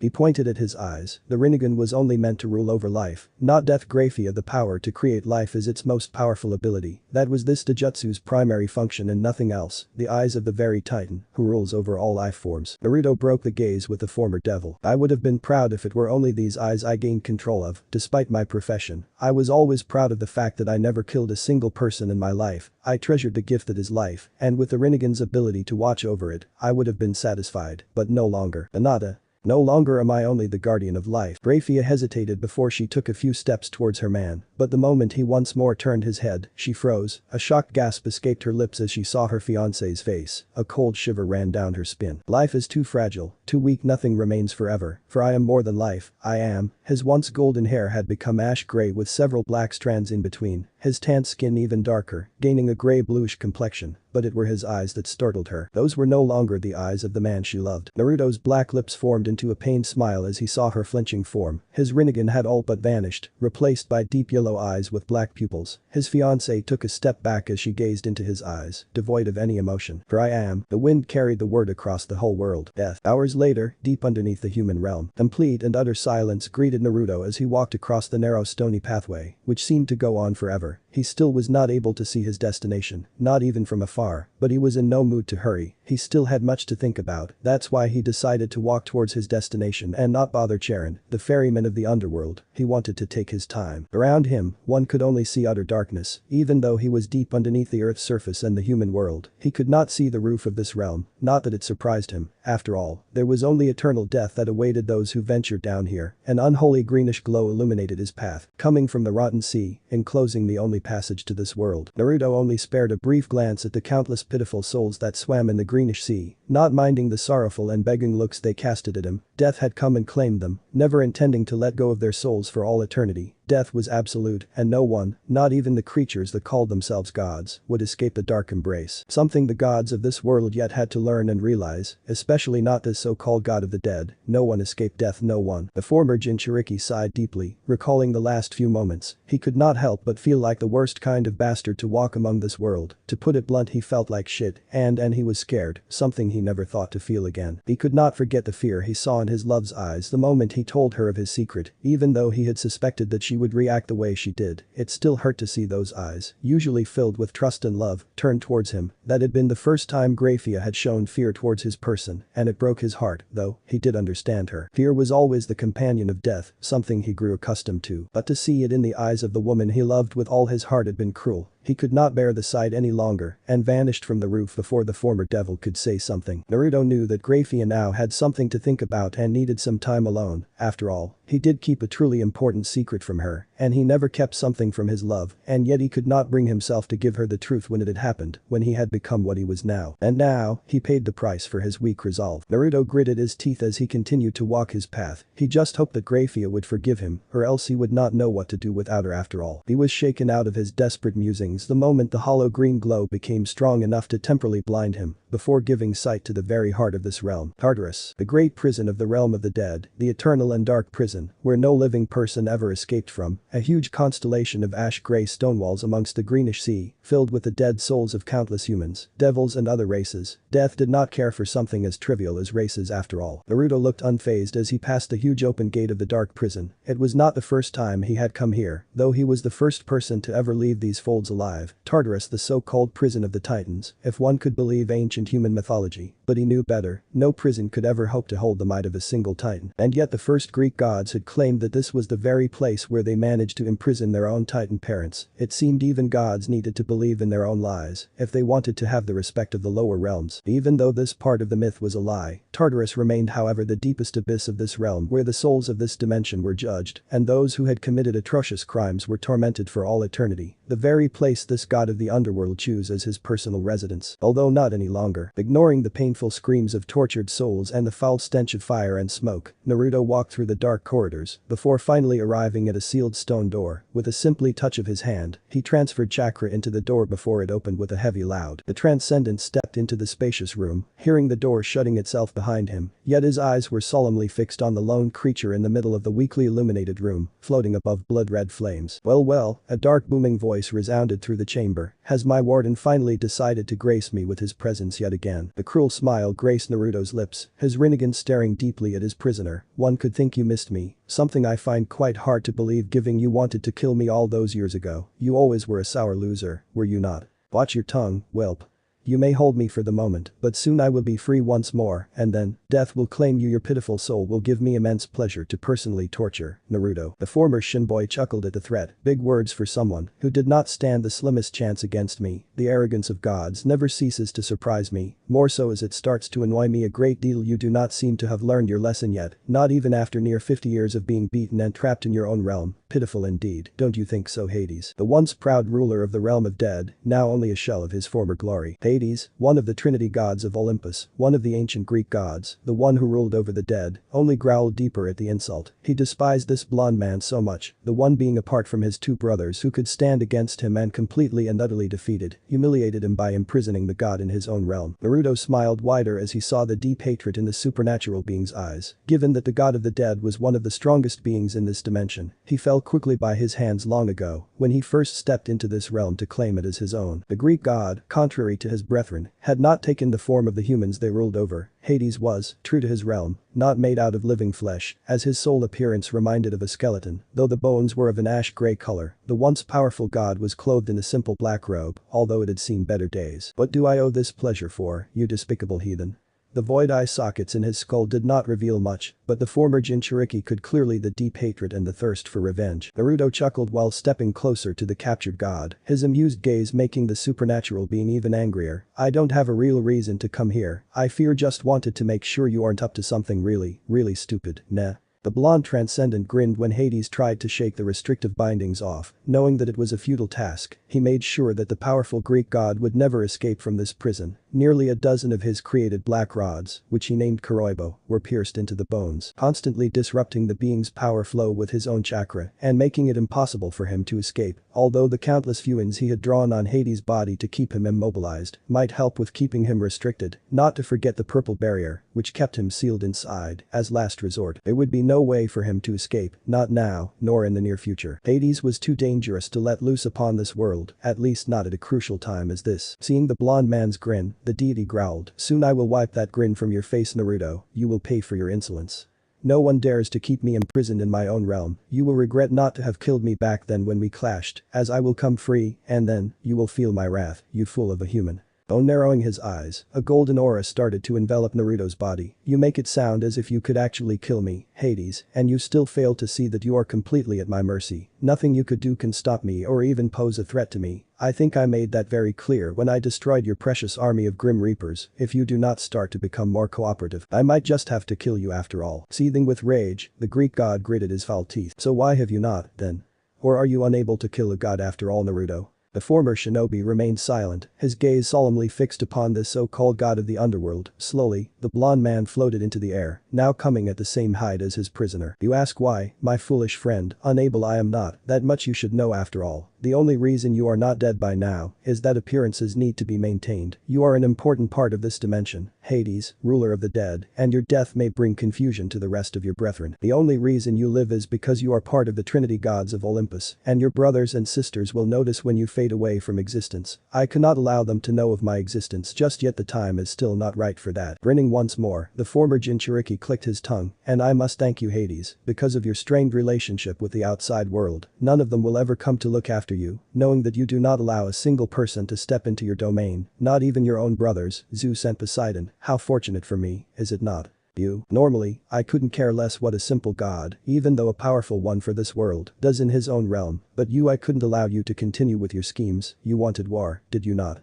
You want to destroy most of the races of this dimension, seeing them nothing more as unnecessary beings that no one would miss. Unfortunately for you, I cannot allow that to happen, as I have plans for all of them, so I had to neutralize you." Naruto chuckled. "You have a wicked mind, Hades. I fear the time down here has gotten to you, alone and forgotten, no one coming for you. The sad ending for a sad and hateful god such as yourself, my friend." Hades trashed against his bindings, wanting nothing more than to kill this insect in front of him. You won't get away with this treason, you miserable human. This world needs its death god more than anything else. You cannot enslave me for all eternity, as I will find a way out of here, and the moment I am free, I will come for you and your brethren. Death will come and consume you, Naruto, that I can promise you." A pregnant silence fell over the chamber, then, Naruto started to chuckle before fixating the Greek god with his Rinnegan, his gaze hardening. "Kill me, you say?" The transcendent floated closer to the imprisoned deity, leaning forwards and easily passing the barrier, which kept him sealed inside. "You say death will come for me, that you, the embodiment of death, will claim my life and soul." Leaning closer until their faces nearly touched, a hollow and cruel smile sneaked upon Naruto's lips, while his eyes turned a deep yellow. "Foolish little god that you are, as you have yet to realize your true position. You have yet to realize who I truly am, Hades, god of the dead." The man practically sneered the last part. "You are nothing but an impostor, a weak replacement for this world's need of a god who looks after the fallen ones. You are not death incarnated, nor will you ever be." Raising his right hand, Hades became nervous as the fingertips were coated in a thick purple-black aura. A silent scream escaped the immortal god the moment Naruto's hand made contact with his left temple, dissolving the bone fragment immediately. "You have yet to see what lies behind this world, tremendous forces, even greater than you can imagine." Gaining a wicked smile, the The blonde transcendent let go of the injured Olympian god. For you should remember this, Hades the god of the dead will always bow to the rider of death. Only I am true death incarnated, the one who will come and claim your lives at the very end of time. Hades could do nothing more than scream as for the first time in his long life, he experienced what true fear felt like and the true taste of death. The following day, at noon, Naruto's mansion, Kuo City, Japan. Not much was spoken during lunchtime, all residents of the mansion were currently at table and slowly eating the wonderful food prepared by both Grafiya and Mira. Normally,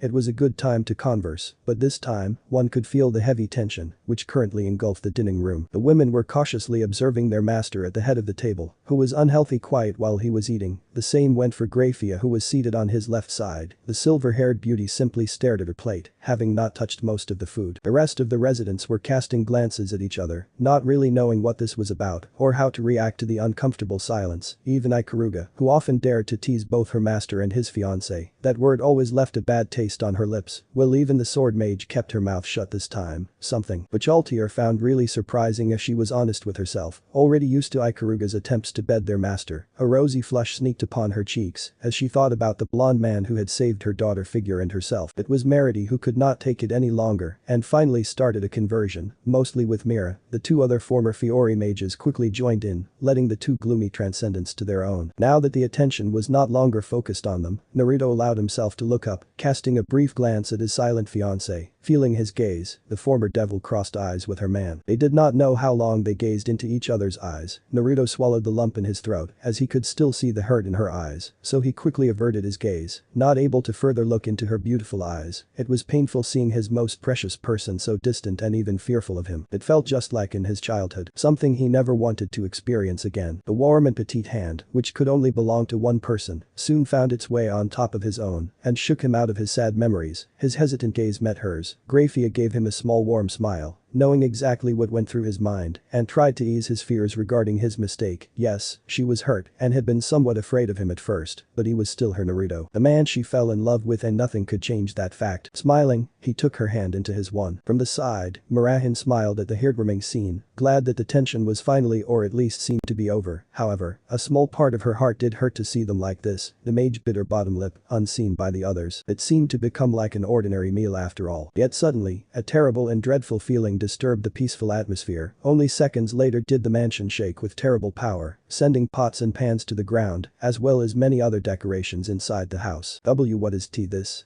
Merity jolted from her seat, trying her best not to fall off her feet. An earthquake.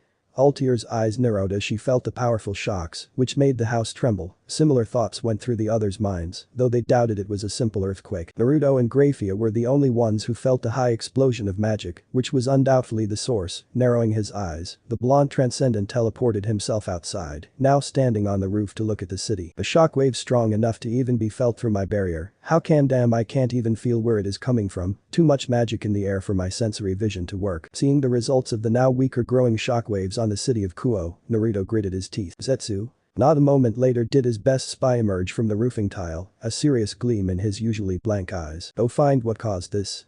Hurry. Nodding, Kaguya's creation vanished. Casting a last look at the city where slowly smoke arose into the sky, his mind was reeling. Please don't be what I fear it to be, they must be safe. Minutes later, Kyoto, Japan. Zetsu's blank gaze became troubled as he watched the skyline of Kyoto, or what was left of it to be precise. This is not good at all. Kyoto used to be the capital city of many Yaokai races living here in Japan. Due to the high concentration of ley lines deep underneath this region, it was the center and home to many Yaokais, a huge and prospering city full of them, although many humans also lived here, who were of course unaware of the high magic density and the supernatural creatures they lived with side to side. Yet, they managed to live together in peace here, which was mostly due to their strong and dedicated leader. But now, a giant crater was all that was left of Kyoto. There was not even an ounce of magic left, having been dissolved into all directions due to whatever caused this disaster, and a disaster it was. Zetsu could not see or feel any life signatures, meaning that there were no survivors. Several hundred thousands of Yaokais and humans dead in a span of only a few seconds. The question remained, what exactly happened here? Naruto won't like this, not if something happened to those two. Hours later, somewhere in the underworld. It was deep into the night, a howling and freezing wind being the only sound in the desolate area. An old and ruined castle, carved into the cold stone of the mountain range, was the only sign of civilization in these forsaken lands. The once glorious castle had seen better days, having not been used since the reign of the original Yondaimyo, but that had come to an an end. Some weak lights were seen through the broken glass windows, one could faintly hear the sounds of hundreds of steps and the barks of orders deep inside the ruined building. Life had come once more to these lands, and soon, this once glorious castle may become the capital residence of the old ones again. It was only a matter of time. Deep inside, underneath the great hall, the sounds became louder. Countless torches illuminated the spacious vault room and the people inside. The lone figure was chained to the elevated platform in the middle of the room. It was a woman, to be precise. Her slender arms were chained to the ground, while several magic seals were visible on her skin, making it impossible for her to call upon her power. The woman did not move an inch as the rumbling of the assembled devils started to weaken. She did not move, even as she heard the footsteps of a single person drawing nearer. "Have you grown accustomed to our hospitality, my dear lady?"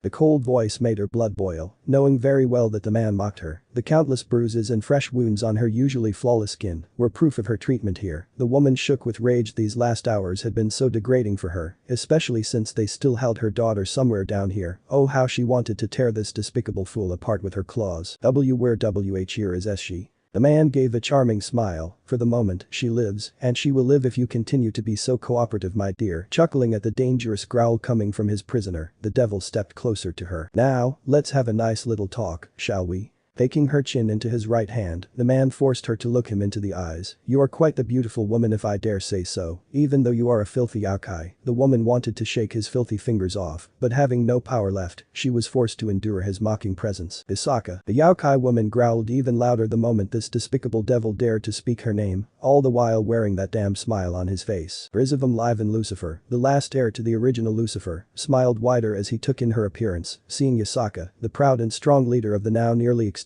Kyoto Yokai faction, in this state made him quite happy. Most of her injuries had not healed even till now. Her usually slender body covered with many black bruises and even fresh cut wounds, while her tattered red kimono hung loosely around her perfect body. Her silky dark golden hair, which went down to her butt, was dirty and stained with several dried blood patches. Her delicate facial features distorted with the pain and sorrow she felt, while her golden yellow eyes glared defiantly at her capturer. Her bloody lips warped into a scowl. The silver-haired devil chuckled. "You were quite the strong foe, my dear Hisaka, a bit stronger than I expected. But that should not have been so surprising considering the endless amount of magical power you had at your disposal. And yet, you fell so easily in front of my strength. Such a pity I had to destroy your precious home. But you did not leave me with much choice, my dear." Blaring bloody murder, Hisaka spat in his face. The heir of the original Satan did not lose his smile as he wiped the mix of blood and spit off. It was good that she still had her temper, or this would not be as satisfying. The mighty Kyuubi, reduced to this, quite the amusing sight, don't you think so too? Struggling against the bindings, the Yaokai leader tried to free herself, however the restricts around her ankles, wrists and even her 9 golden furred tails did not bulge. A futile struggle, my dear, I made sure that you would not be able to escape. Your exceptional Yaokai reserves won't do you any good in this situation, I fear. So, now that this has been cleared, shall we talk in a more civilized manner, perhaps? The super devil watched her struggle with a smug smirk. What is it that you want, you fiend? Her eyes narrowed even more when the man scratched his goatee. "Quite forward, aren't we? Yet, I cannot blame you, Hisaka at least. You should know what you are about to create." The woman tensed at his words, knowing that whatever was about to happen would not be good. "Now don't make that face, my dear, you should be happy instead, after all you are going to start a new era today." Smiling, Grieving stroked her long luscious hair. Hisaka flinched at his filthy touch. "Did you perhaps wonder why I personally came after you? Of course you have, you are special after all." Once more grasping her chin, a bit more forceful this time, he caressed her bloody lips with his thumb. "Have you known that magic itself, the very magic most of us use, is not that strong compared to another source of energy? Yes, magic itself is not as potent as chakra, my dear, the very chakra that is inherent to all Yaokai races." The silver-haired devil smirked wider. "Given that you are currently the strongest Yaokai with truly high chakra reserves, you happen to be the ideal test subject for my little plan, Hisaka. You will help me fulfill my master's wish. You, my dear, will open a portal for me." What are you talking about? You don't need to play innocent, my dear." Grieving snapped the fingers of his free hand. "You know what I am talking about, do you not? He has warned you after all, and I cannot help but be truly happy about that fact. You probably haven't realized this, Hisaka, but your chakra has become even more potent, and that only because you've come into contact with that creature, this last survivor, or would you prefer I call him by his name, my dear?" The 9-tailed Yaokai widened her eyes at his words. He could not know about him. he should not know, no one knew, and yet I see you realize now, yes, he truly has such a pure and unique chakra, far more powerful than anything you Yaokais can have. Luckily for my humble plans, his presence has slightly changed your own chakra, making it more potent and more like his own, not as powerful as his, but it will do for the moment. Rizavam took great satisfaction as he saw the desperate gleam in her eyes. You start to realize how bad it stands for him, do you not? He won't stand in my master's plans. He is but an ant ready to be crushed. He is not as strong as he believes himself to be, nor did he believe that my new master would remain ignorant to his existence in this dimension. Glaring at the man, Yasaka tried to bit his thumb off, but only got a mocking smirk in return. You're wrong. Naruto-kun, he will come, and he will end you. I wonder about that, my dear. Looking around, the true Lucifer heir feigned a confused expression. Or have you seen him around perhaps? Did you not wonder why he hasn't come to yours and your daughter's rescue? Should he not have come during our little fight? Foolish woman, his so-called teleportation ability is powerful indeed, I give him that, but it has a weakness. He can only teleport himself to you if he felt the mark he placed on you react. I simply needed to erase his marking when we first made contact, so in fact, he does not even know what exactly happened to you, although, the destruction of Kyoto should have his attention by now. Isaka sneered at the mention of her destroyed home. The people she had sworn to protect had paid the price for her failure, and now, everything apart from her daughter and Naruto were gone. Her daughter, Naruto-kun, will definitely come for us, he promised us, and he never breaks his promises. Why my such devotion, and this from you of all people? He must have truly impressed you, such a pity, you would have made a fine ally, but I fear, you have already chosen whose side you will die on, a pity indeed. Shaking his head, he let go of her chin. Do not forget that your little daughter's life is at stake, Yasaka, you surely do not want that something happens to her. The bastard, gritting her sharp teeth, she shot him a deviant glare. You hurt a single hair of my daughter, and I swear, I will kill you. Chuckling, her capturer waved the threat off. As expected from a loving mother, and yet, Rizavam bowed down till their faces were only inches away, his amused eyes crossing Yasaka's hateful ones. You should do what is best for your young daughter. She only lives because I find myself merciful, and maybe her life is enough to keep you motivated. Struggle as much as you want, my dear Kitsune, but you will help me. Oh, how she wanted to wipe that smug expression off his damn face. The time has finally come for you. You will do the first step in my master's plan, and just maybe, Lord Kil'jaeden will grant you a quick death, my dear. Snapping his fingers once again, a magic circle appeared several feet behind him. Standing up to his full height, the super devil stepped to Yasaka's left side, giving her a clear view about what was happening in front of her. The nine-tailed Kitsune watched suspiciously as slowly three pillars emerged from the ground, each situated at the edges of a triangle. The pillars themselves were black at the base, but as they rose in height, they seemed to be made out of bilious green crystal. Yasaka wrinkled her eyebrows at the strange sight. The first prototype, my dear. Rizavam's amused voice shook her out of her musings. Not perfect, I fear, but it will do for the beginning. It took quite some time to gather a good amount of the rare Adatium crystal, the only material in this dimension to conduct high amounts of magic, or in this case, chakra. With another snap of his fingers, several red glowing magic circles appeared on Yasaka's skin. Before she could react, her world exploded in pain. Ah, the son of Lucifer watched gleefully as Yasaka's chakra was slowly stolen away. Moments later did the three pillars start to glow. More and more of her chakra was taken away from her, feeding the ever-growing portal that started to form in between the pillars. The nine-tailed Kitsune wriggled uncontrollably as she became weaker with every second, her mouth wide open in a silent scream. Yasaka was slowly losing consciousness, not able to withstand the horrible pain and the loss of her waste chakra reserves. The last thing on her mind was her loving daughter and the faint hope that Naruto would come to save them. Then came the darkness. Meanwhile, Rizavam solemnly focused his gaze at the growing portal. Yes. It works at last.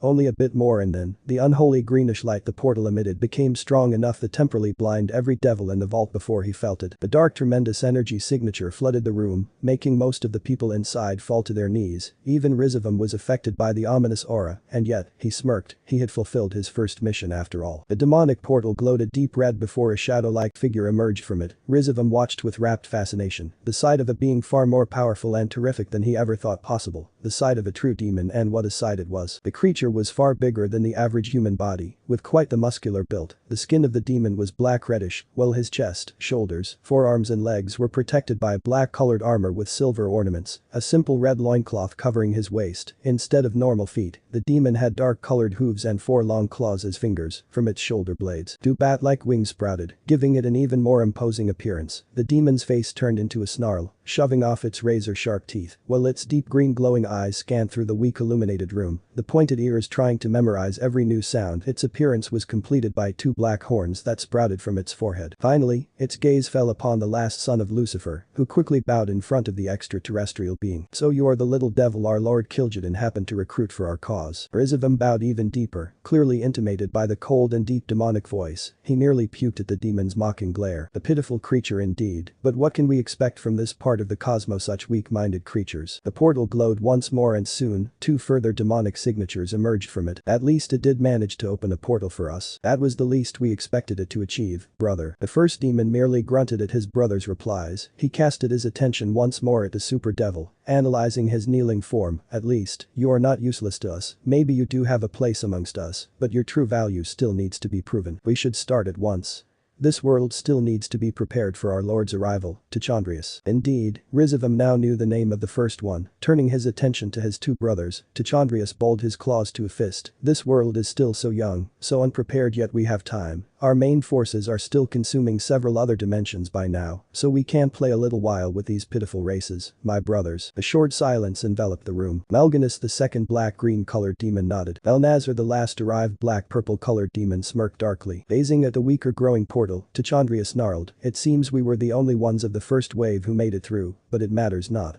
For we are the Nathrazim and soon, we will take command of this world until our lords arrive." The 3 dreadlords were already leaving the vault with Rizavim in tow before they stopped and glanced back at the portal, which glowed another time. A deeper and terrifying voice resounded across the room. Teasing Rias narrowed his eyes before bowing slightly. So that filthy devil managed to fulfill his mission after all. The glowing light made place to a huge head that stared through the portal. 2 small green glowing eyes glared hatefully at the assembled devils, before focusing on the 3 Nathrazim. The lipless mouth with near hand-big dirty teeth formed into a mocking smirk. 2 large horns sprouted from the corner of the demon's mouth, the head being black-gray in color while greenish flames erupted from its forehead. Teasing Rias bowed once more. "I did not think you would honor us with your presence yet." The demon's head grunted while spraying green sparks from its mouth. "It may have been decided that the Nathrazim were to be the first to step into this world, but you should know that Lord Archimand is not as patient as Lord Kil'jaeden, nor should we keep our true master waiting for too long. After all, the one he wants to destroy above all has taken refuge in this dimension." The dreadlords tensed at the shared words. "You may be Lord Kil'jaeden's favorite guards, but you tend to take your time with enslaving your victims. Time Lord Archimand does not have, nor do I intend to wait until you find a way for a more stable portal. The reason I was tasked to help you." The demon's eyes glowed darkly. "For I am Manareth the Destructor, first of the Annihilin and Lord Archimand's right hand, and I shall grant you a gift." His dark chuckle filled the castle. "Please Naruto, just try to relax a bit, let's enjoy our date, shall we?"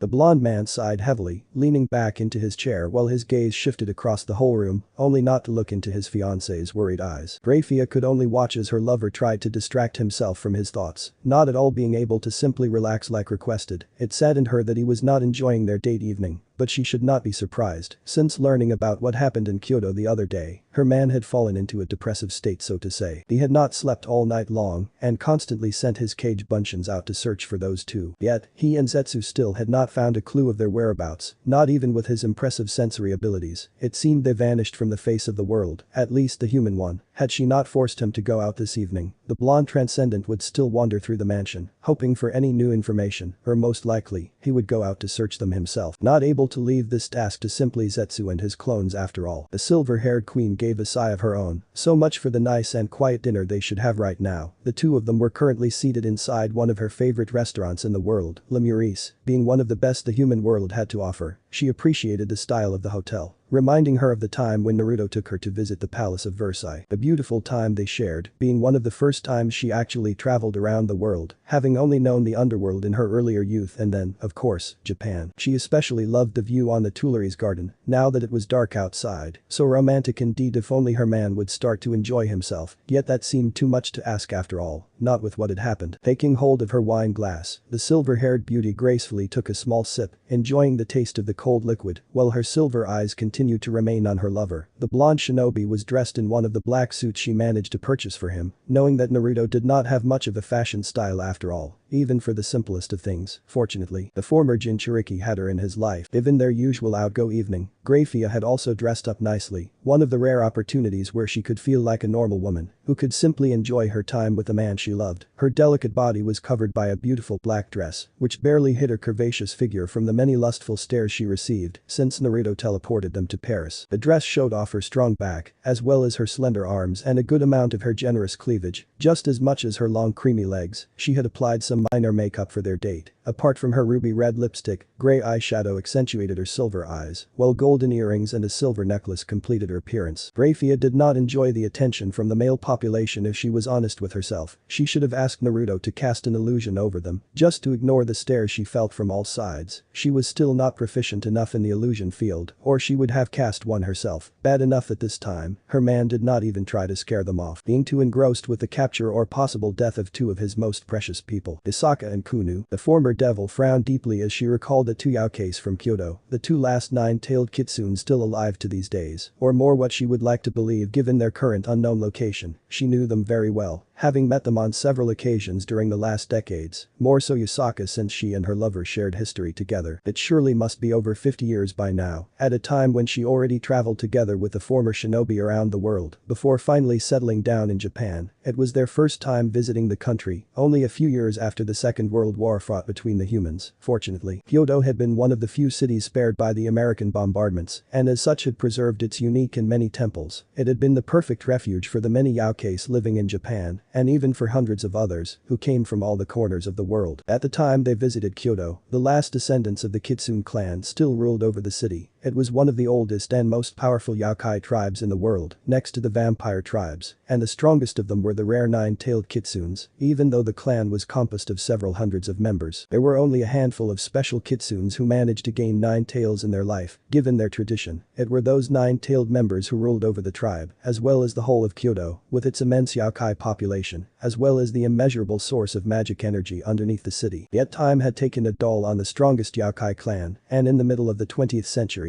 only the royal family and a handful of minor kitsune families had survived. She did not know much of the Yaokai history, but she had heard that not that long ago, there had been a civil war between the different Yaokai races. Similar to the civil war that shook the underworld nearly a century before, many lost their lives in the midst of the war, before the previous Kyoto leader finally managed to bring peace again. But the price to pay had been too high for the old clan. The silver-haired devil still remembered the first meeting she and Naruto had with the old nine-tailed kitsune Kenji. At first, it had been quite an awkward situation, given that she was a devil, and her race did not exactly have the best of relations with the Yaokai tribes at that time. But the leader of Kyoto had been far more interested and wary of her blonde-haired companion. She still did not know how he had managed to feel something from Naruto, since his aura and power could not be felt in this world, not even by the gods and Buddhas. Maybe it had something to do with instinct. After all, the Yaokai races depended and listened far more to their instincts than devils or angels did. Nevertheless, despite the tensed first meeting, Naruto managed to persuade Kenji of their good intentions. They were allowed entrance to the Kitsune estate in Kyoto. It was the beginning of a mutual friendship, and Grafiya could still remember the satisfied expression on Naruto's face, knowing that they had just gained a strong and dependent ally for the future. It was during that evening when they first met her, Kenji's only child, his little daughter Yusaka. Just like her father, she had been born with 9 tails, marking her as a royal pure-blooded Kitsune Yaokai, and the next heiress should her father pass away, and the next leader of Kyoto she would be, given that she and her father were the only 9-tailed kitsunes left in the world. Yusaka's mother died during the last days of the Civil War, shortly after giving birth to her. Kenji had been too late to save his wife, but at least his daughter survived the mists of war. His line was secured, but since the end of the Yaokai Civil War, his daughter was constantly the target of assassination attempts from other Yaokai tribes, who were not happy with the outcome of the war. Unfortunately, Kenji was not the youngest any longer. The loss of his beloved wife, and the years of gruesome warfare, had left him tired of fighting, even though most of the Yaokeis living in Kyoto still respected and viewed him as their true leader. The arrival of Naruto and their concluded alliance came at the right moment. His daughter Yusaka was 6 years old that time, the child instantly drawn towards her Naruto Ijiji as the child liked to call him, and now that Grafiya thought about it, it was probably due to Yusaka that they decided to stay here in Japan. It was Naruto's decision, and she did not dare to disagree with him, since it had been the first time she actually saw a true genuine smile on his face whenever he played with little Yusaka. Kenji, seeing his happy daughter, did not take long to ask the former shinobi to be her godfather, to which he accepted with a smile on his face. Grafiya sighed, a small smile gracing her delicate features. Her lover was truly good with children. He would definitely be a good father in the future, a father to her own kids when the time was right. Yet they didn't settle in Kyoto, as Naruto was concerned that the thousands of Yaokeis living there might notice his presence, and he wanted to remain in the shadows for the time being. Even though they made a home in Kuo City, Naruto constantly visited the Kitsune estate in Kyoto, where he placed one of his Horatian marks. The blonde transcendent quickly became Yasaka's most favorite person, next to her father of course, and as time passed by, the once little girl grew into a beautiful young woman. Yasaka ought to follow in her father's footsteps, as his will to live weakened with each passing year. Kenji had done his best to prepare his daughter for the seat she would take over, and he was very proud of her. His daughter had surpassed him by the time she reached her 20th birthday, and knowing that she was in capable hands and prepared for duty, the old nine-tailed kitsune finally passed away, ready to meet his ancestors again. Naturally, despite knowing of her father's wish to die and reunite with her mother again, Yasaka had been devastated by the loss of her last family member, and without Naruto's loving care, she would not have been able to fulfill her destiny as Kyoto's new leader. The death of her beloved father left a deep hole in her heart, and much to Grafiya's ire. The once young girl shifted even closer to the one person who now meant the world to the last royal kitsune. Grafiya frowned inwardly. She did not exactly know when it had happened. Of course, she had been aware of Yasaka's growing crush on Naruto when she was still a growing girl. Yet she had not thought of the possibility that this crush might grow into something more with time. It might have been a simple childhood crush at the beginning, but with the death of her father, Yasaka's only pillar of comfort had been the blonde transcendent. Her feelings only grew as time passed on, and she could not simply see the man as her godfather any longer. Yasaka learned to love him, first as a surrogate father and family member, then as her only and best friend before she came to view him as a possible mate. Grafiya could not fault the young kitsune leader. After all, power attracted, and when someone got to know Naruto at a closer base, to see and experience his loving and caring side firsthand, it was really difficult not to grow feelings for him. The same had happened to her after all. Despite her duty as Kyoto's leader, Yasaka never wavered in her desire to get even closer to the former shinobi and make him fall for her, even though it might have been a bit awkward for him to fall in love with someone he saw and helped to grow up. But it did not matter to the last nine-tailed kitsune, as she was convinced to have found her soulmate. Needless to say, the tension rose between his longtime follower, the silver-haired devil, and his protege, the still young kitsune female. Despite sometimes watching over and playing with Yasaka herself while she was still but a child, Grafiya did not sit idly by as the yaokai female tried to seduce her man, even though said man was not hers at that time. She had fallen for him some years prior ago, yet she had not tried to voice her feelings for her savior, who still had his own problems to deal with. She could still remember how he was at the beginning of their travel, drowned in his own sorrow and guilt, without a proper dream or goal to achieve. It had been quite sad for her to see him like this, yet over time, the more time they spent together, the more he valued his life again. It was but a matter of time when he started to fight again, fight for this world, her home for her. Taking another sip of her wine, the silver-haired beauty recalled the time when things started to go sore between Naruto and Yasaka. The blonde man had not been obvious to Yasaka's growing feelings for him at that time. However, Naruto had already grown feelings of his own towards his silver-haired companion, and as such, he saw himself quite in a pitch, although Grafiya was pretty sure that he might also have felt and might still feel something towards the golden-haired kitsune woman, despite his claims that nothing was going on between him and his former godchild. Yet when the time came, Naruto chose her. It had been the happiest moment of her life when he confessed to her. But that had not been the case for Yasaka. The young yaokai had been heartbroken and crestfallen by his rejection of her love. As such, she forbid them from entering Kyoto for the rest of their lives, distancing herself from her former godfather and love of her life. Grafiya could not really blame her, knowing that it must have been hard for the female kitsune, and yet, she was happy that she was the one who managed to win his heart in the end, though, she could clearly see the hurt in her lover's eyes when he learned of Yasaka's dismissal of what they shared together since her childhood. It saddened him immensely, yet he did not try to force a renewal of their friendship. Despite his desire to do so, he treasured his precious people above anything, and if it was Yasaka's wish not to see him again, he would comply with her wish, even if it meant losing a good friend in the end. His presence alone was probably too much for her to bear, and may even endanger her role as Kyoto's leader, something he did not wish for his former protege. Over the passing years, Grafiya did not exactly know what happened in Kyoto, only that Naruto often vanished to look out for Yasaka, just because she did not want him around her. It mattered not to him since he promised her father to look after after her, and he still valued his word. It helped that Yusaka did not force him to cancel the seals of his Hiraishin jutsu in her estate. She probably was aware that her godfather still had his watchful eyes on her. Maybe it was a reassuring thought for the female yokai, yet it did not help with healing her broken heart, so in order to forget about him, Yusaka got into relationship with one of the few surviving branch members of the Kitsune clan. It did not seem to be a stable or even loving relationship, as her heart surely still yearned for Naruto, yet knowing that he had made his choice. Even the blonde transcendent was not happy about this, so he left his former godchild alone for several years, only keeping a watch over the one Hiraishin mark he had planted on her person without her knowledge, paranoia perhaps, but Naruto was never one who allowed luck to determine his path, at least not any longer. Imagine his surprise when one day, Yusaka stood on the doorsteps of their mansion in Kuo City, and she had not been alone. Grafiya let a small smile grace her lips as she thought of Kunu. Naruto was instantly drawn to the little bundle of joy. One could see his happiness now that Yusaka decided to be a part of his life again, and learning that he was to be Kunu's godfather. The former Jinchuriki was immediately fire and flame. Yes, her man was really good with children. A rosy flush sneaked upon her cheeks at the thought of having children of her own. Yet she could not keep a sinking feeling out of her heart as she saw Yusaka lovingly gazing at her daughter's interaction with her former guardian, more so the longing look in her eyes whenever she crossed Naruto's gaze. She still loved him even after all those years. It seemed that her relationship with that one Kitsune clan member had not been of success. They broke it off after only a few years, but Yusaka had been gifted with an heir more an heiress for the throne of Kyoto. She had been happy to finally have a child of her own. Despite that nothing serious would happen with her lover, she had not really loved him in the end, seeing it more of a chance to forget about the man who had always been there for her. Yet it seemed that her heart had not moved on after all. But Naruto was more than happy to have her back in his life, and with a cute daughter nonetheless, he really loved Kunu, maybe even going so far to see her as his own child. Given that Kunu always called him Tu-chan, the three adults nearly had a heart attack the first time the little Kitsune called him that way. The surprise had been evident on her face and Yusaka's, more so the rosy flush that adorned the female Kitsune's cheeks, yet Naruto's reaction had been troubling to say the least. Truth been told, he did not react much, but Grafiya had seen the shock in his eyes, followed by deep guilt and sorrow. She knew what he was thinking about at that time. He thought about his first family and his inability to protect them. Naruto had not really known what to say, but looking into Kunu's big innocent eyes made him forget, and he accepted her in his life as his daughter, swearing to protect her to his last breath. That was his promise to her, something he failed to keep in the end. Grafiya bit her bottom lip. She could not fathom what he must be feeling right now. Her lover must truly suffer a great deal, knowing that he treasured his word above all. Some of the few traits he seemed to have retained from his previous life. Grafiya knew he would always keep his promise, or at least do his uttermost to keep them, even if it seemed impossible to do so. He had promised Kenji to watch over his daughter, just as he had promised Yusaka to always be there for Kunu, and yet he had not been there when they needed him the most. That alone managed to make Grafiya frown. The one who managed to defeat Yusaka even with all the magical power of Kyoto under her disposal must be truly powerful. He or she even managed to disrupt or cancel Naruto's Hiraishin mark so that he could not come to help. The fearsome opponent they failed to see till now. Naruto even dared to assume that the Legion might be behind this attack, even though how they managed to make contact to this world, her man did not know. But if this was the case, then things were coming far quicker into motion than Naruto or that Kaguya woman presumed at first. They were careless, and it was Yusaka and Kunu who paid the price for their mistake. Naruto Koi. Said man flinched the moment Grafiya's tender hands landed on his left one, enclosing him in her warm touch. The former shinobi could not help but gaze into his love's worried eyes. He never wanted her to see him like this again, knowing that it broke her each time he succumbed to his guilt. He had done it often enough already. Giving a tired sigh, he leaned forward, laying his other hand on top of hers. I know what you want to say, my love. A small but fake smile sneaked upon his lips, making the woman frown inwardly. She truly hated these smiles of his. It feels like back then with my first family, you know. I really failed them, and now it happened again, despite my promise to not let it happen again. Not in this world, at least they counted on me. Grafiya and I deserted them. Stop speaking like this. Her lower lip trembled. You know I hate it when you are like this. You're trying to shoulder everything alone once again. I am here too, you know. You can always speak to me. You can trust me, honey. I promise to remain by your side, in good times as well as in bad times, so please don't let this eat you away.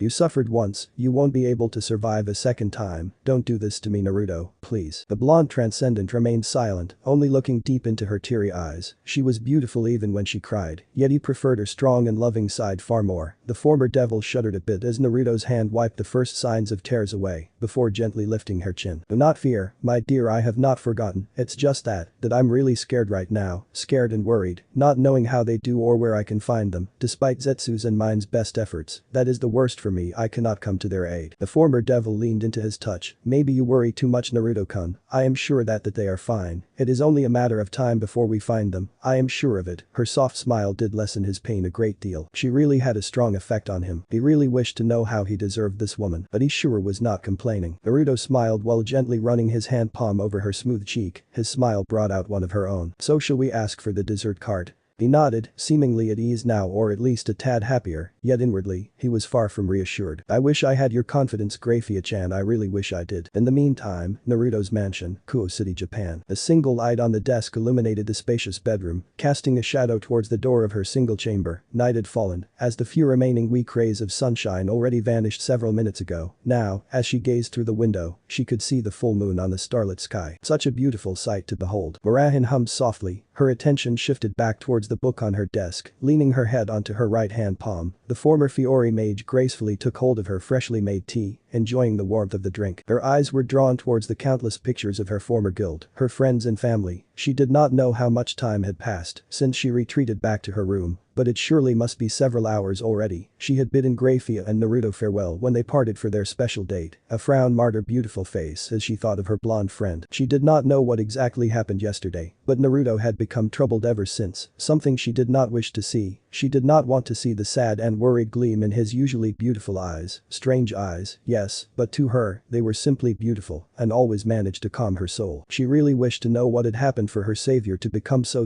crestfallen. She was not the only one who was worried for him. The other residents, especially Ikaruga, wanted to help him, yet Grafiya politely refused and said she would tend to his needs. Murahin had seen the smug look the silver-haired beauty shot at the sword mage, making said woman scowl with disdain. The eternal catfight, yes, one could call it a catfight from her point of view, between the two powerful women, although, it was quite funny to watch, and whenever the two had butted again, she could spend a bit more time with Naruto, who always tried to escape without their notice, given that he never objected to her presence, made the former fairy tale member really happy. Yet this time, even she felt the same way as the former dark mage. She could not really explain why, but the sight of her savior and his fiancée leaving for a date made her quite sad, although she did not openly vocal her displeasure like Ikaruga had done. Mira only hoped that Grafiya somehow managed to cheer the man up. She liked his happy and somewhat clumsy attitude far better after all. Shaking her head, the takeover mage continued to look through Fairy Tail's yearbook. A sad smile graced her lips as she saw the happy and cheerful expressions on each of her deceased friends' faces. There were many pictures of herself with every member, so many memories float her mind as she gazed at each and every picture. Gray in his habit to randomly strip while Juvia stared at him with hearts in her eyes. Hana as she drowned several jugs of booze down, being only second to her father Gildert's, the two engrossed in their drinking contest. Natsu and Gajiel fighting after one of the latter's horrible song performances, while Happy and Lily cheered their respective partners on. Urza, her former rival, as she beat down Nab and her brother Elfman for spilling her favorite cheesecake on the floor. The single tear fell on her desk, followed by several more. They really had much fun back then, so many adventures they shared till that fateful day. Lucy and her sister Lysandra posing for one of Rita's famous paintings. Jed and Droy fawning over Levi while she tried to decrypt a rather difficult ancient book. And there were so many pictures of the famous or rather infamous brawls inside the guild hall. Murahin giggled as she saw a picture of Master Makarov crying over the destruction of his beloved guild while desperately ordering his grandson Laxus to make them stop at last. Yes, they had been a rather destructive bunch of friends, especially Natsu and Urza, but in the end, that never really mattered. It had been fun that way, and she would forever cherish the fond memories she still had. Her friends would never be forgotten. Naruto was right. It was impossible to forget about them. The precious moments they shared would forever be part of her. They still lived on in her heart. As long as she still drew breath, Fairy Tail would survive. She was pretty sure her guild would want her to live on, to find happiness once again, to find a home like she did in Fairy Tail. And she did find a home after all, with new friends and surely more to follow in the future. Murahin sobbed quietly. She knew what she had to do. She knew that it was but a matter of time until they came for this world too. She was not that naive to think that she could have escaped to fight them. Naruto, despite not forcing her, had told her quite frankly that the final confrontation between this world and the Legion would happen sooner or later. Naruto would need all the help he could get. Mira knew that he waited for her decision, something she came to term with. Maybe it had been weak of her to think of simply turning her back on the fight that was sure to shake this world, but the thought of facing those monsters again had terrified her. She was still scared, but she did not want to lose this newfound happiness. She had already lost one family to the Legion. She would not let it happen again. Wiping her tears away, the former Fiori mage gained a determinate expression. Fairy fairy tale would continue to fight, she would continue to fight for their sakes. After all, a fairy did never turn her back on friends and family. Hours later, midnight, Himalaya, Asia. The cold and freezing wind blew through the mountain chain, the current snowstorm making it impossible for any human to risk the dangerous climb. They preferred to seek shelter in the base camps spread across the long mountain chain. The weather had changed drastically over the last few days, as the ever stronger growing snowstorm kept the Himalaya in a cold grip. No further expeditions could be made. A single mountain overtopped the whole chain, although its peak could not be seen at the moment. Deep gray clouds made it impossible to see the highest mountain of this planet in all its glory, a sight many would like to see at least once in their lives. Mount Everest. Not many ventured this far. Death was a constant threat in this environment. The human race liked to believe that they knew everything. They thought they knew most of the dangers that lurked in this high altitude, yet the mountain held a secret none could have ever hoped to know. A secret which could mark the end of all living beings on this planet. The weapon that would finally be awakened to serve its master's desire. Deep inside the howling snowstorm, on the northern face of Mount Everest, a dark silhouette could be seen walking through the masses of snow and ice. The freezing wind did not hinder his walk, nor did the freshly fallen snow. The cold mattered not, only his mission counted. He would enjoy fulfilling his master's order, if only to see the death and sorrow of millions. And it would start with the human race. The creature snarled in disgust, his two black wings safely folded on his back to provide less attack field for the unforgiving wind. Such a despicable world he was brought to, populated by even filthier creatures that needed to be exterminated once and for all. The most useless of them all were the humans. Pathetic and filthy beasts. Mal'Ganis' deep voice resounded even through the crying wind. The Nathrazim grunted as he continued his march, his thoughts focused on these last hours since his arrival. He and his two brothers were to be the spearhead of the Legion, preparing this world for its ultimate fate and finding the one who managed to displease the Dark Titan, the only being in the whole cosmos who managed to escape the Legion's might twice. The first phase had been a success. That miserable pawn of a devil managed to bring them to this world. Although the portal he created was less than perfect, it would take time for new reinforcements to arrive, but it mattered not in the end. A more reliable and stable portal would be needed, something his brother Tichondrius intended to pursue in due time. After all, it was not wise to let Lord Archimand wait. Shortly after their arrival, the three demons split up, leaving Rizavum with the task of using Manarus' accursed blood. He would better not disappoint them, or his death would be slow and painful. His brother, Tichondrius, the first of the Dreadlords, had taken an interest in these so-called gods, the weak spawns of the glorious and ancient Titan dynasty. It seemed they would provide a far better energy source for a new portal to be built, but he did not know the details. His brother surely knew what to do, as Lord Kil'jaeden trusted him far more than anyone else, except his fellow commander Lord Archimand and their ultimate master, the Dark Titan. Now that Tichondrius' attention was focused on these gods, their time had come, there would be no mourning for the godly realms. On the other hand, his brother Balnazar decided to play with the resident devil race in the underworld, one of the three great factions, yet far weaker and less influential than the different gods of this dimension.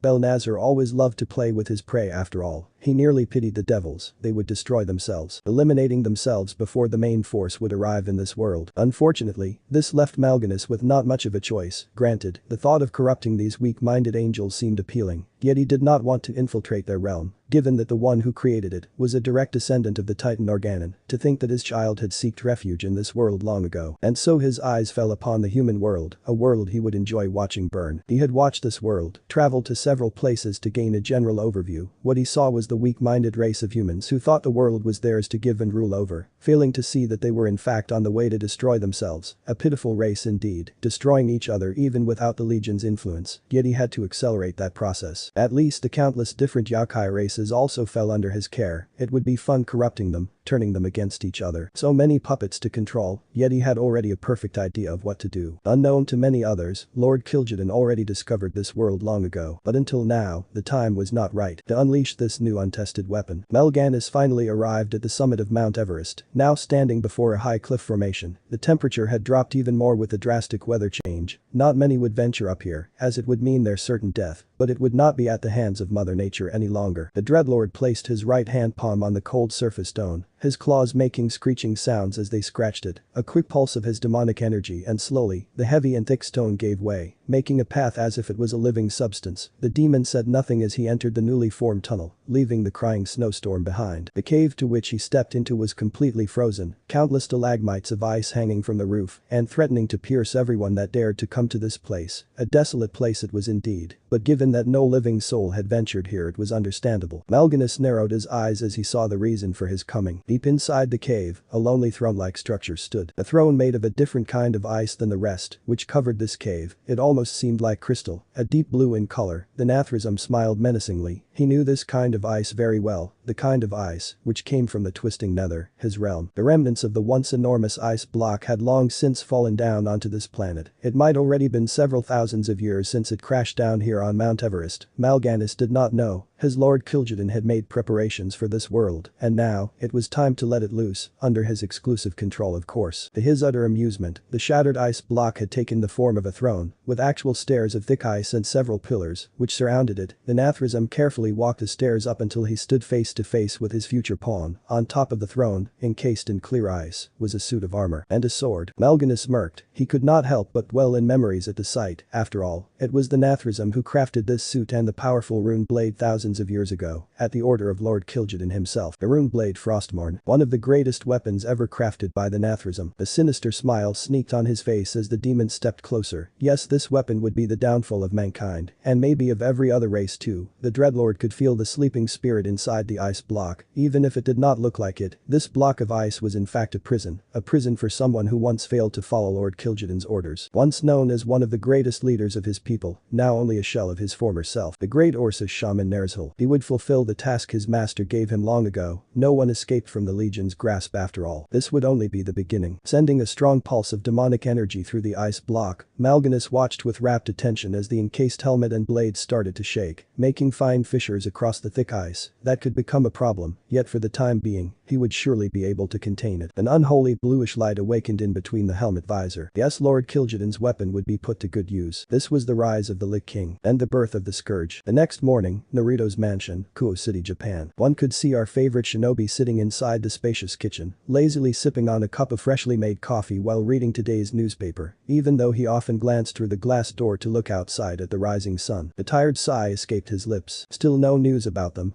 not even a little trace did they find, and so, his two protégés were still out of his reach. The former shinobi could not help but feel utterly helpless right now, knowing that with each passing hour, the chances to find them alive and unharmed were getting slimmer and slimmer. He could only pray that they were still alive. The only thing he knew for sure was that they were not in the human world. That much Zetsu and his clones had found out, having searched nearly every corner of this damn planet. That left only three choices.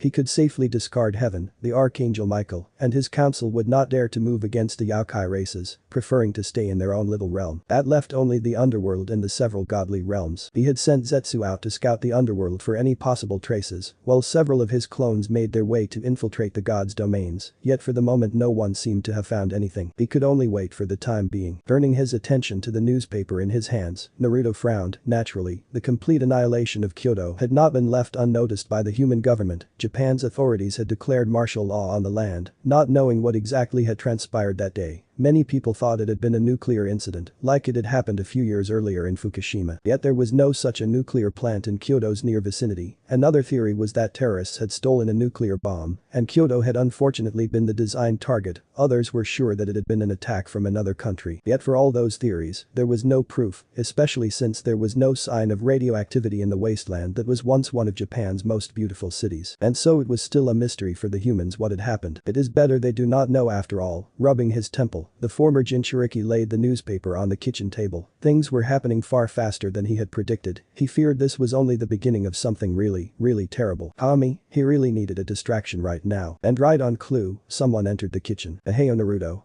A small smile graced his lips at her ever-cheerful voice. His amused gaze fell upon Merity as she went to pour herself a cup of coffee before joining him, sitting on the opposite of the table, wearing a simple yet elegant blue shirt and a white skirt. She gave him one of her beautiful smiles, something he found quite enjoyable. He was truly glad that the young woman had managed to fight off the Legion's corruption and became one of his pieces, or better a member of his growing family. The pink-haired mage also had a truly good influence on Murahin, who greatly enjoyed her company. A good morning to you too Merity, had a good sleep I hope. The young woman nodded happily while she took a good sip of her drink. Licking her lips, she gave her master an even wider smile. You can call me Melody like everyone else does Naruto, we are friends now after all, nah. Smiling softly, the blonde man replied in a bemused tone. Melody-chan it is then. Merity's cheeks reddened as she heard him call her name with such an endearing suffix. She really liked his smile. He did seem better than the day before, now that she looked at him, good, he had her worried for a while, and not just her, even though all would never admit being worried about a man. Her adoptive mother could be such a prude sometimes. Her red-colored eyes continued to stare into his own, making him a bit uncomfortable, yet seeing her smile was worth it. You seem better, Naruto, you know you had us quite worried. It took Grafiya a while to calm us down. Tough she did not tell us what exactly happened to make you so sad. Kaguya especially won't quiet down. Naruto chuckled mildly, yeah, I am feeling better now, but it is complicated, Melody-chan, but thank you for your concern, I appreciate it, I really do. Seeing the woman nod hesitantly, he finished his cup of coffee. He knew that he had made his friends worry, and that did make him feel guilty. He had not had the chance to explain what happened 2 days ago. Merity was actually the first who he talked to since the incident, except Grafiya and Kaguya. The latter having waited all night long for the two of them to return from their date before asking her blonde master of his well-being, the former shinobi, had been quite surprised by her evident concern. He was always amazed how much the pink-haired woman actually cared for him. Still, he needed to explain to the others as well, probably during lunch when they were all assembled. They deserved an explanation after all. Focusing his attention back on the young woman, Naruto gave her a kind smile. So, how are you adapting to this world, Melody-chan? I hope you manage somehow, you and Altair. The pink-haired mage chuckled happily. We are managing, if that is what you are worried about. With the money you gave us, we actually managed to purchase quite the goods. Well, mostly cloths and such on. Marahan and Grafiya also helped us a lot in adjusting here in your home, so we are thankful. But I must say that this is quite a different world compared to mine. They seem far more advanced. Although you know, most of them do not know any form of magic, apart from those supernatural beings you told us about. It is different, but also exciting. Naruto chuckled at her enthusiasm, yet one thing did surprise him, her rather cheerful demeanor despite the tragedy that had befallen her. Altair had been and partially still was quite shaken by the event, not that he could not understand her. I am glad you are doing well, yet I need to ask, or more like I am simply curious as to why you seem to cope up so well with the loss you have suffered. Pardon if that sounded a bit rude, nor is it actually my right to ask, but given that Altair, as well as all the others who I saved, are having difficulties to accept the loss of their homeworld, you on the other hand seem to take this quite well. I am simply curious as to why that is, if that is not too personal for you.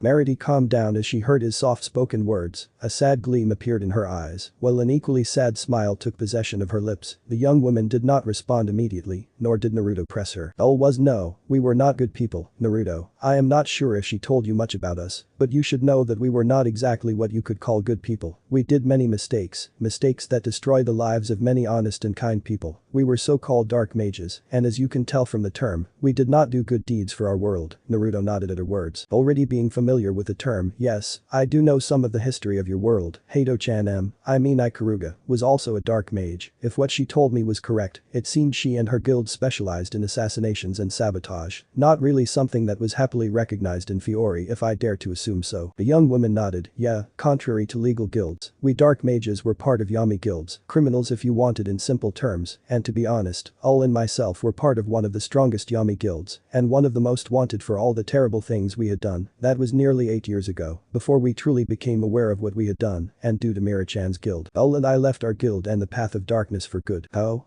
Naruto gave a surprised whistle. So you were part of Grimmar Heart. Yes, Mira told me about her guild's battle on Tenrajima Island with yours. Merity seemed surprised at his knowledge, but accepted it, deciding to continue her tale. Yes, Fairy Tail actually managed to persuade us of our mistakes. They had many really good and kind-hearted souls. The young woman briefly remembered her friend Juvia, sending a small prayer to her soul. After our defection, we tried to atone for our sins. Now actively fighting against the countless Yami guilds on the continent of Fiori, we hope to make the world a better place, to help the people and somehow ease our regrets, well, until it all came to an end, I mean, you know. The former Jinchuriki nodded briefly, knowing that she referred to the Legion's arrival. It is never easy to accept that you were in the wrong, and to make amends even more. A truly honorable task if you ask me. Yet I still fail to see how this seems to lead to your apparent indifference to the situation. He was met by her sad smile, yet it is really simple. Given that Ul and myself were not well liked by the world, we did not have many contacts. You know, I never had many friends to begin with, Altair of course being the exception. Next to a few, very few others, I did not really lose much, not even a home to call my own, and apart from Jelil and Juvia, the person who mattered most to me was and still is Altair. A lone tear fell from her eye before she gently grasped his hand, giving him a real smile, and for that I must thank you, Naruto, for saving my precious adoptive mother and even myself from that terrible fate. You really are a good man, are you not? Giving a tired sigh, the blonde man could only stare into her beautiful eyes. I did what was right, Melody, nothing more, nothing less. The only regret I have is that I could only save so few of you, and to ease your worries, I would have saved you nonetheless, regardless of your past. You are not bad people, Melody. I can tell that just by looking at you, Altier may think little of herself. Yet I believe that the fact that she tried to atone for her mistakes was already enough. You two now have a place to call home, people to call family, and that will not change, I assure you. Meredy widened her eyes at his words, and seeing the conviction in his strange eyes, knowing that he meant everything he said to her, made the young mage feel warm and safe. A soft dust of pink took possession of her cheeks, so she quickly averted her eyes from his own, hoping that her master did not see her embarrassment. Yet Naruto had seen it and chuckled at the flushed girl, finding her extremely cute with those reddened cheeks. Don't worry, Melody-chan, Altier too will overcome the grief she is feeling. I intend to talk to her, and maybe, I can ease her pain a little bit. I know what she is feeling right now, a helping hand would do her some good. His kind words made the pink-haired mage extremely happy, knowing for sure that she and her adoptive mother were in good capable hands, they no longer needed to live alone. Naruto's gaze softened as he saw her cheerful expression, the hope and joy he could see in her eyes. Altier is someone very important to you, is she not? Of course she is. She's the only real family I have left, always there for me and listened to my worries. She always tried to help me whenever she could, and she made me feel loved, that I actually mattered to someone, you know. So you will do everything in your might to protect her? Naturally. A sad smile appeared on his face as he heard her reply, confirmed in his belief. The former shinobi allowed himself to dwell in one of his most precious memories. If you have someone precious to protect, only then will you become truly strong. Is that not what you have taught me, Nahaku? He could still remember that faithful day, those words that were said, and which helped him to find his Nindo. Haku had been right all along.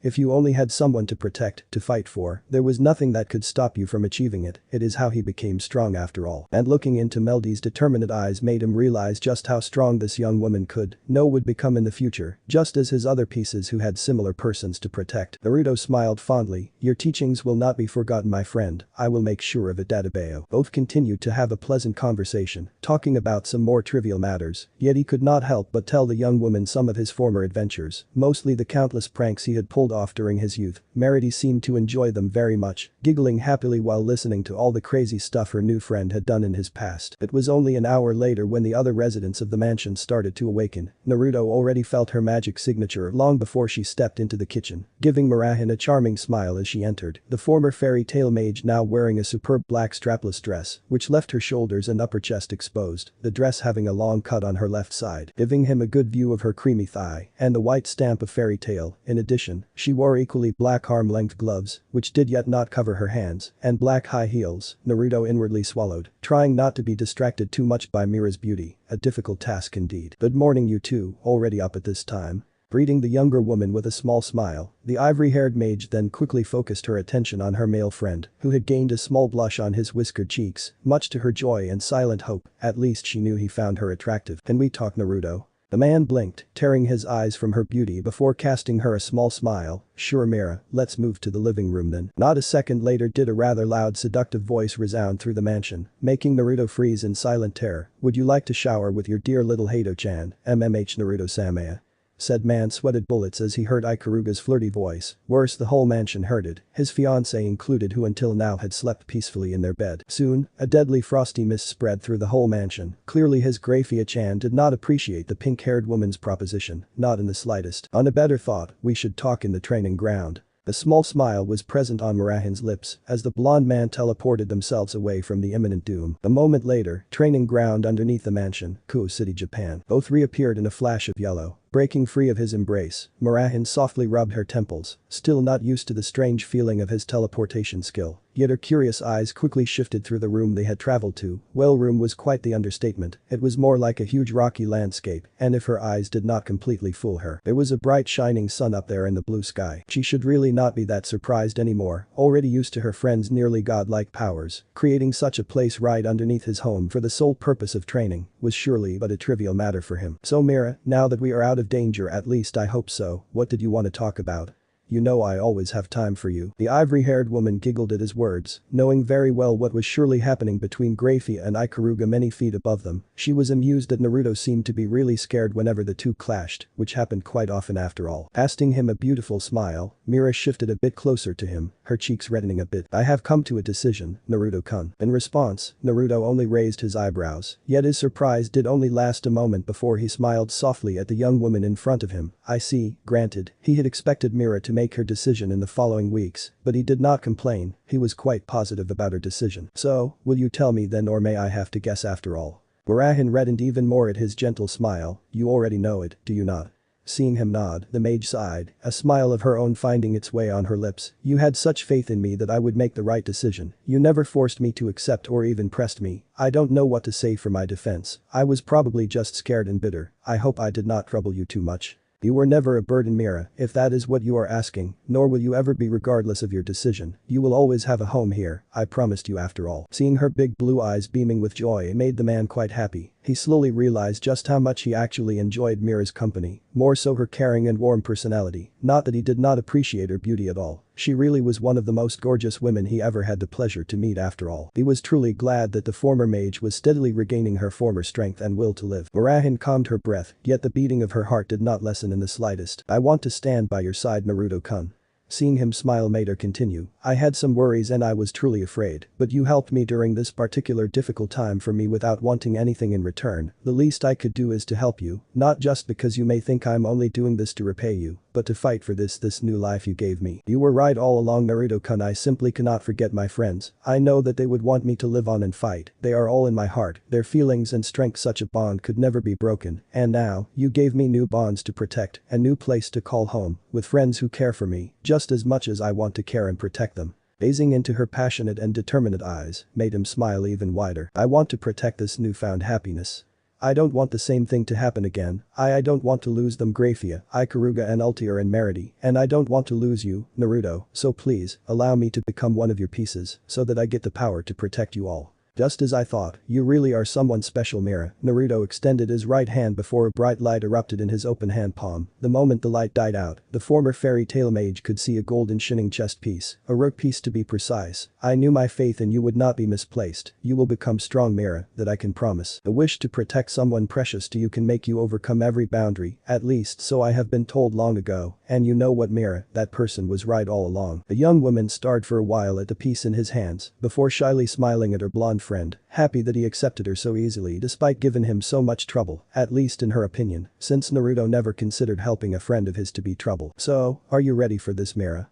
There will be no returning back after this. Instead of answering, the ivory-haired mage simply took his free hand in her own, gently squeezing it. Naruto got the message, giving her a bright smile before the rook piece in his hand palm started to float in the air. Only 2 or 3 seconds passed before the piece slowly moved to Mira, before finally merging into her chest. At first nothing happened, yet Naruto quickly moved several feet backwards, as a strong shockwave erupted from Mirahin, the woman being enveloped in a bright white light. The Transcendent sported a satisfied smile on his lips as he watched the evolution process. The power input was truly strong and thick, definitely far above the ones of his 3 latest pieces, yet weaker than during Grafiya's transformation. Even after several minutes the power still started to spike, making the man raise his eyebrows in surprise. He did not think that Mirahin would already have such a strong power level, despite knowing that she had been one of the strongest mages in her homeworld. He was truly glad that every single one of his personal dimensions, this training ground included, were separated spaces and sealed off, or his mansion would probably be crumbling to pieces right now, as it currently happened with the countless rocks around them. Finally, the light slowly died out, and he got a good look at his new rook. Nothing much had changed after all. She was still as beautiful as ever, yet now she sported 7 sets of pure white tendril-like wings on her back, sprouting from her shoulder blades. A good thing her dress left the upper part of her shoulders free, if not, the gorgeous woman would have greeted her king with a wonderful view of her body, much like his queen had done at once. Not that he would have complained if he was completely honest with himself. A guy still remained a guy, even with hundreds of years of experience underneath his belt. Naruto nodded before walking closer to her. Mirahin opened her eyes the moment he stood once more in front of her, gazing down at her with a small smile. Feeling good, Mira?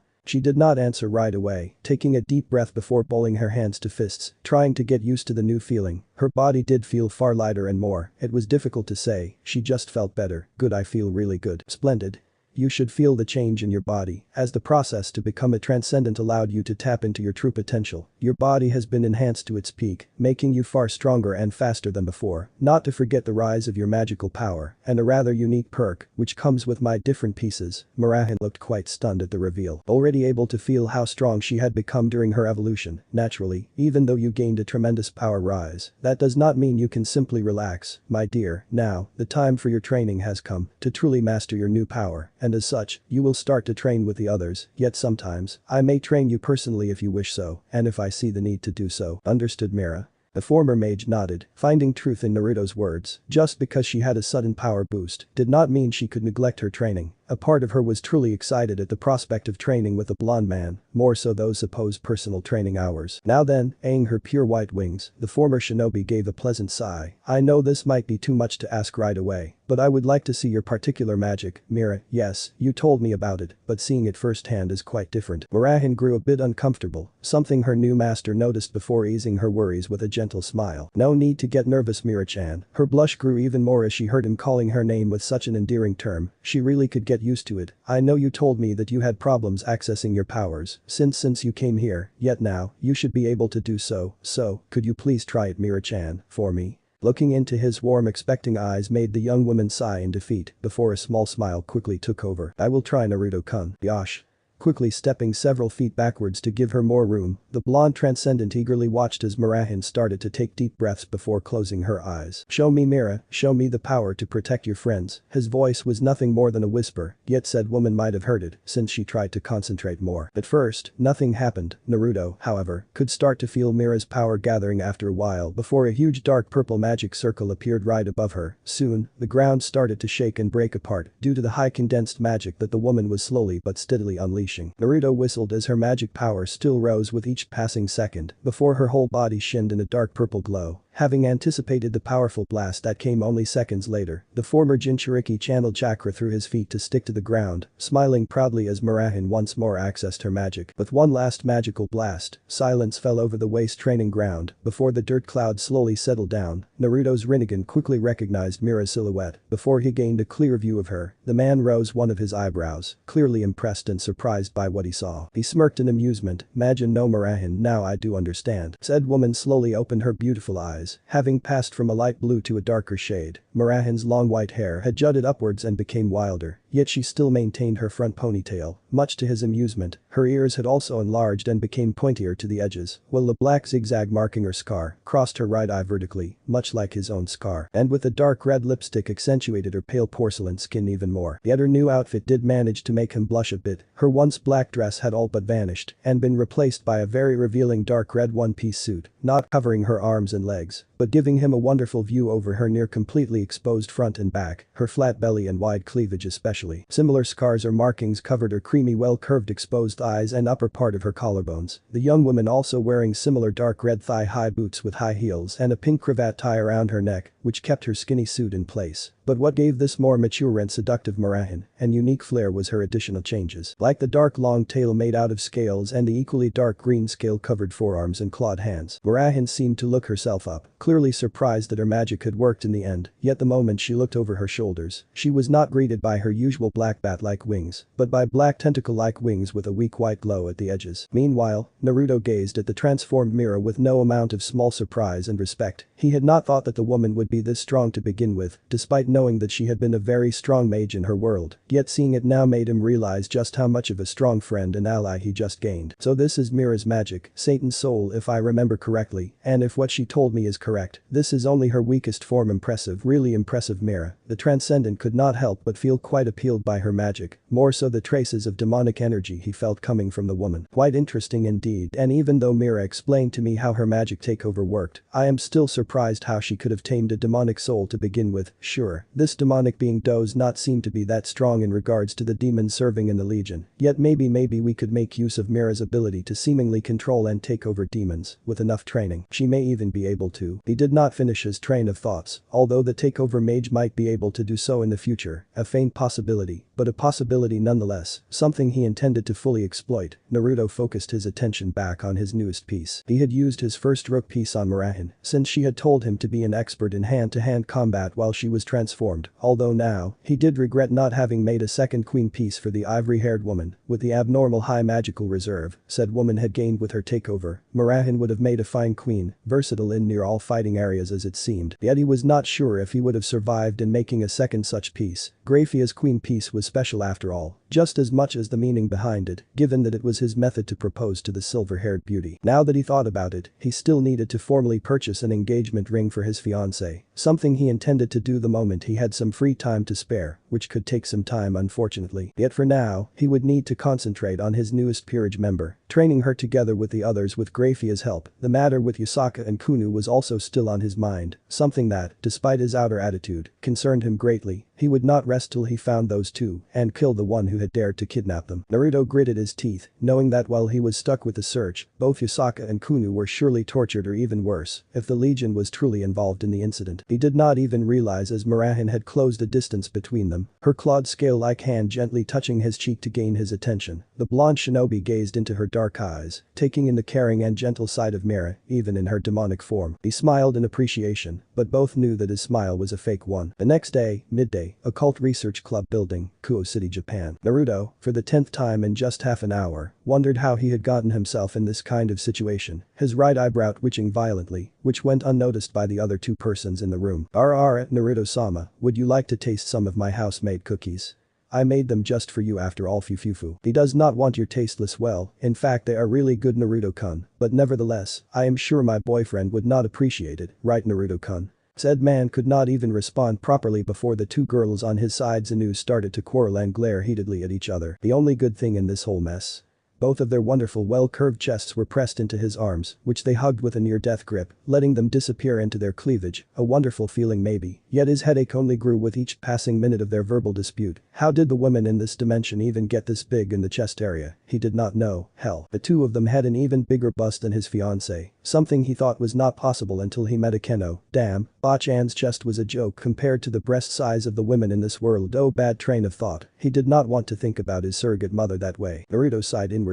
It should have been a relatively nice and relaxing day for him. This morning, he had gotten an SMS from Rias, asking if he was alright and if he wanted to hang out at her clubhouse. Given that he always sent one of his clones to take the crimson-haired devil out on a date, he actually decided to go in person this time. To be honest, he actually enjoyed the time he, or rather his clones, spent with a young woman, and maybe, spending some time with Rias would help easing his worries, at least for a short period of time. Much to his surprise and relief, his fiancée did not voice her thoughts on the matter. She even did seem a bit relieved that he went out of the mansion to spend his time other than constantly worrying around. So Naruto met his girlfriend in front of Kuo Academy, before said girl dragged him inside her clubhouse to prepare a nice little picnic for them. Unfortunately, the two were interrupted by the arrival of a mischievously smiling Himejima Akeno and an embarrassed Yudo Kiba, two of Ria's friends and peerage members, which brought him back to the current situation at hand. Would you just leave us alone, Akeno? I am sure Naruto-kun would like to spend some alone time with me, his girlfriend. Stressing the word girlfriend to make her point, the crimson-haired king was sorely disappointed as her queen did not react the way she wanted, preferring to smile with her eyes closed, a soft hint of pink adorning her pale cheeks. You make it seem like Naruto-sama does not like my presence at all, but you.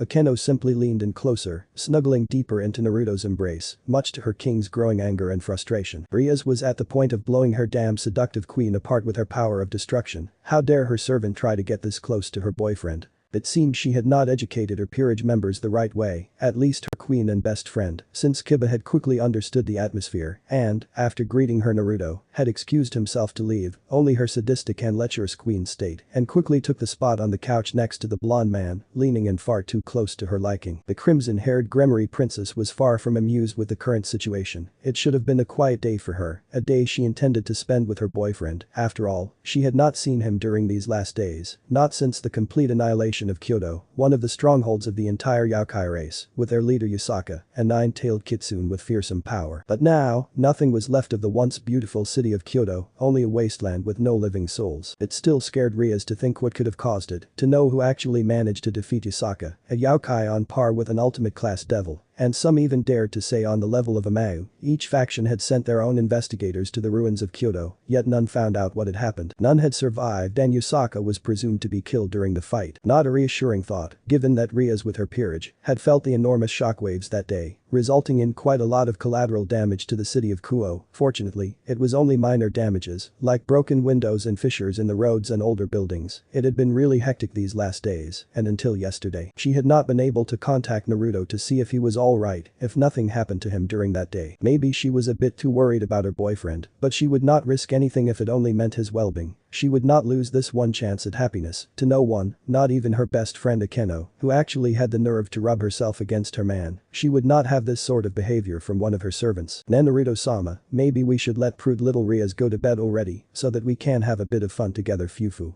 I am sure you would prefer a real woman over our spoiled princess here. Oh, I can see all the fun we will have, all the pain I can make you feel, or perhaps you would like to punish me instead. Ara, I could become a masochist just for you, Naruto-sama. Not even able to properly respond to the lecherous woman attached to his right arm, Naruto could only hope that he would survive the incoming storm, knowing that Rias tended to be quite overprotective, not to forget territorial of him. On the other hand, he would be lying if he said that he was not enjoying the attention he got from the two young women, both of them being very gorgeous with quite the unique personalities. He could feel his perverted godfather patting his shoulder from the afterlife, clearly proud to see him in such a situation. Suo, what do you say, MMMH Naruto-sama? Shall we get to know each other at a more personal level? I bet I can make you forget all about old Butchu Fufu. That was the final nail in the coffin. Pure anger bubbled inside the crimson-haired ruined princess as her queen made her intentions blatantly known. Since the start of her relationship with Naruto, Aeno had been quite adamant about finding out more about said boy, or rather man, given that he was 5 years older than them. At first, she had thought it was only pure curiosity or even worry for her friend that the black-haired queen asked, yet over time, Rias was not so sure anymore. Sometimes, even though Aeno was her best friend and most trusted servant, the crimson-haired devil could not understand her. Her queen had never been interested in the opposite gender. Even though she often flirted with men to get what she wanted, she never really went further. She was not even interested in the younger devil populace, though she was quite popular among them. Yet now, it seemed she had a rather nerving fascination with Naruto, constantly trying to get more information out of her, and even though she never noticed her presence, Rias was sure that her sadistic queen had even stalked them once during a date, not that she could prove it. It was possible that Aeno was simply jealous of her, jealous that she had actually found a person she could love and spend her time with, maybe even her future. Yet seeing her now, so chummy and flirty with her Naruto, made Rias frown. Maybe she had misjudged her friend, maybe she was not only jealous or tried to tease her, it seemed more like she was trying to get in between them, something the Gremory princess did not appreciate at all. Would you quit already, Aeno? Can't you see we are trying to enjoy our time together? You are making him uncomfortable with your closeness and inappropriate behavior. Ara playfully glaring at her king, the black-haired hybrid only smirked wider. Is Butchu perhaps jealous of little old me? Fufu afraid your dear boyfriend will prefer me over you? Was it your fear he would choose me that you purposely did not introduce him to our club, to me, nah? That damn smile of hers made Rias grit her teeth while glaring daggers at her best friend. Jay, jealous please. Naruto-kun is my boyfriend, he likes me and would surely not let himself be seduced by a wench like you. Fufu, would you like to test that theory of yours, Rias?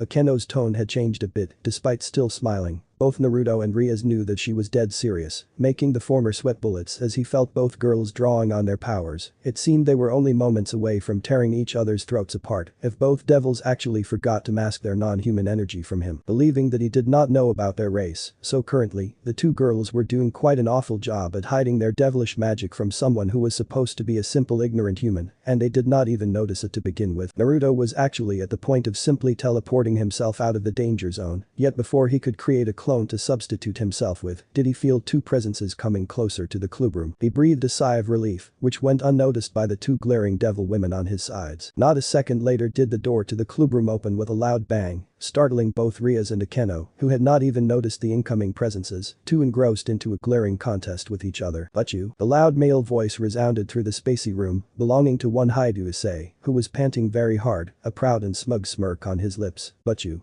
I fulfilled my first contract to my best capability. That is one step further towards my dream of the harem king.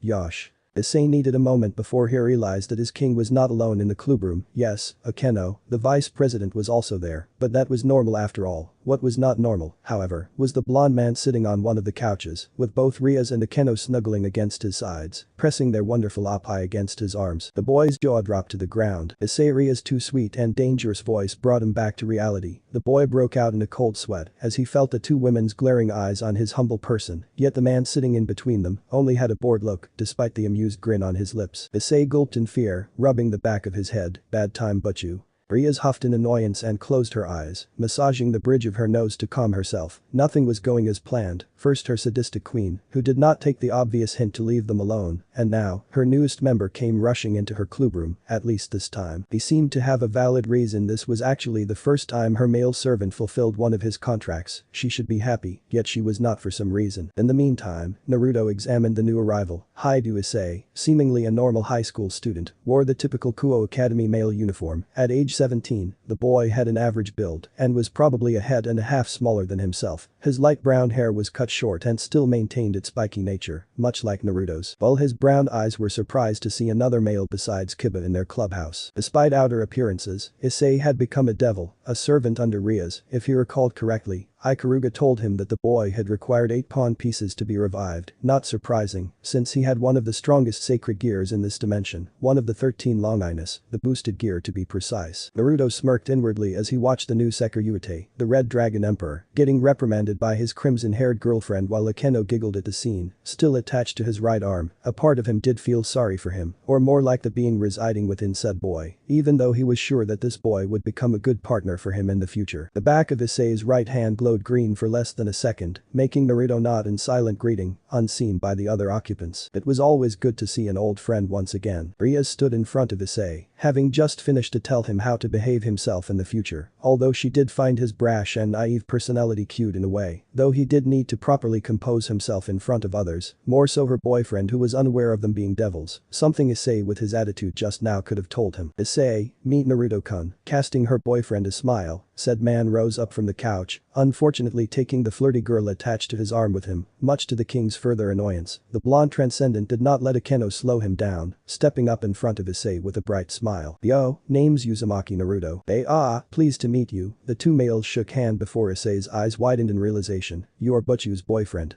Laughing at his outburst, Naruto watched in amusement as Rias delivered quite the hard slap to the back of her servant's head, shutting him up before he embarrassed himself and her even more. He seems quite lively, Rias-chan. That's good. This place sure needs some more living up, you know. I find it quite dark and creepy to be honest. Dadabeo. Aeno on his right giggled, casting a meaningful look at her king. You hear that, Butchu? Naruto-sama does not appreciate your decoration taste. Maybe you should listen a bit more to our dear man.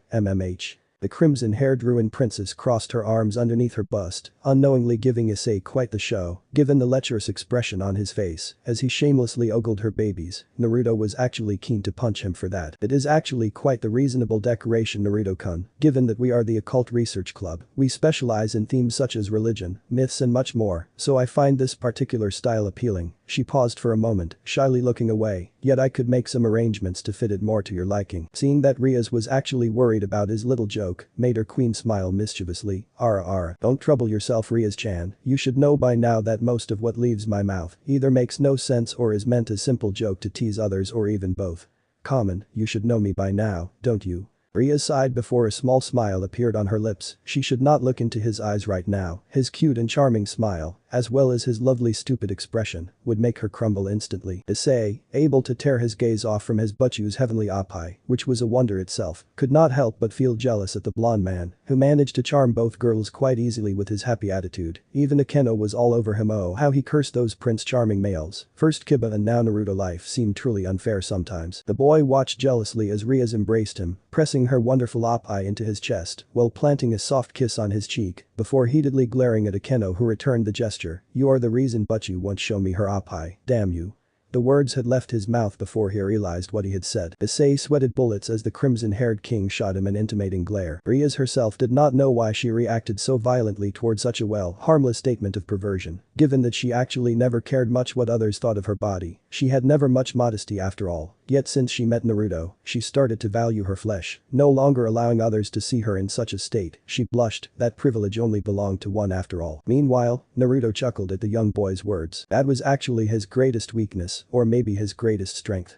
that remained to be seen, yet the boy in front of him was probably one of the biggest perverts this world had ever seen. Naruto was sure he and his godfather would have gotten along just fine. Yeah, Jiraiya would have been proud to teach Issei the ways of the super pervert like he often called himself. He really missed Jiraiya, the old perv. Meanwhile, Rias gave a deep sigh before burying her face in the crock of his neck, enjoying the scent of the man she started to fall for. Things were not going exactly as planned, yet seeing that Naruto did not seem upset by the arrival of her peerage made her smile. She had already thought to introduce her boyfriend to her peerage in a few weeks. Given that Naruto was still new to Japan and did not have many, if any friends here, he told her that he was currently working in a traveling agency in the center of Kuo City. Yet he had not made much friends as of yet, so she had hoped that at least her peerage could become a first base of friends for the blonde man. Rias was sure her Naruto would make quick friends with him, given his go-lucky attitude. And who might this young one be? The red-haired king turned her head in surprise, only now feeling the presence of her last servant in the room. Issei gave a startled yelp as he was roughly pushed to the side by a rather small person, something Naruto found quite amusing. The kendo giggled as the brown-haired boy fell to the ground. She must admit, with Issei things were never boring these last days. Naruto, however, had his eyes on the last person, a maybe 15-year-old young girl. Although she might be younger given her quite underdeveloped body, yet the girl was actually pretty cute, with sparkling hazel-colored eyes and white short-cut hair, several loose bangs covering her forehead and framing her cute face. She also wore two cat-shaped hair clips on both sides of her head, and, like Rias and Aeno, the traditional academy girl's uniform, although she did not fill the outfit as much as the two older girls. "How'd you, Kaneko?" Her voice was just as emotionless as her facial expression, which was actually really cute. It was only a moment later that his eyes widened in recognition. Now this is a surprise indeed to think that Rias of all people would take her in, yet I should not be that surprised. If I recall correctly, Lucifer did try to stop the persecutions afterwards. Sadly, not that many Nekomata were left to be saved, only this little girl. Naruto sighed inwardly, another mistake of mine, another wasted opportunity to save lives for the incoming war. If not for Yusaka's warning, then only Akeno's gentle push brought him back to reality. Her normally flirty gaze now sporting a worried gleam. "Sorry, I just thought how cute Kaneko-chan actually is, nah." Akeno smiled mischievously while Rias gained a thick mark on her forehead. It was just not fair how easily Kaneko had gained his attention, and his shameless remark, oh how she would get him for that. He should compliment her instead of her emotionless cute rook, damn it. Yet the white-haired girl did not visibly react to his words, only gazing into his own eyes. Naruto smiled in amusement as he noticed that the little girl seemed tense and flexed her muscles, like a caged animal. "Shirin, you truly are Kuroka's little sister. She reacted the same way when she first met me. See, Yaokase and their troublesome instincts, they can feel that I am different and dangerous, at least. This makes things interesting with Rias-chan's peerage. Shirin, you truly have grown in these last 5 years, have you not?" Kaneko indeed did feel strange in this man's presence, ignoring both the pervert rubbing his sore face and the two older girls fighting over the blonde man's attention. The Nekashu narrowed her eyes, clearly seeing the small smirk on his face, as if he knew that she was wary of him. The following 2 hours were spent together in the spacious clubroom, despite Ria's best efforts to make them leave before she gave up, more occupied to keep her queen's daring hands off her boyfriend. Apart from her queen's lecherous behavior, it was actually quite pleasant, so to say. Naruto seemed to enjoy the company of her peerage, and over the course of the day, even her knight had come back to spend time with them. It made the crimson-haired princess happy that her man got along quite well with the rest of her peerage. A part of her really hoped that she could tell him in the near future that she was a devil and wanted him in her peerage so that he would always be by her side. But first, she had some things to make right. The evening came far too fast for her liking. Her boyfriend needed to return to town for a meeting with some of his colleagues, hoping that he could make some friends. The heiress was saddened that he had to go, but she wished him good luck. She had even given him some new mangas she had come to discover and wanted to share with him, quite happy when he took them with a smile, promising to read them quickly. Rias waved goodbye to him, watching him walk out of her clubhouse with longing eyes. The crimson-haired princess gained a thick mark on her forehead as she saw her queen next to her, waving excitedly goodbye to the man, a small dust of pink on her cheeks. The female king still felt her blood boil at her flirty friend, who actually had the nerve to kiss her boyfriend on the cheek. If she had not peeked him on the lips at the same moment, she would have blasted that damn woman to pieces. The heiress still stood at the doorway for a little longer before she felt a soft tuck on her left sleeve. She turned her head and stared confusedly at Kaneko, worry evident in those innocent hazel eyes of hers. "Yes, Kaneko-chan." The petite girl bit her bottom lip, clearly shaken by something. "Yes. Keep your distance from him." Rias blinked. "What are you talking about?" "That man." Kaneko's eyes showed fear, which greatly surprised her king. "He is bad news, Rias-senpai. I do not trust him, nor should you." "Are we talking about the same Naruto? Because as far as I can tell you, he is a really nice person. I mean, you saw him yourself, Kaneko-chan." He's great company and easy to befriend too, the red-haired beauty shook her head. I am sure you are overreacting, Kaneko-chan. Naruto-kun he's a great friend, and if you get to know him even more, you will surely come to like him like the others. I mean Kiba and Issei already seem to be pretty comfortable around him. Akeno unfortunately too. Not heading to her warning, Kaneko watched as her king stepped back into the clubroom, a frown marring her cute face. She had a really bad feeling about this. Something about that man made the hairs on her neck stand up. She really hoped her doubts concerning Uzumaki Naruto were unfounded. Later in the evening, Bavaria, Germany. Naruto sighed happily as he felt the last rays of sunshine on his skin, walking through the near-empty streets of Lindau, a town built on an island on the eastern side of the Bodensee Sea. The blonde man found the town quite beautiful, just as much as the lovely sight on the lake and surrounding mountain chains. Minutes later did his feet drag him to the small harbor, more precisely the lighthouse at the entrance. He smiled as he saw a lone person, a man, standing at the edge, looking at the vanishing sun. Not saying anything, the blonde transcendent joined the man, stopping to his right while also taking in the beauty that transpired in front of them. Neither said a word for several minutes before the other person finally decided to speak. You did not try to be silent, I could hear you the moment you stepped foot on the island. Giving an amused chuckle, Naruto did not take his eyes off the lake. Well, I thought you would not appreciate me sneaking up on you, must be pretty though for you, who normally can hear everyone from a mile away. The man snorted, yet a small grin appeared. So have you grown accustomed to this world? You disappeared quite fast on me that day, without a proper goodbye if I may add. Naruto seemed quite amused if his smile was anything to go by. See, what do you want to hear? This world is shit to be quite frankly you should hear what the people on this damn planet think. Hard to believe how corrupt and ill-willed they all are, and here I thought I was a bad guy. See, I am glad I can stop my sound magic to some degree, or else. The former Jinchuriki hummed in amusement. I can imagine, unfortunately, the humans of this world, just like most of the other races, do not seem to live by moral rules. Well, they try to, but we both know that their thoughts are far from pure. The very soul of a person never lies after all. True silence fell once more. Unlike Naruto who watched the last rays of sunshine disappear, his acquaintance gave a quick glance at him, he then grunted, making the blonde man smile in response. What is it? I still cannot hear your thoughts, and I do wonder why that is. A secret? Naruto grinned victoriously as the other man smirked in annoyance. Unless you want to hear my proposition. Interested, Cobra? Staring expectantly at the now-named Cobra, the shinobi allowed himself to examine the man. Cobra, no family name, was another Fiori mage he had saved that fateful day, and just like most of them, he did not want to stick around with his savior. In fact, the man had disappeared the other day, making it clear he wanted to be alone. Naruto could tell that he was a loner and preferred to stay alone, not that he actually had a problem with it, but at least the other mages. Apart from his Hato-chan, damn, now he really started to call her by that cute pet name of hers. Well, apart from the pink-haired woman, had at least said their goodbyes before parting ways. It took the Transcendent some time to locate said man, who traveled through the world, not sticking to a place longer than a week, yet now, he wanted Cobra as an actual ally, just as he planned to recruit the other surviving Fiori mages in the near future. Cobra was, given Ultier's information, a former or rather still a dark mage, who was once part of Oration Says, another one of the three great Yami guilds of the Barum Alliance. He was a bit complicated to understand, but that did not matter to Naruto, who was determined to gain him as a peerage member. Dark or legal mages, there was no longer a difference between them. The man Naruto intended to recruit was pretty tall, and had a muscular build, with tanned skin and spiky maroon hair, which was styled upwards. Apart from a tuft of hair covering his forehead, a scar ran across his right eye, seemingly having lost his eyesight, while his unharmed left purple slit pupil eye watched him carefully, his pointed ears surely trying to catch a glimpse of his thoughts. The man sported a small smirk on his lips, allowing the former Jinchuriki to see his canine teeth, contributing to his snake-like features. Cobra wore dark black pants with scale-like patterns, equally black combat boots and a leather belt, a simple black shirt underneath a long white coat with furred edges, finished his outfit. Cobra, despite his seemingly bad guy attitude, was easy to talk to as it seemed, and Naruto really hoped the man would accept his proposition to join. At least then, he would no longer be the sole male in the mansion. Not that he did enjoy living in a house full of beautiful women, it seemed Jiraiya did leave an impression on his godson after all. The dark mage grunted, a thick mark appearing on his right forehead. Well, would you tell me already? I can't hear your damn thoughts, so spill it already. Or would you like that, I guess? If so, you can disappear right now. Mama. Cobra, chuckling, the Transcendent rummaged through the pocket of his pants. Quite stingy, are we not? You could have at least said that it was nice to see me again, maybe even, well, I don't know, thanking me for saving your ass that day, you know, a simple conversation would be nice. Cobra only looked at the grinning blonde man with a deadpan expression. Did that silver-haired chick of yours punch you too hard?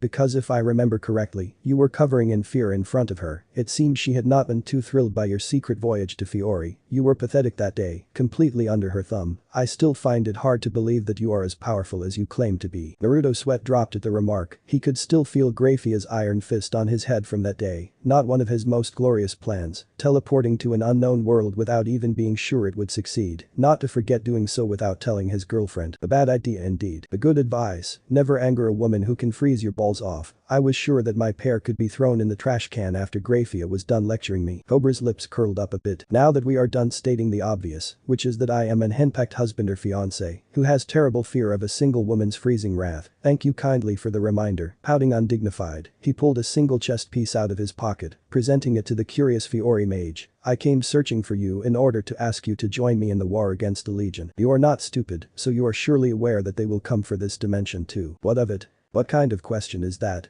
Are you that eager to die? Damn, if I had known that fact, maybe I should have tried to save someone else. Thanks. Now there we have it, although you could have tried to add a bit more emotion into it. Coughing as he heard the dark mage growl in annoyance, Naruto adopted a more serious tone. My proposition is for you to join my peerage, a group I am currently forming to fight against the Legion. Several of your Fiori mages have already decided to follow me, and I do want your aid too. Not to be a smartass, but I think we don't stand a fucking chance against them. Hell, if not for you, those shitty demons would have skinned me in the prison. I couldn't do shit about them.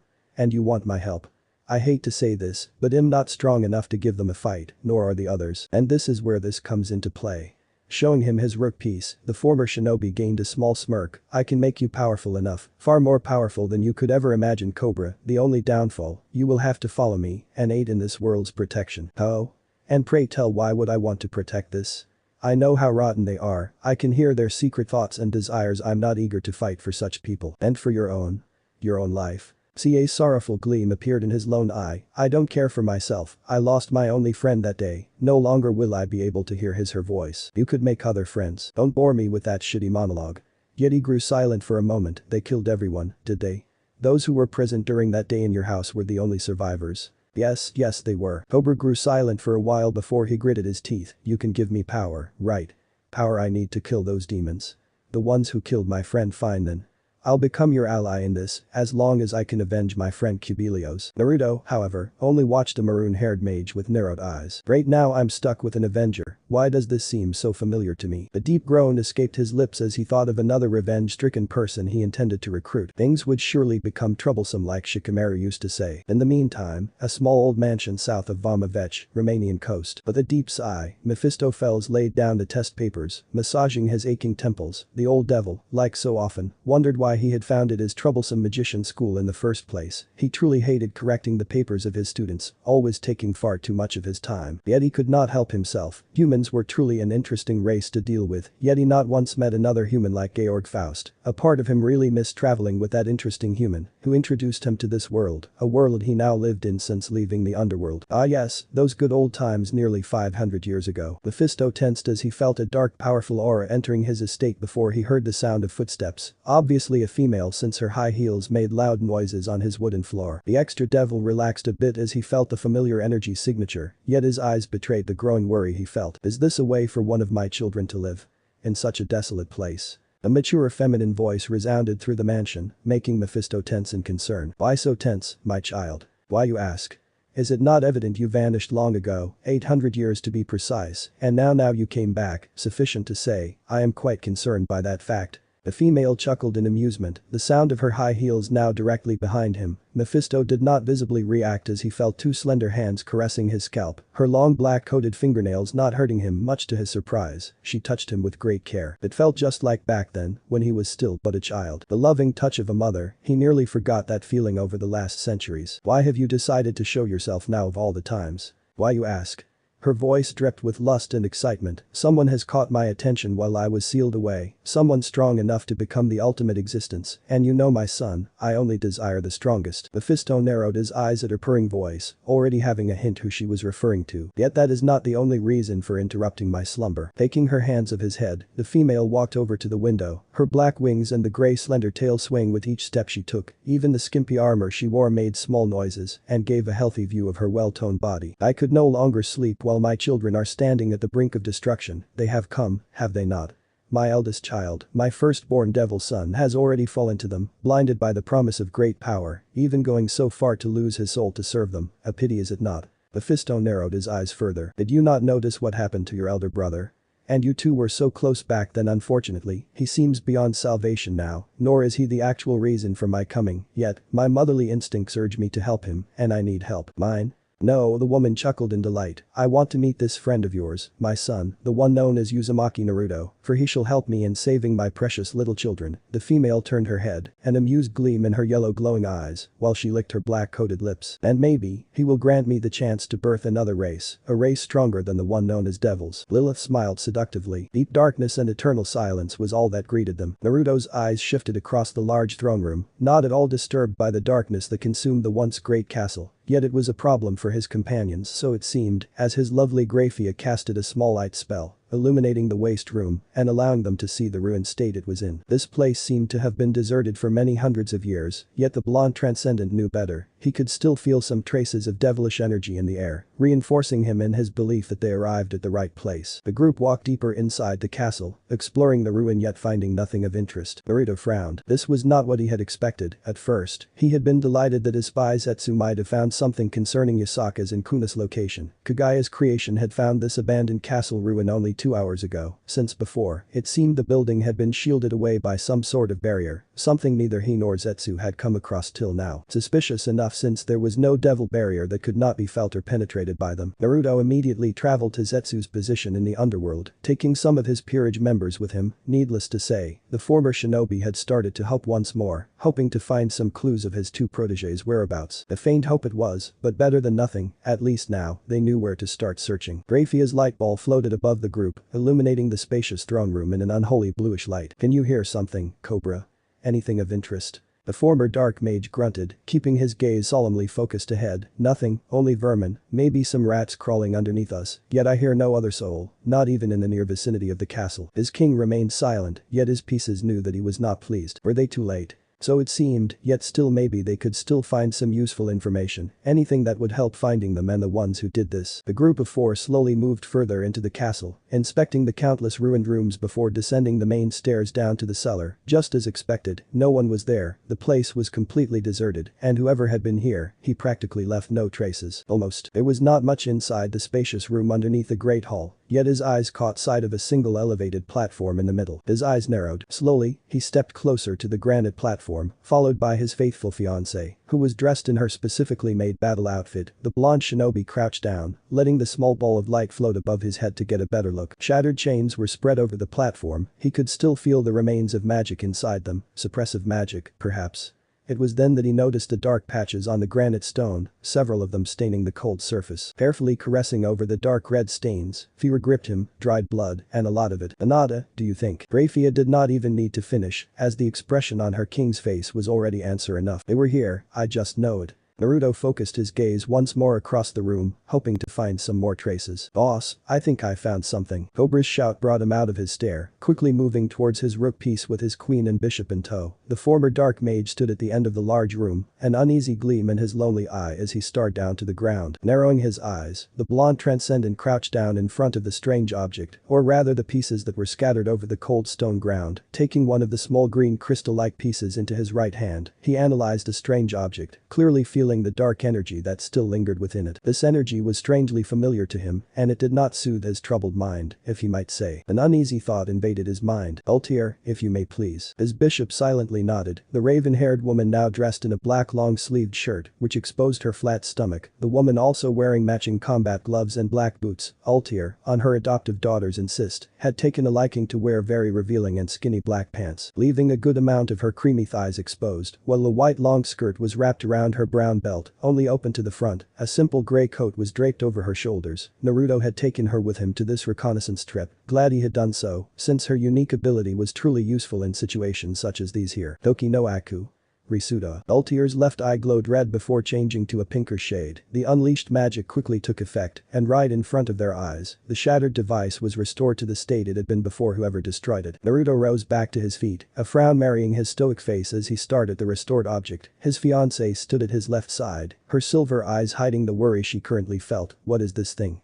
I have never seen such a material in this world. It is as I feared. His words made the other three tense. Carefully, the former shinobi touched one of the strange green glowing crystal pillars. He did not react as Zetsu emerged from the ground, a frown on his teethed face as Kaguya's creation stared at the scene. Someone managed to build this portal, a weak one it may be, but a portal nonetheless, and something came through it. Our worst fears have come true, they are already here. Naruto gripped the crystal pillar tighter. At least some of them have come through. The portal itself seems too unstable and weak to allow a great number to pass. Yet I fear what those few who came through will unleash upon this world. Indeed, Kil'jaeden is no fool, and he surely made plans for the inevitable invasion we will have to face. Can you not trace them, Naruto? You should be able to, or not. The blonde man gave a weak and forced smile to his fiancée before shaking his head. Unfortunately, I am not. The situation is a bit more complicated after all. The demons of the Burning Legion are not from this world, or should I say, not from this cosmos. They have a dimension of their own, known as the Twisting Nether, and as such, they should not even exist in our worlds. It is impossible to feel or track a demon's signature, unless they want us to feel their foul power, and therefore, this is most troubling. The few who have arrived on this world cannot be felt by any creature, not even by myself or Kaguya. Great, simply great. Cobra clearly did not appreciate this new information, a sentiment shared by the two women of their small group. Trying to find them is futile. Our only lead will be the upcoming events that might seem strange or out of this world. Mother will not be pleased with this new turn. Scoffing, Naruto's grip on the crystal tightened, small fissures appearing on the green glowing surface due to his strength. He could not believe how stupid and careless he had been. How could it have come to this? Had he truly been so blind and narrow-minded not to see all the possible leaks in this world? Someone had managed to sneak past his senses and allied with the Legion, actually managing to bring some of them through the dimensional barrier into this world. He dared not think what horrors they would unleash upon this dimension. And Yusaka and Kunu were in the middle of all this. How could he have failed this much? His oppressive aura leaked out and made the ruined castle crumble in its very foundations. The cursed crystallized portal was blown apart, shattered into millions of fine dust particles, while the ground beneath him cracked open. Ultier and Cobra especially were shaken to the core as they felt but a fraction of their king's power. They knew or had heard that he was strong, the strongest being they had ever met, yet seeing and feeling it now firsthand it was terrifying. Grafiya did not dare to calm her lover, knowing that it would be a futile task, though his thick and heavy aura was slowly becoming too much, even for her. Out of the corner of her eyes, she could see both Cobra and Ultier on their knees, panting hard and trying to stay conscious. Zetsu did not seem to mind, though she could see the worry gleam in his wide eyes. Fortunately, Naruto had erected one of his strongest barriers around the castle, if not, then the whole underworld would have felt his anger. The castle already vanished in a huge cloud of dust and dirt. Later in the evening, Naruto's mansion, Kuo City, Japan. Quickly slugging the entire glass content down his throat, Naruto slammed the empty cup onto the table to his right, nearly crushing it. The former shinobi sat on one of his comfy chairs, facing the open glass wall of his private bedroom, to gaze at the slowly vanishing sun on the horizon. The blonde man silently poured himself another glass, his hollow gaze not lingering on the 8 empty vodka bottles on the table. Taking another gulp of the strong alcohol, he tried to focus on the more pressing matters at hand, mostly how in the blue hell they should deal with this new development, and unfortunately, no useful ideas came to his mind. To his great fury, they had found nothing useful inside the rundown castle, where the Legion had first stepped foot into this world. The demons had made sure that nothing of value would remain inside. Apart from the shattered portal they had come through, Naruto balled his left occupied hand to a fist, knowing that they had wanted him to find the remains of the portal. They wanted him to know that this world would suffer the same fate as his. And as it looked, it could truly happen that way. And as Zetsu and he had thought, the search for the few demons would prove difficult, if not outright futile. And knowing that Yusaka and Kunu were right in the middle of this ordeal, made the former Jinchuriki desperate to say the least. He knew that the chances were slim that he could find them in time, more so if they were taken prisoner by the Legion. The two kitsunes surely had demonic suppression magic on their bodies to prevent anyone from pinpointing their location, so it was like searching for a needle in a haystack, literally. It was even possible that by now the two were no longer alive. Naturally, he did not want to think about it, yet now, with the evidence of the Legion scheme, it became more and more probable that both Yusaka and Kunu were dead. Yet he still grasped the faint hope in finding them, sooner or later. He could and would never forgive himself if his two godchildren had been killed. He had failed too many precious people already. So far, his search had been fruitless, his cage buncheons having found no traces of apparent demonic influence in all the godly realms, so the Legion had not been that long in this world, yet it was only a matter of time surely, before they would spread their corruption. He did not even want to think how many servants they already managed to corrupt prior to their arrival. Once more, he had underestimated Kil'jaeden's cunning mind and his prowess in manipulating others, a mistake he would not make again. The only good thing that had happened so far lay in his left-hand palm. Unclenching his fingers around the small object, the blonde transcendence stared at it, a small dark brown gem, no bigger than his palm, with the number 8 engraved into it, something that managed to ease his troubled mind a bit. One of his clones had found another gem, one of 9 gems he intended to collect in order to stand a small chance against a coming invasion. It seemed Odin, the old chief deity of Norse mythology and ruler of Asgard, had installed the precious gem into his royal staff, surely not knowing what he had exactly found and took in. It was only by luck that his Bunchen, who infiltrated Asgard in search of Yasaka and Kunu, had spotted a staff inside the throne room, a rare chance of luck for sure, something he could not waste, so his clone managed to replace the jewel with a hastily created fake, hidden in several layers of Jinjutsu. The old fool and his people would not be able to tell the difference. Naruto allowed himself one last glance at the jewel in his hand, a rare true smile graced his face. It's good to have you back, Jaiuki. The gem then vanished into his pocket dimension, where the other 3 were stored for the time being. The former Jinchuriki continued to stare outside, before a small sigh escaped his lips, and he opened the first upper buttons of his white shirt. His fingers softly grasped the now visible chain around his neck, letting the small simple medallion rest on his open hand palm. His eyes gained a sad gleam as he stared down at one of the last pieces of his old life, the last reminder of his lost family. Opening the two-faced medallion, Naruto's gaze softened at the small image of his wife, Mei Uzumaki Terumi, and their 3-year-old daughter, Rin Uzumaki. It had been taken on their daughter's birthday, only 5 months before the Legion destroyed his homeworld. If only he had known. Those memories of his wife and daughter were still strong and meant so much to him, even after 3 centuries, or were it nearly 4 now.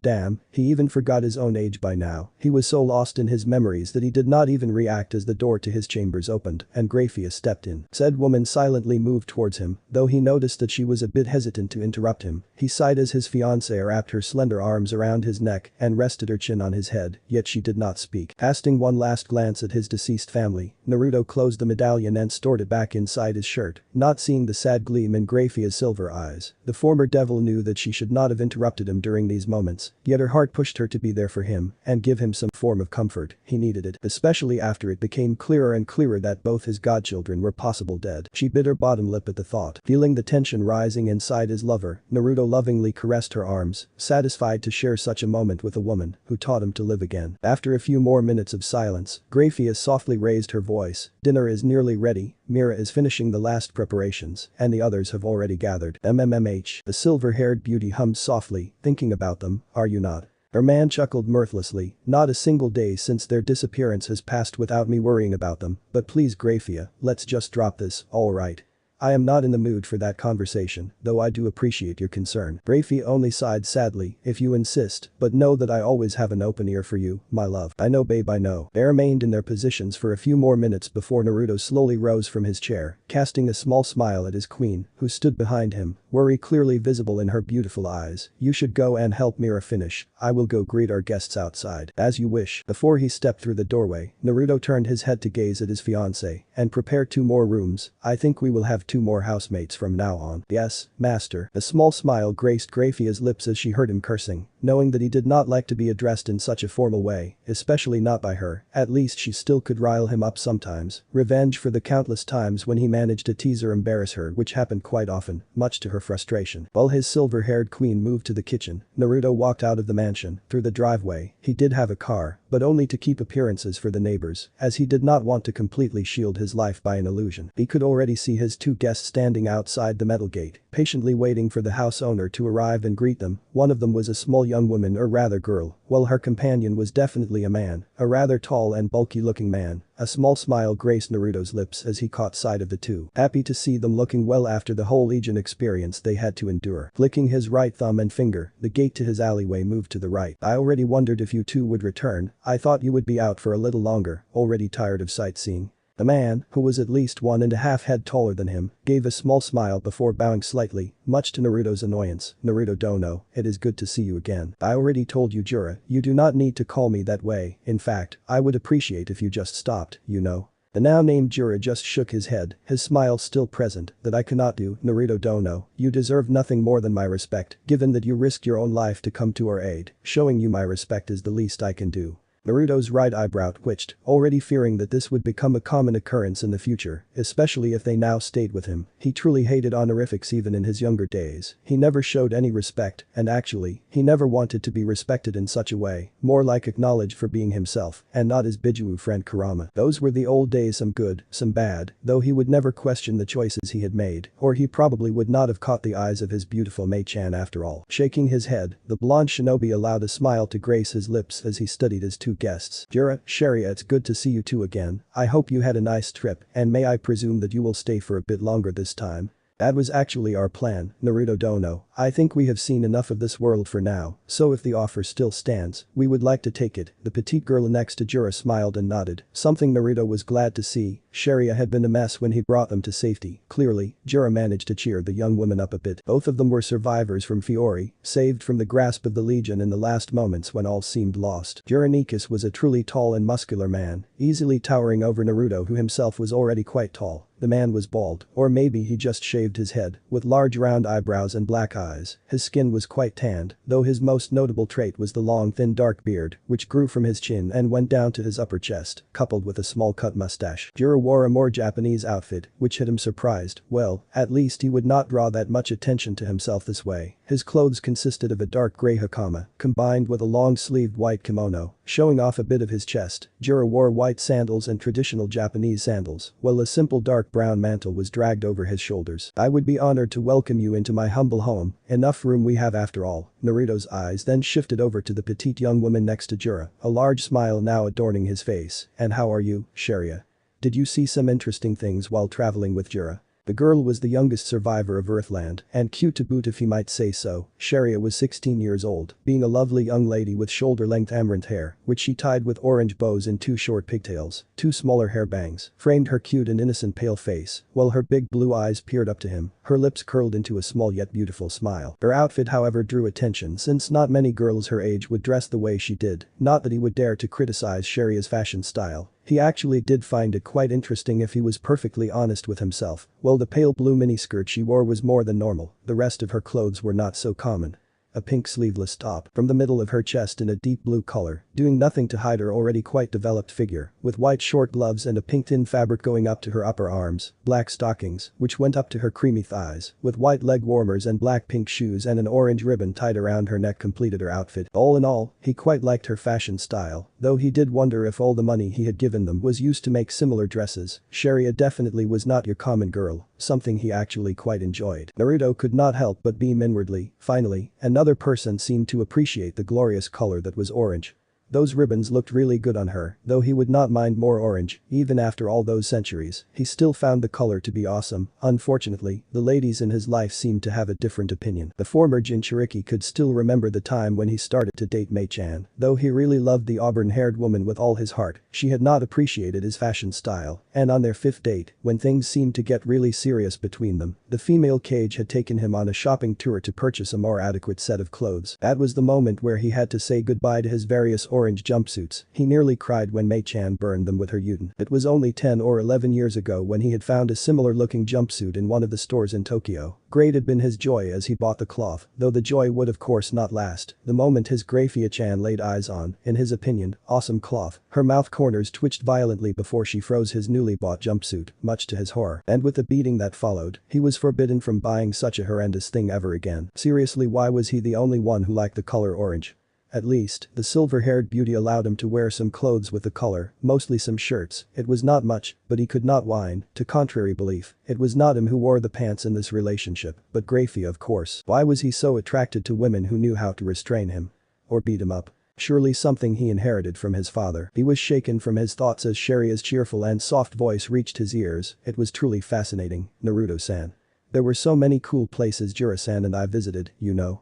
It was refreshing for me, those travels to keep my mind off. I wanted to thank you for all you did for us till now. Thank you, thank you. Chuckling, the blonde man patted the young woman on her head, ruffling through her hair and making the girl's cheeks flush red at the warm gesture. Glad you enjoyed yourself, Sharia. You know what?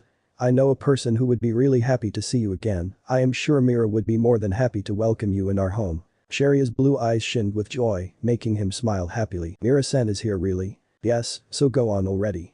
she is in the kitchen right now and will too be happy to have you here. The cheerful girl immediately ran past him and dashed into the mansion, though not before tripping over a non-existent brick on the driveway. Fortunately, she did not hurt herself and laughed innocently. It seemed she was still clumsy and cute not to forget. Both men gazed at her before she entered the house. A small smile crept up Naruto's lips. She truly seems better now. I am glad you really did a good job, Jura. She was a mess just 4 months ago. The Fiori mage nodded, knowing that it had taken quite a while for him to help the girl cope up with the tragedy. Indeed, I too am surprised how quick she recovered, though I cannot blame her. She is still young, and it was simply too much. She lost too much that day. All of you lost much that day, Jura. Yes, but for Sharia, not only did she lose her loving cousin and guild members, but also a good friend she had made, and her first love. She may look fine now, Naruto Dono, yet the pain is still there, and it will take far longer for her to heal. I can only admire her strong will. She will become a great person, Naruto Dono, that I can promise you. No need, Jura. The blonde shinobi turned his head to look at the tall mage. She already is a great person, don't you think so?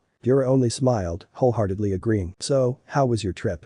Did you have any problems during your travels? Nothing, Naruto Dono. It was quite eventful and we learned much about this world, though I still wonder how technically developed the people here are, even without the use of magic. We even encountered some of those supernatural beings, but good for us, you had placed your suppression seals on us. We did not really want to be involved in any of their conflicts, as they would have surely followed us if they knew of our power. Indeed, nodding, the blonde shinobi crossed his arms over his chest. Most of them tend to recruit gifted humans into their ranks. Not a bad thing per se, yet I considered that if someone managed to take you under their wing, it could be very well myself. For the better, I think, personally, I would have accepted your offer the day after our rescue, but with Sharia's broken state, finding time to heal her was more important. She did not seem to trust you or the other people. Maybe she was even afraid of you, so taking her away seemed like the best way. Well, it did help her, as I can see, and that is all that mattered. Nodding at Naruto's offer to move to the house, both males continued to talk while walking up the driveway. It seemed clear to Jura that his savior had further plans, which involved them in some way, and he was pretty interested in hearing them. And what is this proposition of yours, Naruto Dono? Smiling gleefully, the blonde shinobi patted the bulky man on his shoulders. You will see in a short while, my friend, but first, let us enjoy Grafiya's and Mira's amazing cooking skills. Amazing, I say. There would be enough time to speak after some healthy dinner after all. 3 days later, afternoon, outskirts of Kuo City, Japan. Taking a soft breath, letting the fresh and strong air fill his lungs, Naruto slowly opened his eyes, dropping his Senenmoto, and feeling completely at peace for once. This was one of the reasons why he enjoyed gathering nature's energy, to let it ease his mind and strengthen his body. Meditating always helped when he needed to clear his head. He really thanked Pa and Ma for all their training, for letting him succeed in Jiraiya's steps. Though a soft sigh escaped his lips as his ears picked up the faint sound of sandals on the wet grass in the distance. He already sensed the presence a while ago, trying to sneak upon him with great care, yet it was near impossible to try sneaking up to him. The intruder did not learn in that regard, so it seemed, or she did not care. Naruto focused his attention back on these last few days. Even though he still knew nothing new about his godchildren, the blonde shinobi was happy to have gained 2 new members to his peerage. After having explained his plans, both Jura and Sharia agreed to stay and help in the upcoming war against the Burning Legion, though Sharia had been quite scared, but with Mira's comforting presence, the young girl too wanted to help. He was quite pleased with his newest members. While Sharia was the weakest among his allies, she would still be a valuable comrade in the coming fights. Jura though had been a surprise. The tall bulky man was instantly reborn with 8 sets of wings, something he thought not to be possible apart from Cao Cao and Volley, should he decide to include them into his peerage. Naturally, Murahin had told him that Jura was considered to be one of the strongest mages in her world, but hearing it and seeing it with own eyes was something different after all. It had been a pleasant surprise and raised his dampened morale after the terrible news from the past few days. With both a new rook and a new bishop, Naruto could start and try to finish his peerage in the near future. Time worked against him, so he needed to go and recruit them quickly before it might already be too late. Rubbing his temple, his noise picked up the faint scent of lilac and gooseberries, quite a familiar scent, maybe even too familiar for his taste, given that said person often, if not always, teased him. Why do you still try to sneak up on me? By now, you should have realized that I always managed to find you long before, and here I always thought cats learned from their mistakes. There was no response for a moment, but Naruto already knew what would happen next, and so he was not at all surprised when someone jumped onto his back, and his head was squished against something very soft, against 2 very soft and large pillows to be precise. To his credit, only a light blush tainted his whiskered cheeks, given that he had experienced this feeling already often enough, though he could not help a slight twitch of his right eyebrow after all. 2 slender arms wrapped around his neck and pushed him deeper into one of the softest embrace to have ever existed before. An amused and seductive voice broke the silence on the clearing. "I just can't help but try to surprise you, Naya. Nena, have I gotten any better?" He could already feel the incoming headache. "You know, I do not have a problem with you visiting me, in fact, I quite enjoy it, yet your welcoming hugs tend to get a bit too much, maybe." "Naya, you say you don't like it anymore?" His blush deepened a bit. "I didn't say that." The newly arrived person laughed happily before Naruto felt the grip on his neck loosening, followed by his head being freed from the soft coffin, though his relief only lasted shortly, as the female presence now took a seat to his right, pressing herself as much against him as possible, her arms once more finding its way around his neck. "You never change, do you, Kuroka?" It was a rhetoric question and both knew it. The woman also knew that he did not mean it as such. She knew just how much she meant to him after all. Naruto's now amused gaze fell upon the woman on his right, taking a moment to gaze at the stunning and familiar female attached to his side. Kuroka was truly a beautiful and attractive woman, seemingly in her early 20s. She could not remember her family name nor her parents, but she liked to take his name, often calling herself Uzumaki Kuroka, which left no mistake to her intentions and future plans. The woman had pale flawless skin with long black hair, but she kept tied in several long buns while more bangs framed her beautiful face. Her exotic hazel gold eyes with cat-like pupils stared mischievously into his own, a playful smile on her plump cherry-colored lips. The skimpy yet elegant outfit of hers did nothing to hide her amazing voluptuous figure, only wearing a black kimono with a red interior, the cloth being open at her shoulders and giving quite the view on her large cleavage, which always managed to capture his eyes. Currently, the young woman was pressing herself deeply into his side, while her kimono struggled to keep her two large babies contained. They were even bigger than Grafiya's, which was a feat in itself.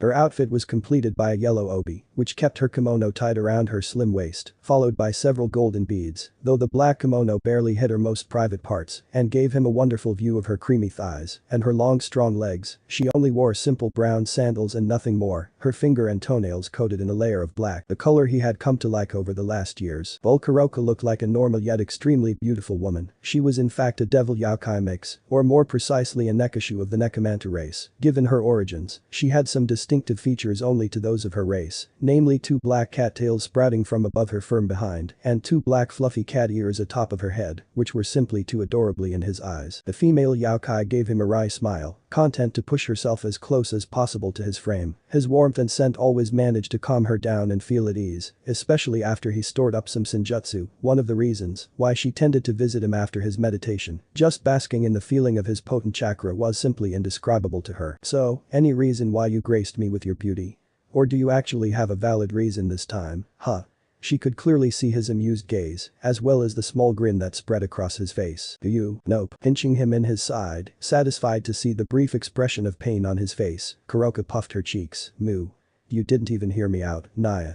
Naruto simply rolled his eyes. "I am quite sure you wanted to try and seduce me again, am I right? You see, my little kitten, I don't even need to hear you out, you made your intentions quite clear over the last year's outing." The black-haired Nekashu rested her head on his biceps, her cat ears twitching cutely. It was then that Naruto's gaze caught sight of something special, at least it was for him. Proudly displayed on top of her head, directly attached behind her fluffy ears, was an old worn and black-colored headband with a metal plate. A single leaf was engraved into the metal plate. A soft sigh escaped his lips. Apart from the medallion of his family, this was actually the only thing that remained from his old life. He had never worn it again since his arrival in this dimension. Too painful were the memories in the end, only keeping it on his person. He had given it to the young woman only 3 years ago. As a gift. Feeling the feline stirring against his arm, her bemused voice reached his ears. "And here I thought I was sensei's favorite student, Naya. More like my most troublesome one, if I may say it in the words of an old friend." Yeah, she had been, or still was in fact, his disciple, one of them. The former shinobi started to train her, together with her current teammates, teaching them many things during the last 6 years, although none of them as much as Kuroka. The reason was simple. The female yokai could use chakra, like most yokais did, his godchild Yasaka included. But unlike the training with the beautiful kitsune, he could even extend Kuroka's training regime and had helped her to master her greatest ace, as well as her greatest fear senjutsu. So even though he trained her whole team, the black-haired woman definitely learned the most from him, next to Biku, who too could use a different yet weakened form of senjutsu. And to crown the end of her training, he had gifted her with one of his greatest treasures. The blonde shinobi thought she deserved it, showing how much faith he actually had in her, something she quickly realized as she took his gift with shaking hands. Though her training was mostly finished, Kuroka still had much to learn from him, and he quite enjoyed her presence. Though her attempts to seduce him grew more and more daring. "So how comes your training around? Did you finally master the few Jikiden ninjutsus I taught you?" Hopefully you were careful, those jutsus are not for blind use, they could very much kill you if used unwisely. Naruto raised his eyebrows as he saw the big smile on her lips and her shining golden eyes. Naya-sensei does care for his little stray cat after all.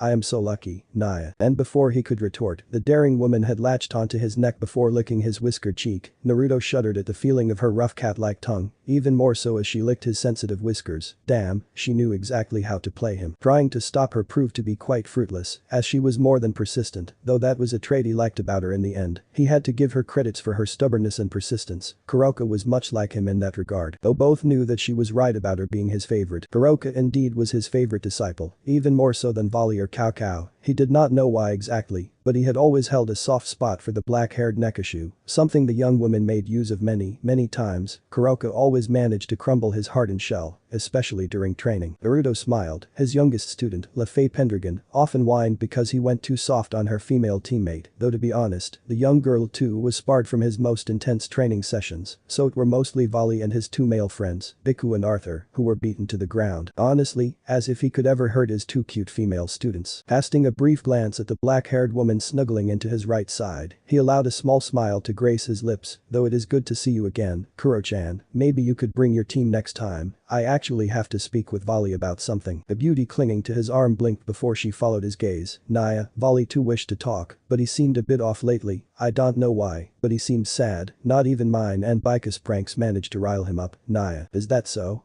Seems our talk needs to happen sooner than I thought then. Kuroka hummed softly, letting her chin rest on his biceps to look up at him, seeing him staring calmly into the depths of the forest surrounding them. A soft smile graced her lips. She really had missed him these last few weeks when she could not visit him. Damn her smug team leader from keeping her from visiting. Yet at the mention of Volley, she grew a bit nervous, worried even. Something seemed to deeply trouble the current Hikryuku, the White Dragon Emperor or Vanishing Dragon, as he started to behave strangely about a week ago. Now that she thought about it, Volley grew tense the day of Kyoto's destruction. A bit strange indeed since her team leader was quite the easygoing guy and solemnly focused on fighting strong opponents, though to be honest, his crazy battle lust had considerably lessened after their sensei trashed the ground with him, on several occasions she might add. Volley changed much since then. After learning from the blonde shinobi that an even greater force would soon invade their dimension, fighting the Great Red, the supposed strongest existence in their plane, became without purpose since Naruto forbid him to fight the true dragon, who seemed to be one of their sensei's allies and subordinates.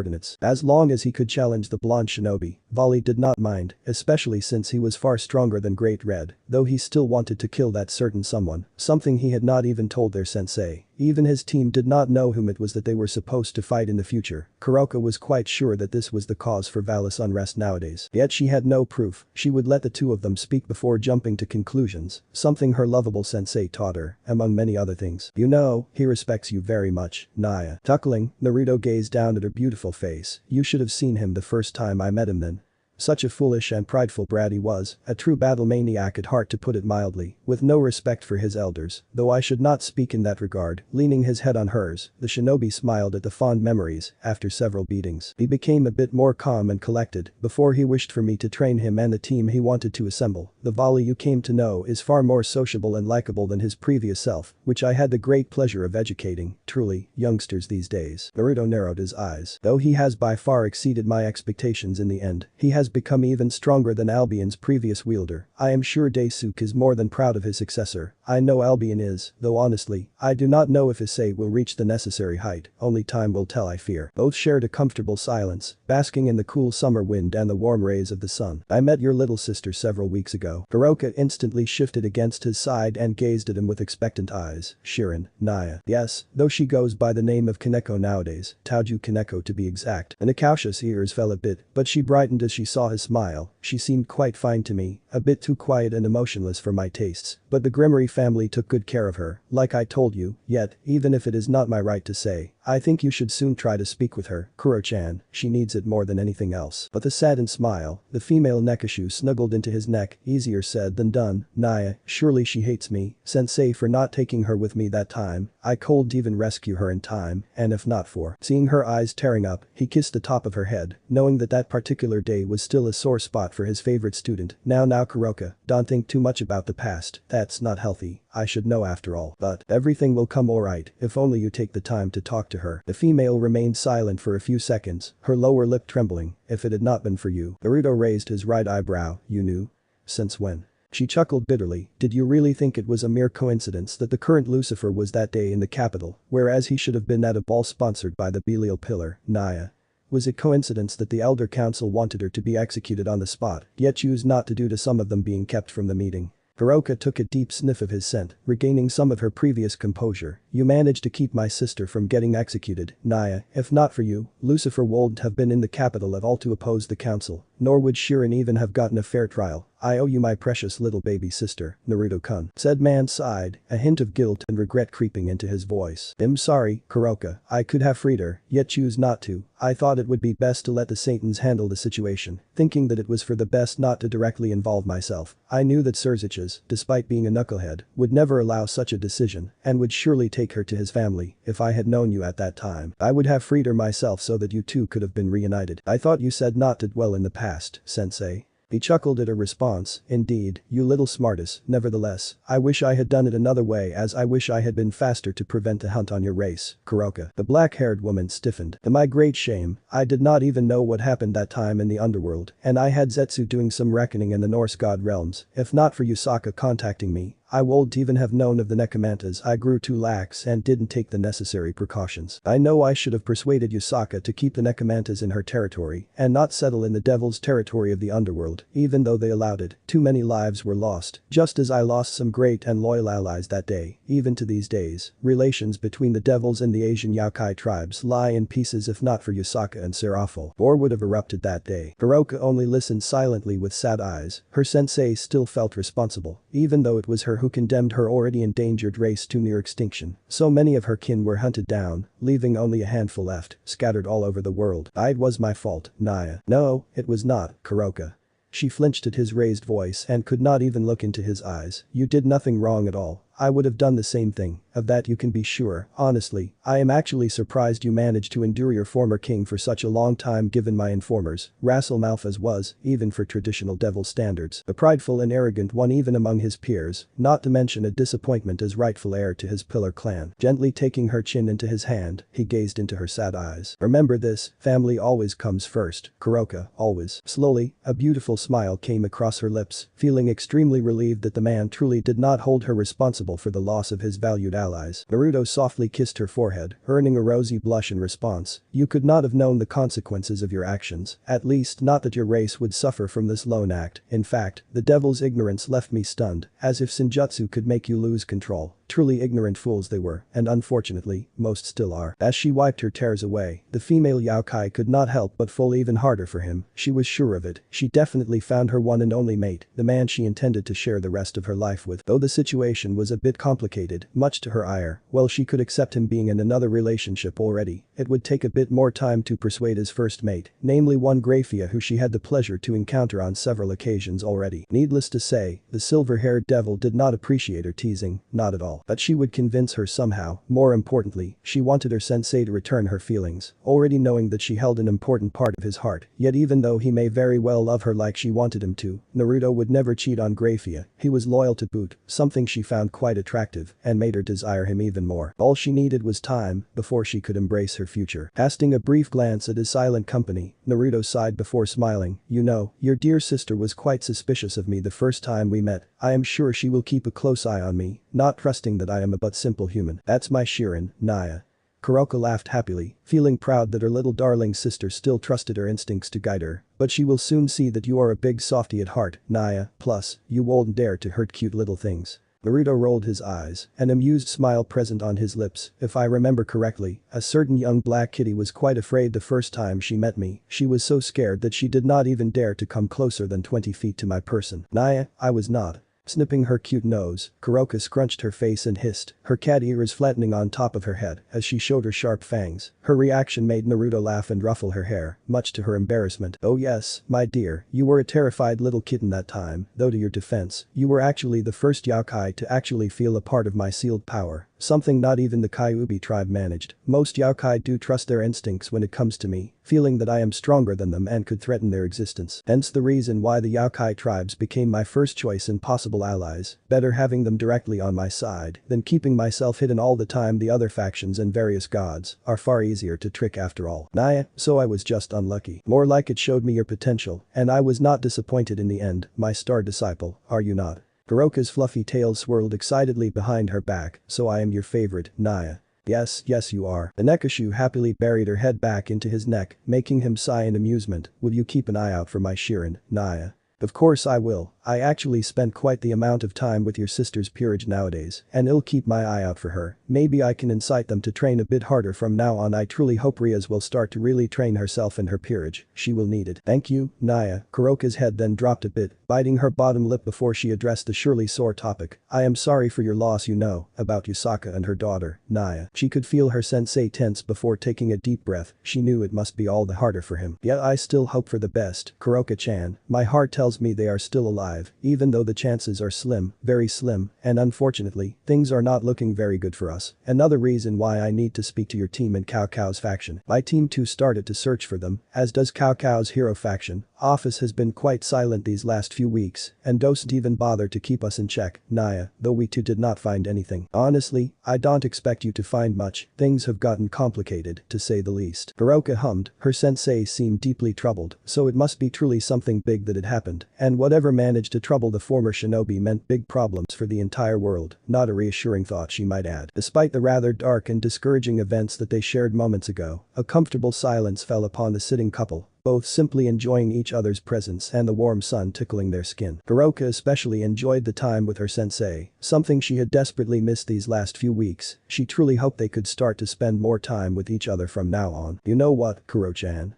Just bring your team over in the next few days, and I'll try to convince Volley that you can stay at my mansion. Maybe the rest of your teammates too will take up my offer. You know how much I want to spoil my cutest little student, LaFay, though I admit, your sister may be cuter. Naya purring happily, the black-haired Nekashu pecked Naruto's whiskered cheek, making him smile. She often forgot that he could read emotions, if he wanted to. Her sensei always knew what troubled her. He should even feel the love she held for him, though he not once returned her feelings. Disheartening for her, yes, but she had time. He would soon realize his feelings for her. It was only a matter of time after all. The sly smile spread on Kuroka's lips as she embraced the man's right arm. Naruto soon realized that his student was far too quiet from her usual self, though he noticed how she tightly hugged his arm into her soft cleavage. Not that he was complaining, yet the former shinobi was too slow to realize her intentions. His cheeks gained a deep blush as his hand made contact with something very soft, warm and wet. The female Nekashu giggled, gaining a rosy blush of her own as she felt his hand on her sacred part. Kuroka. Naya. You are not wearing any panties today, are you not?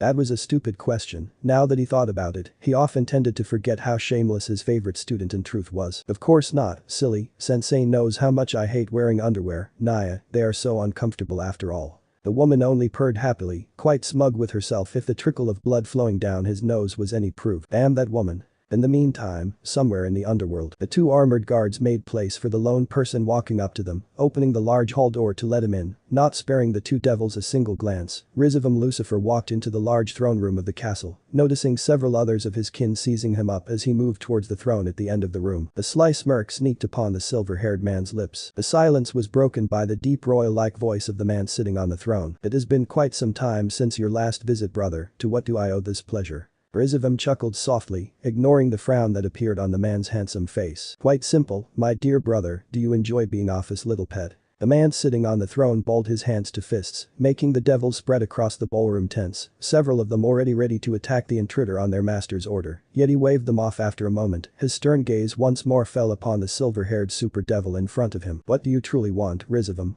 You rejected Office offer for power a long time ago, not at all wanting to join her cow's brigade, nor do you want to restore our old bloodlines, so I ask again, what is your business with me? Lucifer's descendant slowly walked up the stairs before stopping right in front of the throne. I came with an offer to you, my dearest brother. Shalba Beelzebub, descendant to one of the original Satans, only raised his left eyebrow. Is that so? An offer you will not refuse, that I can promise you. Beelzebub's heir hummed in contemplation. Shalba was a tall and handsome man, seemingly in his mid-30s yet far older. His brown hair went down to his hips, with several hair bangs framing his cold pale face and covering his right eye. His lone visible blue eye carefully studied his brother standing before him. The descendant was clothed in black armor, with a brown furred cape draped over his shoulders. An offer I cannot refuse, you say? I wonder, will this proposition of yours have the same effects on my person as it seems to have on yours? The green glow in your eyes does not seem healthy, brother. Rizavam chuckled as he massaged his stiff neck. I agree, my appearance may not seem appealing. Believe me, brother, those green veins disgracing my usual flawless skin were a pain at first, yet I never felt better. Lucifer's heir smiled. Back to the question at hand, Shalba, do you not wish for more, my fellow Satan? I know Office forbid you from planning your coup against the underworld. I am in the belief that her decision did not well with your future plans. Kateria and Crusory are surely just as disappointed, after all. The only reason you joined the Cows Brigade was to gain part of Office power to ensure your rights on our forefathers' positions. Their point being, Shalba was beginning to get annoyed with his fellow Mayu heir, something Rizavam was counting on. The Office snakes can only do so much, my friend. The power boost you gain from them is far too low, is it not?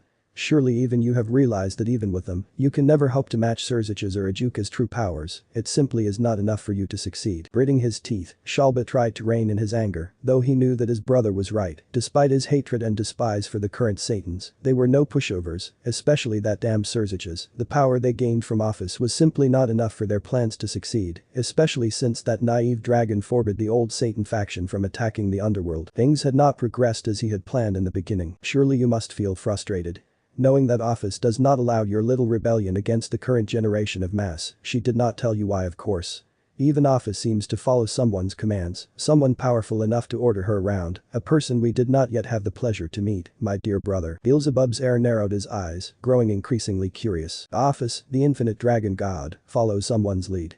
Surely you jest, Rizavam. Lucifer's son smiled wryly. Oh, but she does, even she has become someone's pet, even though it may seem surreal. She no longer can do what she wants, and therefore, her little group too, is not allowed to do whatever they want. Office may seem naive to many, but she is not that stupid. Even she knows that going against her master would mean certain death to her. The two heirs fell into silence as they eyed each other. Shalba was tipping his fingers on the armrest of his iron throne, clearly shaken by the news his brother brought him. He knew they were true. Rizavam, despite being just as cruel and manipulative as himself, did not lie about something of this magnitude. So even Office had been put on a leash. Quite the interesting fact. I know you are quite disappointed with your current employment, my dear brother. As such, I came here today with a special offer for you and your fellow Satans. Continue. Grinning darkly, Rizavam stretched out his left hand before a golden chalice appeared in it. I have a gift for you, brother. Shalba narrowed his eyes. Inside the chalice, he could clearly see a glowing green, bubbling substance. Embrace my master's gift, my friend, embrace it, and you will acquire power beyond your imagination. Power not even Office can give you. The silence inside the room was deafening. Drink, brother, and reclaim your true heritage. Drink, and become the true ruler of the underworld and of your kin. 2 days later, abandoned church, outskirts of Kuo City, Japan. They will kill each other, Naruto. I know, my love. The Shinobi's gaze never left the scene, which happened right beneath them, though I doubt Rias and Aeno will have any problems in dealing with them. Currently, the group of 5 people was floating several feet above the ground, hidden under several layers of genjutsu to prevent anyone from seeing them. Naruto was sitting cross-legged in the air, levitating without the use of his wings. As he watched the upcoming battle beneath them, his silver-haired queen was floating next to him, her 12 sets of silver glowing tendril-like wings gently sweeping behind her. Should we not intervene, Naruto-sama?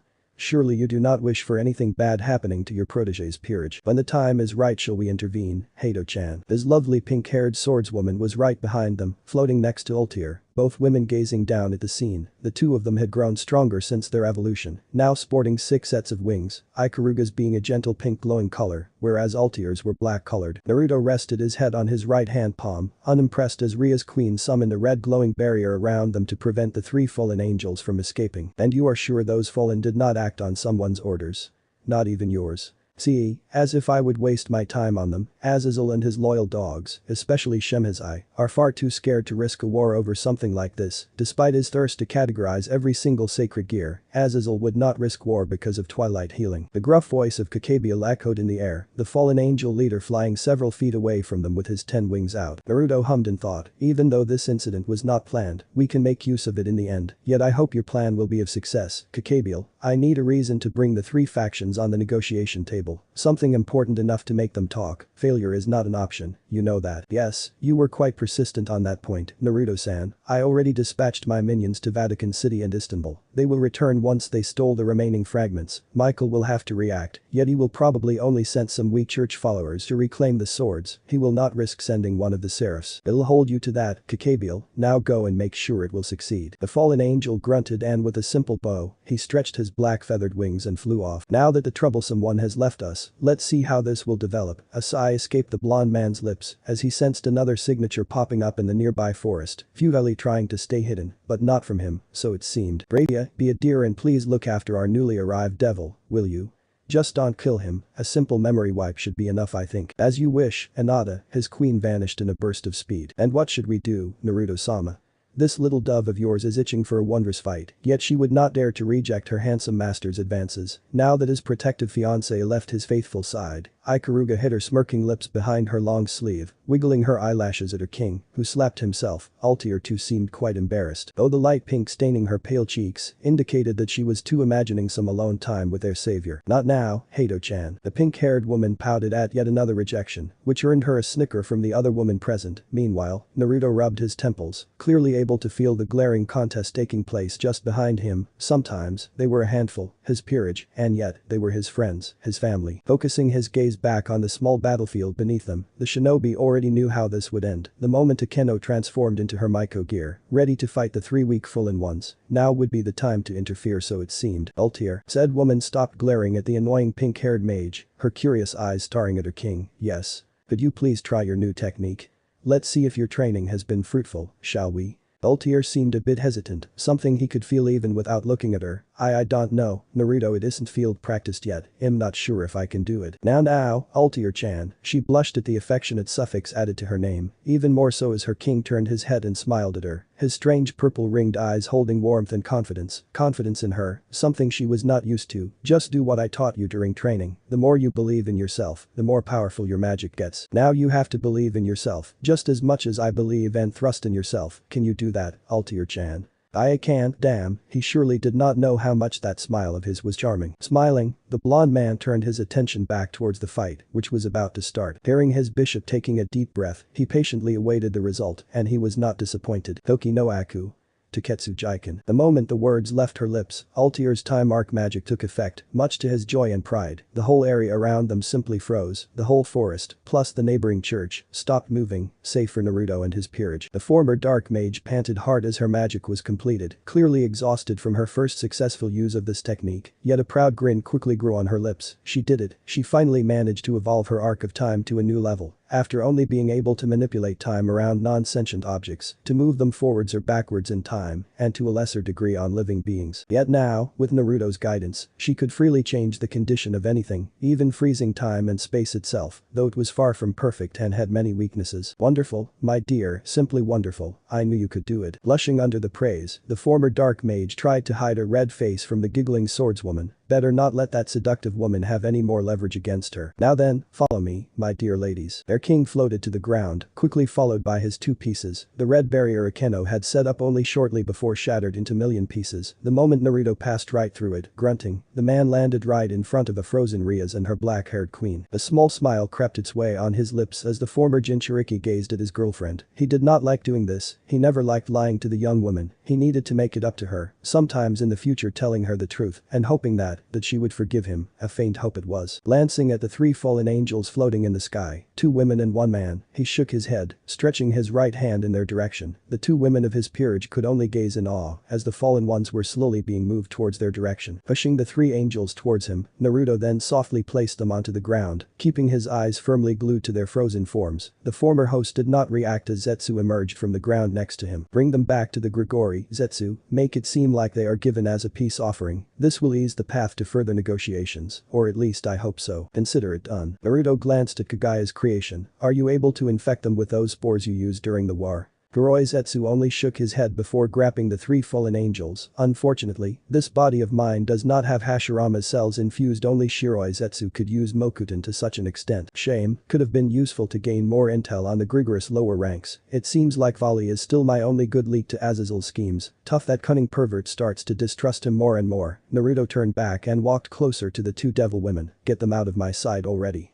Zetsu did not reply, simply vanishing into the ground with their three prisoners. Humming to stop in front of the crimson-haired woman, his gaze softened, staring down at her frozen, somewhat angry face. Naruto could not help but smile a bit. Rias sure looked cute when she was angry. To be honest, she was always cute, especially when she tried to act like a proper lady, or more like a proper girlfriend in his presence. He truly enjoyed his time with the young woman. Leaning down, he gently kissed Ria's forehead, ignoring his Hato-chan's annoyed huff at the gesture. This is for your best, Rias-chan. The first path towards a true peace for all factions. The first step to a peaceful life for you, your family and your friends, my dear. A sad smile graced his face. I hope that soon, I will be able to tell you the truth, and I hope you can forgive me for all my lies, Rias. The former Jinchuriki then placed both his hand palms on the two girls' foreheads. This will be the last time I manipulate you like this. Afterwards, I will let you make your own choices, that I promise you. His hands glowed white before he altered the girls' memories. 10 minutes later, the somber look was plastered all over Naruto's face. His eyes were emotionless as they continued to watch the ongoing battle. A battle he needed to interrupt as soon as possible. The Transcendent, together with his peerage, Grafiya, having returned from her mission, stood shielded away by a barrier in the corner of the abandoned church. Things had taken a rather interesting turn. After altering Rias and Akeno's memories, making them believe that they refrained from killing the three fallen angels to let them face punishment by their higher-ups, Altier cancelled her magic and time returned to normal. His group watched as the girls moved to the church to assist their friends in rescuing that nun from whatever plans the fallen angels had. His faithful Kaguya, who was tasked to observe Ria's peerage members, told him days ago that one of his potential allies, the current wielder of his old friend Drake, Haidu Issei, had befriended a young blonde-haired nun who had been exiled from the church and brought to Japan. The nun's future did not look bright. Maybe he should have kept more attention to Kuo City. He had believed that Ria's peerage would be able to deal with this rogue group, a group Kakabiel had not included in his plan and thus was irrelevant to his cause. The same group that killed Issei and allowed him to become a devil. At least this way, the boy could activate his sacred gear and would hopefully reach the heights of his predecessor, because honestly, he had been disappointed with Drake's new wielder, already knowing that the perverted boy, even though he was nice and loyal, would never become as strong as the previous Welsh dragon wielder. He was not as promising as Volley, who had surpassed his predecessor, much to his joy. Maybe as devil, Issei would be of use to him, only time would tell. Following Rias and her queen into the church, he had come upon an interesting scene. Naturally, he had already sensed several presences inside the old building, most of them being humans with a single fallen angel presence, a familiar one now that he concentrated on it. Most of the humans, who were either exiled exorcists or fallen Templars, had already been defeated by Issei and his two friends, Kaneko and Kiba, Ria's lone knight piece, who he had not yet met on many occasions. That feat itself was not surprising, but the act that they actually managed to free the nun, who was called Asia Garganto, from the huge wooden cross she was tied to, they freed her without the female fallen angel doing anything against it. Staring at the cute and young blonde nun, Naruto could not help the smile that came to his face. She was such a beautiful young girl, and her soul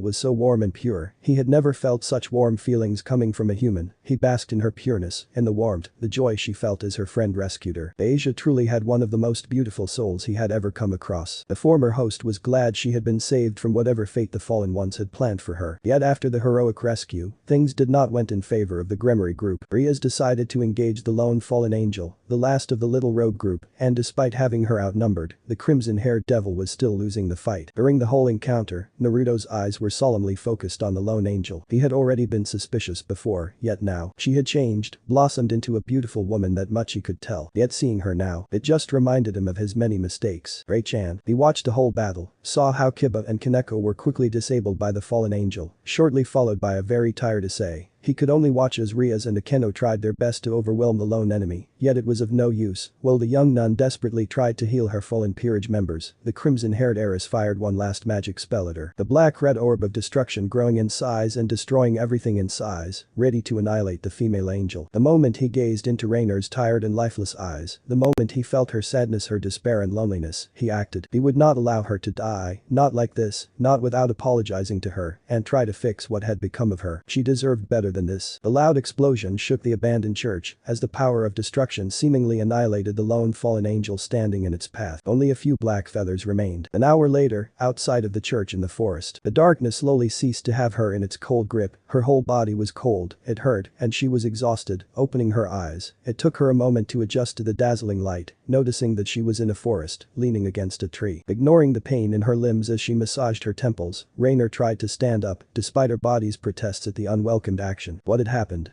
All she remembered was that girl's attack threatening to destroy her before darkness claimed her. Why was she not dead? Biting her supple bottom lip, the fallen angel balled her fists. She had been ready, that attack could have killed her, even though it had been weak, without the desire to defend herself. Pretty much everything could kill you after all. I see you have recovered. That lone and soft-spoken voice froze the angel to her deepest core. It could not be. Slowly, Rainer lifted her head. Her vision was still blurry, so she had not immediately spotted the group of persons standing only a few feet in front of her. She could not even feel their presence at all, as if they did not exist. Yet it were not the women who held her gaze. No, her eyes were solemnly focused on the lone man standing a bit further away from them. Her sight bettered, and she caught her first real glance of the male. Of him. It has been a long time, has it not, Ray-chan? It truly was him.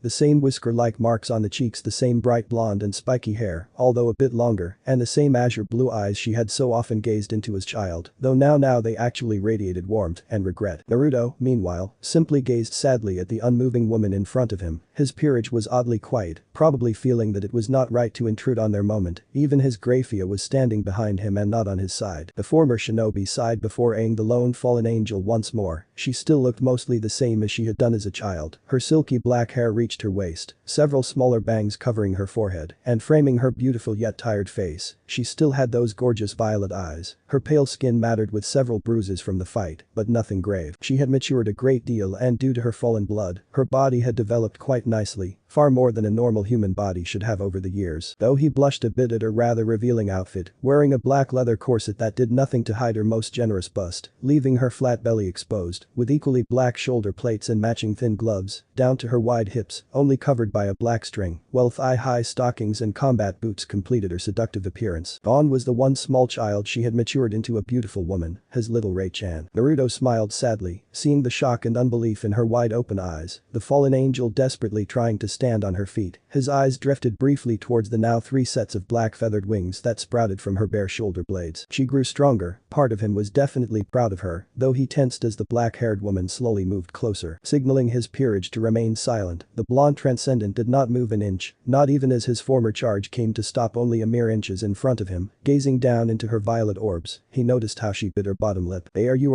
really him?" "I am." He saw it coming. He did not react. He had no right to evade. The resulting slap he earned echoed across the silent forest. It hurt, it truly did, emotionally at least, knowing that he deserved way worse than this simple slap. Grafiya especially looked stunned for once, having not expected that her lover would let himself be hit by this fallen one. She already deduced that this woman may have history with Naruto, but she had not expected this, not this violent reaction. The regretful gleam in her man's eyes would be forever engraved into her mind. How dare you?" Her voice was low, yet with a dangerous and dark hint. Something he had expected, yet it still hurt. He could still faintly remember her shy and soft voice as a child. The woman standing in front of him, he could hardly recognize her, apart from her presence. "I deserved that." This only seemed to infuriate the fallen angel even more. She was now biting her lips, drawing blood while glaring hatefully at the man, who flinched. "Why you think you only deserved that slap?" "No," the former Jinchuriki continued to glance down at the beautiful woman, a frown marring his face. He should have known it would come to this. He had left her alone after all. That was not something to do to a young child, a child who only had you at that time. "Ray-chan, don't call me that." This time, Naruto grabbed her wrist before she could slap him, noticing how she had coated her hand in her magic. He smiled sadly. "You have no right to call me that, not after abandoning me. You left me alone when I needed you most. It was because I was annoying, wasn't it? A child only slowed you down, especially an abomination like me." Rainer grew silent while tears started to pool down her pale cheeks. She slapped his hand away before freeing her captured hand from Naruto's now loosened grip. "I'm sorry." The female angel chuckled mirthlessly, a bitter smile gracing her now bloody lips. "You're sorry, as if that could make everything alright. Naruto, you left me all alone. You left me when I thought I finally found someone who actually cared for me and not saw a disgrace in me. I was a fool, was I not?"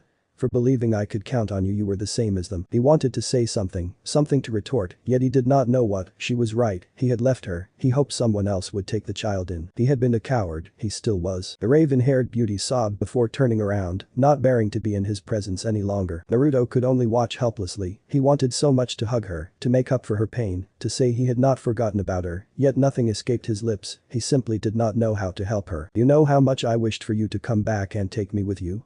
The wish of a stupid and lonesome girl, a wish that never came true, despite of my prayers that were never answered. If not for Shemhaz-Isama, I would have died in the streets." Brushing away her tears, Rainer turned her head, her usually shiny violet eyes full of sorrow and grief, her anger long since forgotten. She did not even have the strength to be angry with him anymore. She truly was a failure. That was surely the reason he deserted her. He had foreseen what would become of her, so the man wanted to get rid of her. This was the price she had to pay for existing. The fate of loneliness. I never wanted this to happen, Rainer. The black-haired woman chuckled bitterly. Neither did I, and yet, it did. The two stared at each other for what seemed like an eternity before Rainer smiled. There was no joy in that smile, nor in her violet eyes. "I hate you." Naruto did not react, yet his former charge saw the brief flash of pain in his strange eyes. The Jinchuriki did not stop the injured angel, as she spread her black feathered wings and took off into the darkening sky. He did not know how long he started a retreating form, even as she disappeared on the horizon. He looked down at the ground, a single black feather was lying in front of his feet. Sighing, the man turned his gaze off the feather, turning around to face his peerage who had watched the whole scene with mixed emotions. He preferred they had not seen this, but perhaps it was for the better. They had a right to know what he had done in his past, and how easily he threw away those that needed him. Grafiya slowly stepped forward, a frown etched on her beautiful face as she saw the man's hollow eyes. How she loathed seeing him like this, it reminded her too much of how he used to be. What was that all about?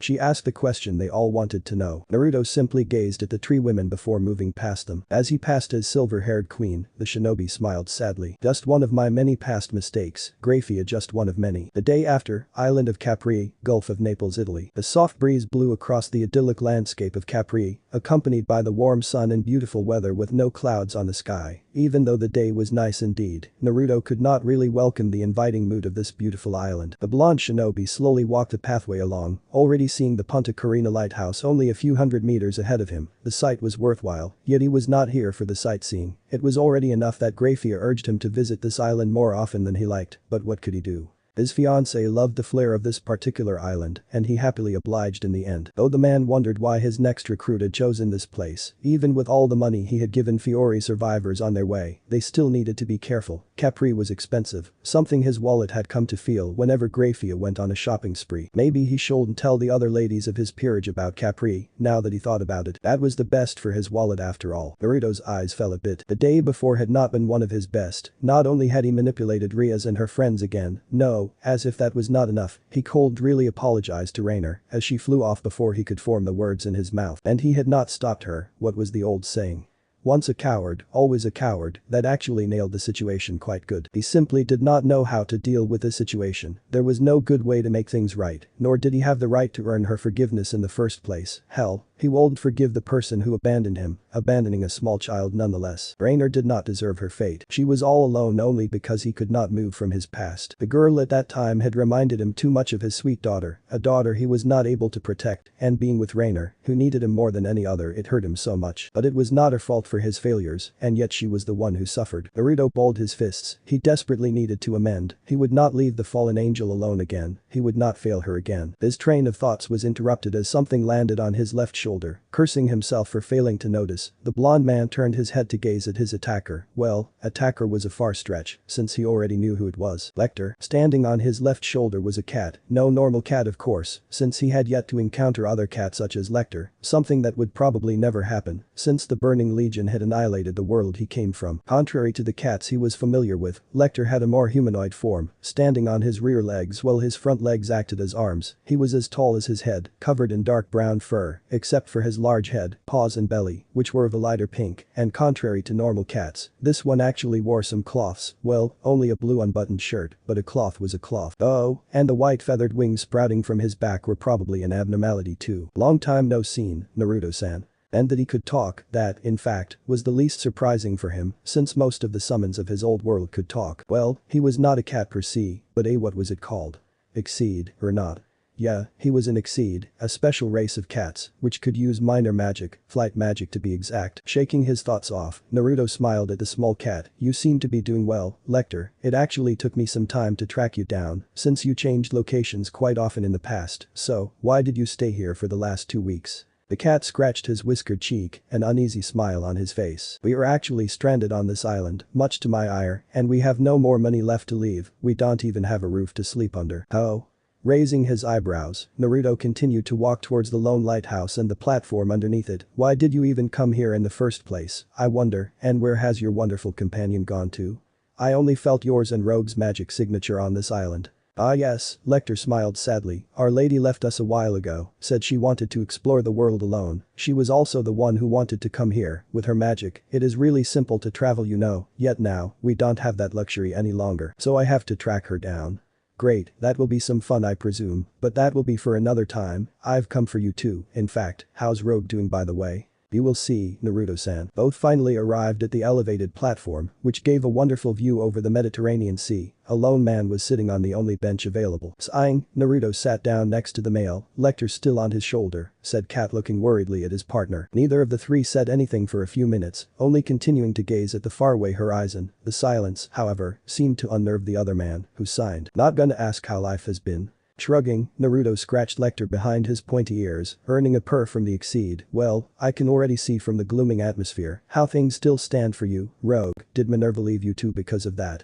Not that I could fault her. Rogue simply scoffed, even as Lecter replied that it was that exact same reason why their lady left. So, you enjoy being stranded here? With nothing to do as it seems, apart from pitying yourself and giving Lecter headaches on how to cheer you up. I wouldn't say headaches, Naruto-san. Now, no reason to beat around the bush.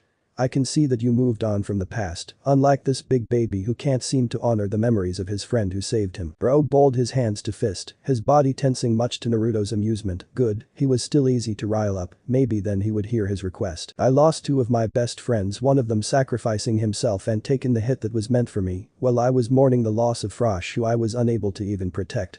How is that different from what happened to you, Naruto? Staring right back into the man's narrowed eyes, the former Jinchuriki smiled sadly. At least I learned not to spit on their sacrifice. Rogue widened his eyes, before turning his head away, sighing. The blonde shinobi clapped his shoulder, feeling him tense at the amicable gesture. It is alright to mourn, Rogue, we are only human after all. Closing his eyes, Naruto remembered how he felt, how he still felt sometimes. But do not question why your friend saved you, don't question why he gave his life to save yours. As a friend, as a true friend, you would gladly sacrifice yourself if it means your loved ones would live on, and that is the person Sting was to you too, wasn't he? The small Exceed on his shoulder wiped the tears away, remembering all the happy moments he had shared with his deceased partner Sting, and with his fellow Exceed Frosh. The 4 of them had always been family, a family they did not have before. Naruto gazed at the morning man next to him, Rogue Chaney, a young man in his end teens, of medium height, a head smaller than the blonde shinobi. He seemed to be quite handsome. Red eyes with black slits, a small scar across his nose, pale skin and messy black hair, which he kept in a small ponytail, while the right side of his face was covered by his hair. Rogue wore white light leather armor without sleeves, dark gray pants that were tucked in his black combat boots, as well as a leopard patterned kimono that only covered his right side however, leaving his left arm free. A gray sash around his waist kept the kimono together. The man also wore black-gray combat gloves. Quite an impressive outfit he had chosen, must have cost a small fortune, of that he was sure. Naruto did not want to know what their female companion had bought, most of the money surely went down that window. From what Murahin told him, Rogue too was quite a powerful mage from their world, who seemed to have been her guild's enemy, just moments before the gate had opened. While the beautiful takeover mage had not much positive things to say about Rogue's guild, Sabretooth, though the man seemed to be the most caring and dependable of them, though naturally, that did not mean that his guild deserved the fate that had consumed their world. Rogue still was not over the fact that he had lost his 2 best friends, one of them had sacrificed his own life to save his. A difficult situation it was for him, something he came to help with, among other things. So, Rogue, the blonde man glanced at his brooding companion, maybe you are interested why I'm here. The mage scoffed, wanting to teach me a lesson, I suppose, saying how much of a coward and failure I am, are you not? How I should let myself fall so deep. Easy to say for you, I guess you probably won't know how I feel, how much I despise myself right now, for letting my friends die while I survived, for breaking my promise to protect Frosh, the one promise I never wanted to break. He clenched his teeth, I should have been the one to die, not Sting. He had his own promises and dreams, his own friend to protect, and yet, he chose to save me. He chose to save someone who doesn't even know who he is, who can only live in the shadows, someone who has been manipulated by them his whole life. I wouldn't have saved someone like that, and yet Sting did. He can no longer protect Lecter, all because of me. Bro-kun said Cat could only look at him in sadness, before sitting down on Naruto's shoulder, a lone tear threatening to roll down his whiskered cheek. Naruto simply closed his eyes. The coward like me has not the right to live in his place after all. Then from one coward to another, both Rogue and Lecter looked up, gazing at the silent man, trust in the words of someone who too lost everything he held dear in his heart, someone who suffered long enough because he too was a coward to move on, someone who would still be lost if not for Grafiya. The shinobi turned his head, a sad smile now present on his face. I know exactly how you feel, my friend, how powerless you feel, how much you want to exchange your life for that of your friends. I felt the same way for a very long time. I was alone, no I wanted to be alone, thinking I deserved it due to my failure, for breaking my promise. He shook the image of a smiling Mei with their daughter in her arms out of his mind. Yet you still have someone to live for, don't you think so? The former Jinchuriki pointed to the furry friend sitting on his shoulder. You still have Lecter, just as he has you. Your friend Sting has entrusted his safety to you, has he not? Would you simply disregard his feelings? Rogue's eyes widened. I do not think you are the kind of person who would disrespect his friend. After all, your friend Sting chose to save you, you said so yourself. You should not question why he did it. A true friend would save you, no matter what, even at the cost of his own life. Naruto smiled softly. So instead of grieving his loss, you should learn to treasure his life. I should know after all. After losing my family and my friends, I lived in the past for far too long, and in doing so, I spat on the memories I had of them. I did not have someone like Grafiya for the first 2 centuries. I had no one who was there for me, granted due to my own fault, no one who told me what I just told you too. The 2 Fiori survivors continued to listen, clearly mesmerized by the words the blonde man spoke, to listen how he dealt with all the crap that happened, how broken he sounded, how his voice filled with warmth as he spoke of this Grafiya woman and his new friends. Rogue especially was shaken. This man may have lost more than him, had a far more difficult and gruesome past than him, and yet he managed to move on. I'm not saying you should stop to grieve, no, in fact, I think it is quite important to do so, but honestly, you forget that you still have Lecter here with you, as well as your charming Milady, wherever the hell she graces the people with her beauty. The exceed on his shoulder actually chuckled at his remark, just as Naruto himself who already feared the joy he would experience the moment he actually found the woman, even Rogue lips slightly curled upwards. You already know what to do you not?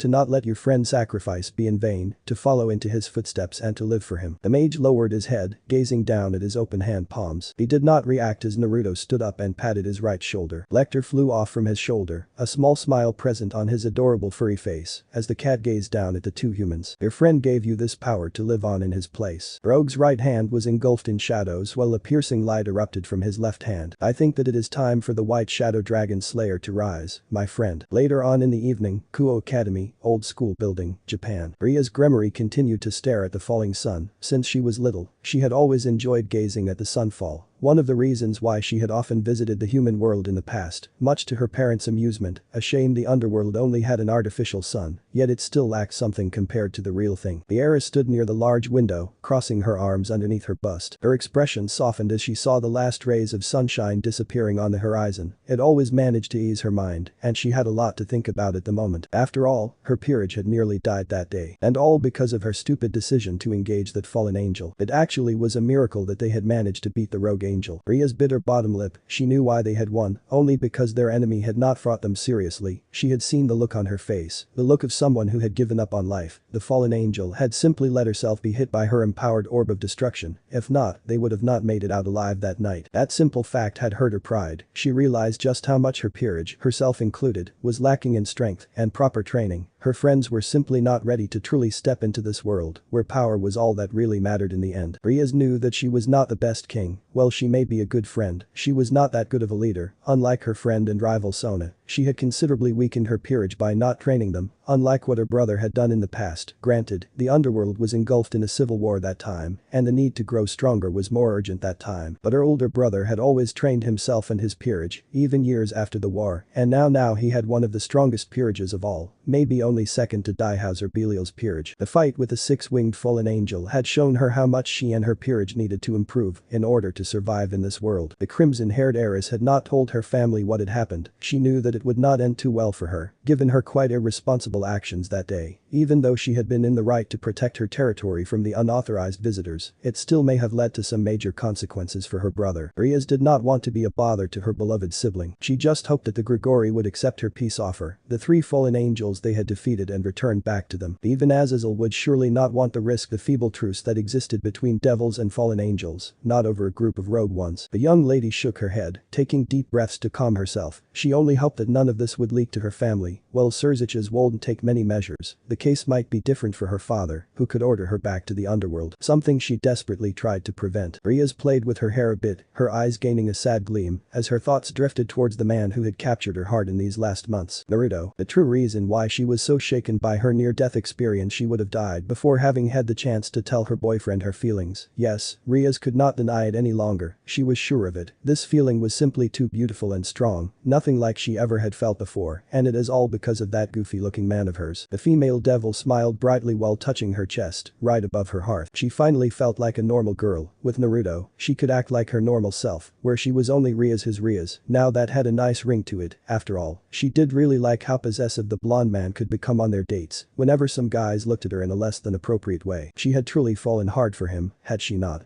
Her eyes hardened. Aeno, who came with a fresh cup of tea, quickly noticed her king's growing tenseness. The queen dutifully delivered the hot beverage and stood behind the heiress as she took a first sip of the delicious tea. Rias. Cancel all our plans for the next week and prepare a note for Sona so that she may excuse us from school activities. The raven-haired beauty looked curiously at her friend, feeling her queen's gaze behind her back. Rias finished her tea. I think it is time for us to do some serious training, don't you think so too, Aeno? Ara, the busty young woman smiled charmingly. Sona won't be happy about this, but I guess she does owe you a favor. Yudo too will be thrilled to hear about this training trip. Issei not so much, I think, but this will only make it more interesting. Aeno cupped her right cheek, so I won't be able to see Naruto-kun this week.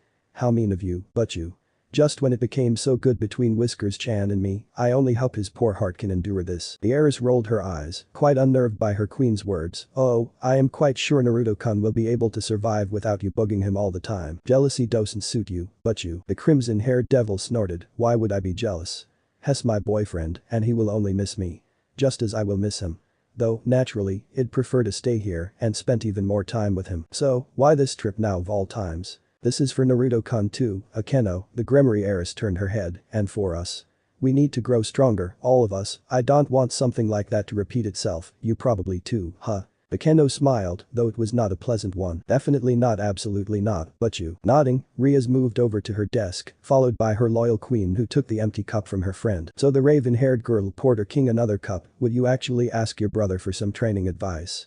I am quite sure Serzich's Sama will be delighted in teaching his little sister, even though it may be seen as favoritism by the other houses, not that it would deter him in the end. No, I cannot always rely on Ani-san, Aeno, the heiress furrowed her eyebrows, but I am not too proud to admit that we actually need some sort of help. Rias eyed her cup of tea before a mischievous gleam appeared in her sea green eyes. Maybe I should just take my dear cousin up on his offer for some training exercises. Won't you think so, Aeno? Said Queen only smiled wider. In the meantime, outskirts of Kuo City, Japan. Nothing new to tell Naruto in the end. See, this is getting quite humiliating for me, the supposed best spy in the world. I can find absolutely nothing about them, not even a single damn trace. Kuroizetsu had returned from his scouting in the underworld, empty-handed of course, even though he had hoped to find something, which was a blow to his pride of course, not being able to locate these visitors. His mother had indeed always told him about the Legion, but he had yet to encounter them personally. He could appreciate their elusiveness if nothing else. A tired sigh escaped his teethed mouth. Things sure had changed drastically these last few days. They had severely underestimated the Legions, ways to sway the population of the world, the plan to destroy. The demons were surely scheming right now on how to bring this world to its knees. Naruto feared for the survival of this world, and his fears were not unfounded, but very much true. They needed help desperately. Shaking his head, Zetsu was just about to vanish into the ground as he stopped abruptly. His white pupilless eyes widened before turning his head. Only seconds later did a rift manifest behind him, opening moments later, and much to his growing surprise did a woman fall out of it. Zetsu instantly rushed towards the downed female, not minding the rift closing. He carefully grabbed the kimono-wearing woman at her shoulder and gently rolled her on her back. The woman's long silver hair was partially matted with bloodstains, as well as her clothing. Yet what worried Zetsu more was that she seemed to be unconscious, probably from the pain she might be feeling. Her feminine pale face, once shining with beauty and grace, was disgraced by countless green-looking veins, which seemed to spread from her upper body. A huge slash blemished her left side, having shredded her kimono, blood gushing out of the giant wound, which still glowed a bright green. The wound was not healing like it should, much to Zetsu's consternation. Mother, how could this have happened?